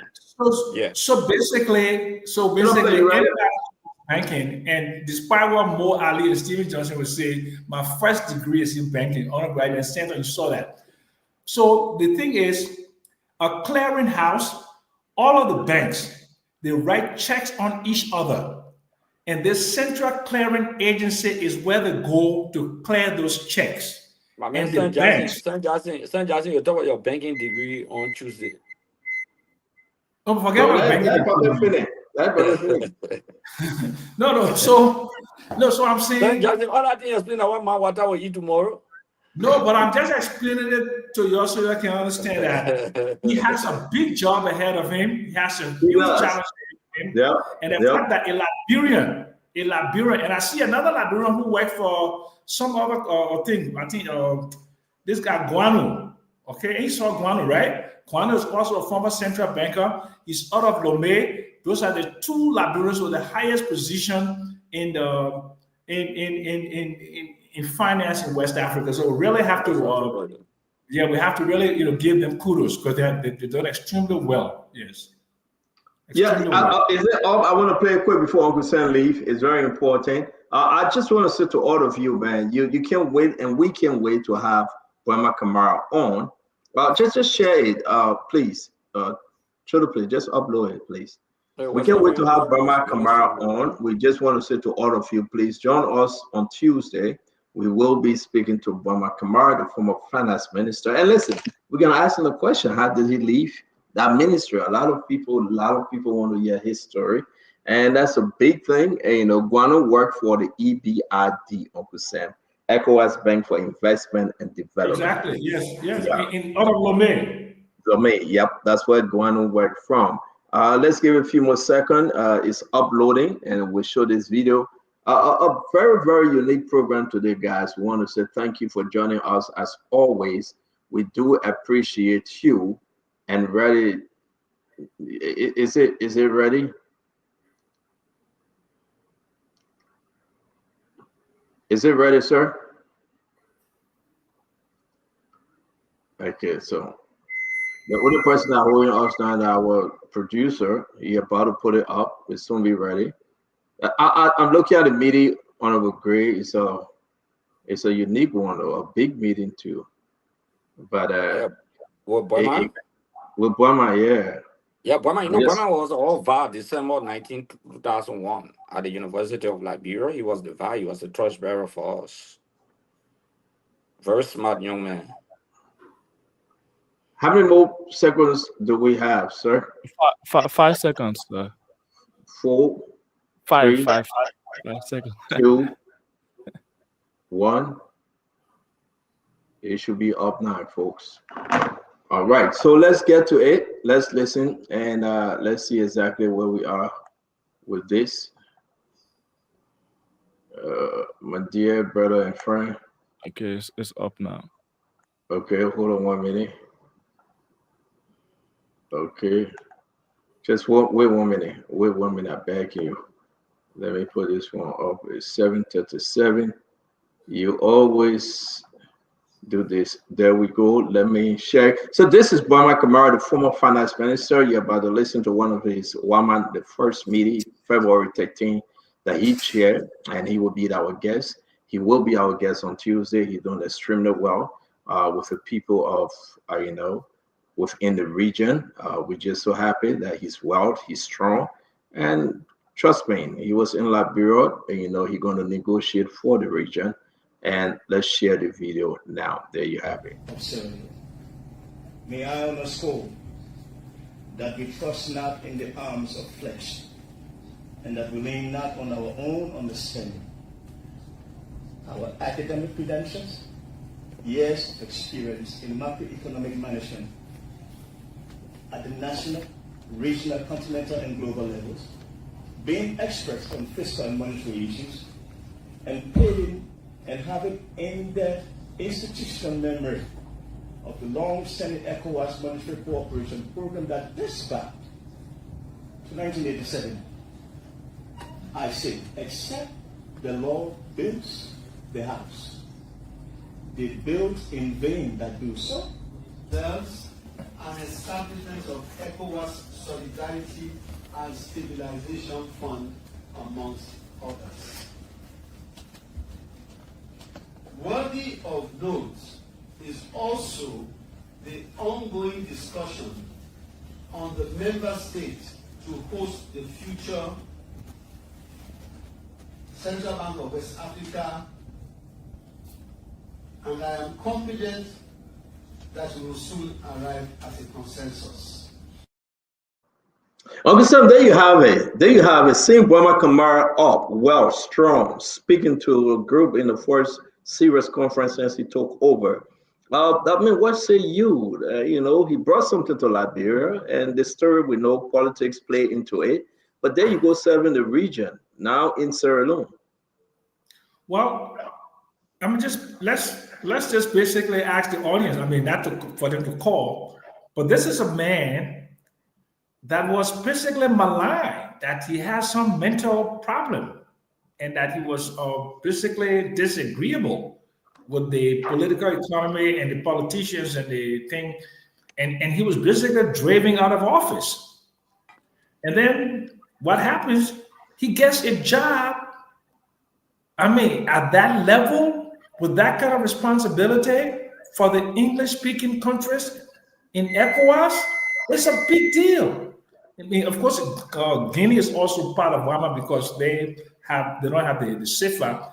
They ran away from that when they broke away from France during the independence under Sekou Touré, right? So, but guess what? Gambia, Liberia, Sierra Leone, Nigeria, okay, Ghana. And this guy heads that agency. That says a lot. And that says a lot about our political economy, that we drive away the best and the brightest because of politics. Okay? But that politics is based upon self-interest, avarice, greed. Yes, we threw him away and he got accepted by the international system. So that should tell us about our country, Liberia, who we are, that we don't bring our best and the brightest. We bring people who will cave in to the political influences of politicians, who will serve them, who will live according to their dictates, but not people who are independent. It happened to Anthony Sire too. I can tell you that too. Anthony Sire was run out of Liberia because Ellen was going to run an election, and she did not want somebody who was going to say no to her when she was requesting money from the national coffers. So Anthony Sire ran away. And when I say not ran away, but they pushed her out. And that's the same exact thing they've now done to my very good friend BSK. Officer, thank you. Honorable Gray, you want to add, Colonel Gray, and for us to go? I mean, I just loving all the videos here. Yeah, and I know Boyman personally. He graduated from St. Patrick's, I think, as the son led to Jacob Mason, who graduated senior from high school. We entered the University of Liberia at the same time because I graduated from SDA, and I very studious and religious young man, extremely studious and religious. I remember Remy was a senior by then. Probably he didn't know me that well, or he knew me. But we were the very energetic young guys. In fact, Boyman and I shared the same political party front, but he was more religious. That is the Student Democratic Alliance. But he was with the religious group.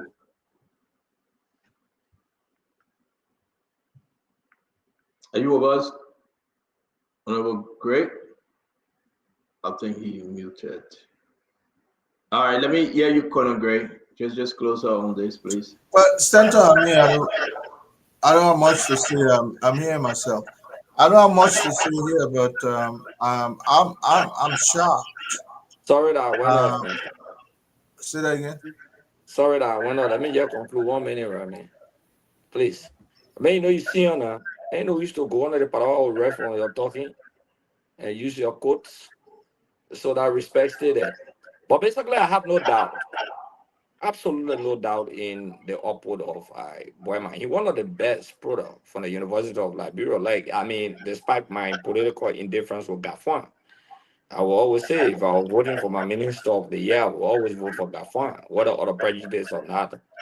I mean, Gafwan, very brilliant young man, struggle a whole lot like Buma Kamara. Okay. But again, Boyman was finance minister before under Ellen Johnson Sirleaf. I hope you remember that. He became finance minister at a point in time under President Sirleaf, and also became finance minister again under Joseph Boakai. Like Gafwan, who became finance minister under President Sirleaf, and now finance minister under President Boakai. So both of them have served two different regimes, two different administrations. That's why much I can say about Boyman. But Boyman is very qualified and competent. He can represent Liberia at any level when it comes to banking, financing, or economics, or whatsoever. He's good. Thank you very much. Come on, great, take us home, man. It's time to roll. Well, I believe Boyman may have attended Tottenham High, as far as I know. I could be wrong. But I think him and Toy maybe graduated just from the same Tottenham High. No, he went to St. Patrick's. Okay. It was James Colley and Toy who came from Tottenham. I could be wrong because I know he went there. Okay. We've had discussion before. But the idea that politics have gotten the worst out of us as a people is the reason square pegs can be scuffled into round holes. In Liberia, you have to be a member of a political organization before they can give you reverence. If we shift away from that culture, then competency becomes the order of the day.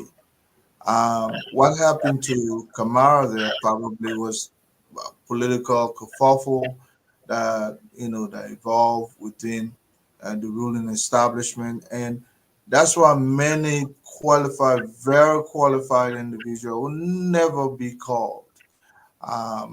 Two ways you can get in government these days: you have to have extra money to bribe the power that be, or those who make the appointments.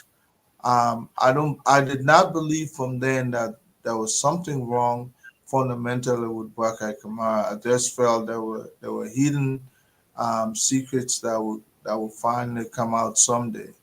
But I mean, this idea that when he goes to office, he's going off and this and that and all that stuff. I don't know if I bought into that story. But Buma again appears to be one of our best in terms of his own comportment, because these West Africans especially, they will not just come from one Liberian if you don't have the qualification. But whenever you have it, they respect you. They give, they throw the towel in and let you, govern the day. And Buma has that capacity to run that establishment. McDonald Guan is another guy that is there. I'm happy to see Liberians that we know will not make us shame out there are there, demonstrating what they do best. And hopefully, this regime that we have in power will see reason to reach out to other folks that will help them, not because they're a member of a ruling party. The outgoing administration made a mistake. You have to go under a sycamore tree as some kind of tree before they can look. And when you acquire education, you didn't have to go to no political establishment to do that. You Thank acquire you. education to help your country. And good day, Stanton, for. Well, thank you very much, Colonel Gray. Seriously, let's tomorrow, Friday, a beautiful Friday, the 21st of February. We want to say thanks to Uncle Sam Jackson. Uncle Sam, thank you very much for coming. Honorable Gray, Colonel Gray, we appreciate you all and have a blessed night. Good night. Let me go drink my soup. My good Please soup. enjoy it. Enjoy it, Uncle Sam. I want to say to all of our many followers, we say thank you very much for all 66,000 of you that currently follow us today on Spoon, not on Wow, Fabric, 66,000. just on Spoon, not on That's a good YouTube, number. not on Fabric, not on Super, but just not on the radio, just on Spoon alone, all 66,000 of you. Wow. A huge Yes, we number. want to say thank you very much. We hope we gave you most of the information. Come back again tomorrow. Let's have fun. Let's discuss Liberia. As always, we want to say thanks to the management of Spoon Network. We want to say thanks to the producer like Sylvester Chidoplay and the rest of them. We want to say thanks to those that go on the feed and collect this news, this information, just for your own consumption. Remember, it's because of you we are here. When you see something, when you say something, when you taste something, when you hear something, always share it with us. We'll be so happy to share the information with the nation. This nation depends on every one of us. So whenever you go out there, you hear anything that is not right, call me. Don't call Chidoplay. I don't trust Chidoplay. Don't call Nelson. Don't call anybody. Just call me. 609 649 4206. That's the number to call. Again, I'm serious. I'm telling you. Anything you see in any ministry, any entity, Chidoplay will be at Internal Affairs tomorrow. Maybe they will chase him, but we are announcing that we will be there, all right, to see how long the LEC will last. Chidoplay, don't forget. Please, you should go there. All right. Nelson will be our finance minister tomorrow. He will be reporting from right in from finance minister tomorrow, tell you about the building and everybody. Listen, we have to do this. We have to help President Buma. We have to. So this number is my WhatsApp number, right? 609-649-4206. When you see something that is not right, when you hear something, when you taste something, when you smell something, say something to me. Call me, text me direct, text me on WhatsApp, Messenger, anyway. Just text me and put your name. I will call you. Even when I'm sleeping, I will jump up and call you. Whenever I'm sleeping, listen. We have to fight for our country. We have to do everything we can to change our country. It may not be 100%, but we have to get there. We have to. We have to. If you don't, guess what happened? Your children will be 3, 4, 5. They will be 10-year-old, 15-year-old. They will still be saying ABC. You ask the person, but what color they will say, I know the color. Say a 1, 2, 3. They say, able. Is that what you want? On a serious note, you have to understand that every one of us have to come together. That's when the lawmaker making mess, we have to rebuke them. That's what listen, I was so tired yesterday. Children play call me. Children said, see you on my camera, my man. I'm going, I'm tired. Yeah. We have to be it. We sign up for this when we have to do it. So when you see something, say something. Yeah, let's just do it together, okay? And somebody say you can't reply to text, but man, just text me and put your name. I'm trying. I get plenty text message. But you know, we talk about the MCSS. Look at the story about MCSS. The MCSS director say he money in America, the government of America sees his money. So people won't credit him from the HR office of MCSS. Maybe we'll discuss that one tomorrow. You mean the superintendent? Yeah, the superintendent, right? The superintendent said the government, or the man said he left me America, or the main superintendent. He said, you know what, my bank account go. The American government, you know, they froze the bank account. I can't take any money. My bank account free. So therefore, you went to the they got an account. He took money from the MCSA account. Time to pay by the MFI people, he making plan with everybody because he said his money wasn't coming, they were getting money. You know, it's crazy, man. It's crazy. Wow. Well, I mean, Joseph Baga know this one. We just got to say, and when he know, that's fine. What about LTA? We told you guys Abdullah won't fire Patrick Honda and that Clarence Massacre because he feel that they are too political and they're washing over him too much. So Abdullah Kamara will fire them. They get a letter secretly to Joseph Yima Parker. And you know what they put on the letter? They put confidential. I will discuss it more. Put confidential on the letter. They secretly tell the woman, say, we can't keep Patrick Honda and Clarence Massacre because you know what? They got it too political. They're too party driven. They're not allowing us to do our job. Can you imagine? I'm telling you, hello, your name? Where are you joining us from? Yo. Ayo. How are you? Super. What's good? You live. You know that you're on the show, right? Oh, okay, yeah. I just called about that Richard Cole Israel way. You can't call it back. Yeah, my man. Yes, you see, when we say it every time, it will continue to happen and nothing going on. It hurts some of us, you know what I'm saying? Some of us are doing something in our country, some of us got family that will go every year and come back here and want the good of our country. But when we see the type of thing that on the internet, the image of Liberia being printed this way is bad.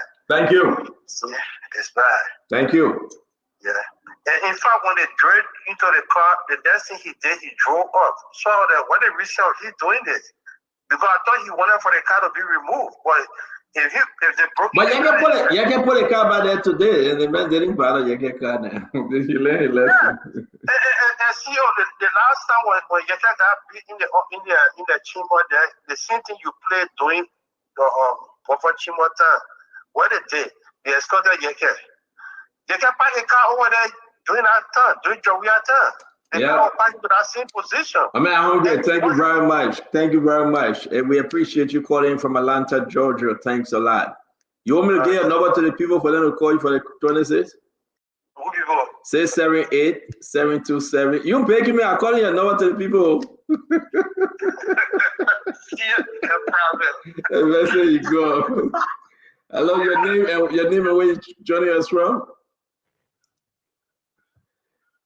What's your name again? State of Minnesota. Say that again, your name? Samuel Cook. I'm calling from Minnesota. Samuel Cook, talk to us real quick. Yeah. Can you lower the volume of your television or your computer, please? Okay, hold on a minute, please. Yeah. Talk to us, Samuel. Okay now? Yes, you do. Yes, sir. Talk to us. Okay, yeah. I just returned from Liberia after a 6.5 month stay, and I observed a lot of missteps. We all fought for this government to come to power. There are a lot of missteps.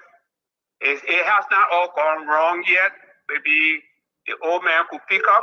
But like I always listen to the guys on your show, they've always spoken of, especially you though, you speak of, oh, Kekebwaka still has the time to pick up. We believe he still has the time, but he has to bring the right people around him. Thank you very much, my friend, and I agree with you 100%. He has to bring the right people around him. You know, and to hear people say, oh, nothing's going on, things are positively going on in that country. Thank you. Thank you too. You are welcome, sir. You are welcome. Again, we're holding Sylvester Chodo place, so let's take just 5 more calls. Your name and where you joining us from, please. Yeah, hi. This is Philip Valley. I'm calling from New York. Talk to me, my friend. Yes, I'm calling because Yeke is one of the representatives that caused loss in our country. And Yeke just want the attention. So that's why Yeke do all the things. And all the time you call him and say, no, it's not good. And the second thing I want to tell you that, the second thing I want to tell you is that Yeke intentionally do it because he want noise. He want attention. That's why he did it. Yeah, that's it. And for me, I want to say something, please. The motor brought garden that didn't want to kill people in Morovia. I went to tell to come down. They will put KFC down for the motor and people there. I mean, I use a motor people killing people. You get no evidence from that. No, I get evidence. No. But leave me, let's talk different thing, man. I'm killing. No, I'm telling you that. My man, motor people not killing anybody, man. You got nothing. You just can't say motor people killing somebody. Hello, your name and where you joining us from?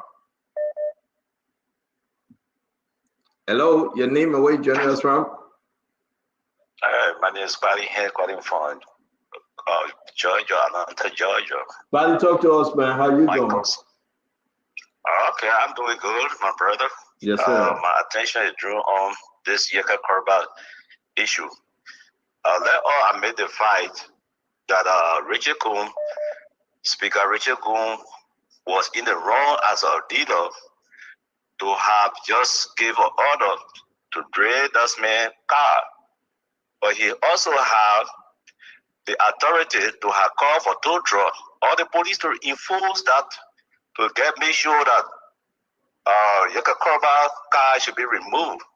Well, let all remember, Yeka Korba is just want his name to be in the news. This guy is not law-abiding. He is not respectful to the people. Even the House leadership, that's not his first time. He's been doing it to other past speaker. He did it to Bobo Kimber. Is this how we want just a person to live in a house? A representative to represent the people of Liberia? Let's speak the truth to the power. The man is reckless. Let us not have that from him. We shouldn't continue to encourage that. The next government, he will do that to that next government. You know? Thank you. I just want to say Liberian people should speak true to the power. Both of them were in the wrong. Thank you. Thank you very much for calling the show, man. It's always good having you. Hello, your name and where you joining us from? Your name and where you joining us from, please. Hello? Yeah, can you lower the volume of your television or so? Yeah, you see Samuel Swah calling from Rhode Island. Samuel Swah, how are you today? I'm okay. Talk to us now. I'm actually pressed to call tonight because for what happened yesterday about Yeke Korba, I'm really impressed because those are the strategic government can use to bring those type of people down. He's very arrogant and rude. Yeah, he needs strong leader. Okay, that's it. The next person they will target, I believe, will be Richard Coon because those people are very, very rude in our country. Wow, thank you very much. Yeah, Richard Coon, yeah. Okay, maybe in a nearby future they will close your station down too because you all put this thing together in Liberia. Bye. All right, bye. Thank you. They got crazy. Your name and where you joining us from? Hey, Tom, I get us here from New York City. My man, that's serious speaking. I can't understand. Yeah, my man from New York. You don't pick up my call, so I had to call you direct today. Okay, talk to us now. All right. First of all, I want to thank you for the show, Stanton. I think you are being objective, so keep up the good work. But here's what I say. Yeka's behavior is just symptomatic of what is happening in Liberia. The rule of law still has work to be done, and I hope GMB can do a better job to reinforce the rule of law. Yeka's behavior is unbecoming of a lawmaker. If he needs help, he should get help. Richard Kuhn and the rest of the team has a lot of work to do. Yes, a lot there that we need to talk about, Stanton, and I hope you can invite me someday on the show that I can bring my opinion to bear. But thank you for taking my call today. You're quite welcome, my friend. Thank you very much. Okay. So, ladies and gentlemen, we take the last call for tonight. Your name and where you joining us from? Yeah. Can you please lower the volume of your television? Sure. Yep. Okay. You got Nelson in there? Not yet? No, not yet. Yep, go ahead. Can you hear me? This is Steven from Minnesota. Hey, Steve, what's up? Okay, yeah. I mean, my concern here is the construction that Richard Cohn is carrying on. I don't know why the Liberian will have to sit and wait until this guy's complete what they're doing before they can start. I think it is about the time for the government to stop him and try to find out where he's getting the money from to carry on this project. I mean, I'm very concerned about it. And then my second one is, with phone. I think time is very important, brother, because if you want to listen to somebody to explain their whole life history on one topic, it'll be hard for us to actually complete everything. So I mean, we have to try to slow down and focus on what you introduce. Okay. Thank you very much, my friend. Today we cover almost 7 topics, so I think we're making progress. Thank you very much, Stephen, for calling in. Ladies and gentlemen, may it please your highest honor to allow us to leave the show, that the producer can go home safely. And to all of you out there, join us again tomorrow. Let's have a wonderful time. Let's discuss the issue. And because of you, we are here. Like we always said, be blessed, be safe, and may God save the state. Sylvester Chilupe, thank you. Have a good night. Yeah, thank you too as well. See you. Thank you. Yeah. Yes, sir. A special one from the CEO with the spoon and your boy. All right, folks. That's it. Is exactly 3 minutes past 1. 3 minutes past 1 a.m. here from Liberia. Thank you so very kindly for following. Indeed, it was very, very, very wonderful, informative. So to those who've been following us via our social media platforms, the YouTube channel, the Facebook page, I'd love to say thank you so much for your comments, your reactions. Thank you so very much. And to those who've been following us via the traditional media platforms, that's the radio, Spoon 107.5 FM, Fabric 101.1 FM, and other local radio stations across Liberia. Thank you so very kindly for always sitting by your radio to get the latest information in Liberia. Well, thank you so much.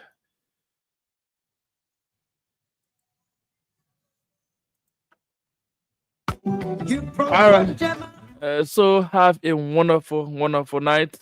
God bless you. Sylvester Chilupe, my name. Do join us tomorrow at 8:30 when we shall be back with another edition of the program Spoon Talk Radio on Spoon 107.5 FM. Thank you so much. Have a wonderful night. Yeah, don't just spoon. You want to get the news of the don't just spoon. Yeah, Rastafari. Kilibamba, kilibamba, kilibamba, kilibamba, kilibamba, kilibamba.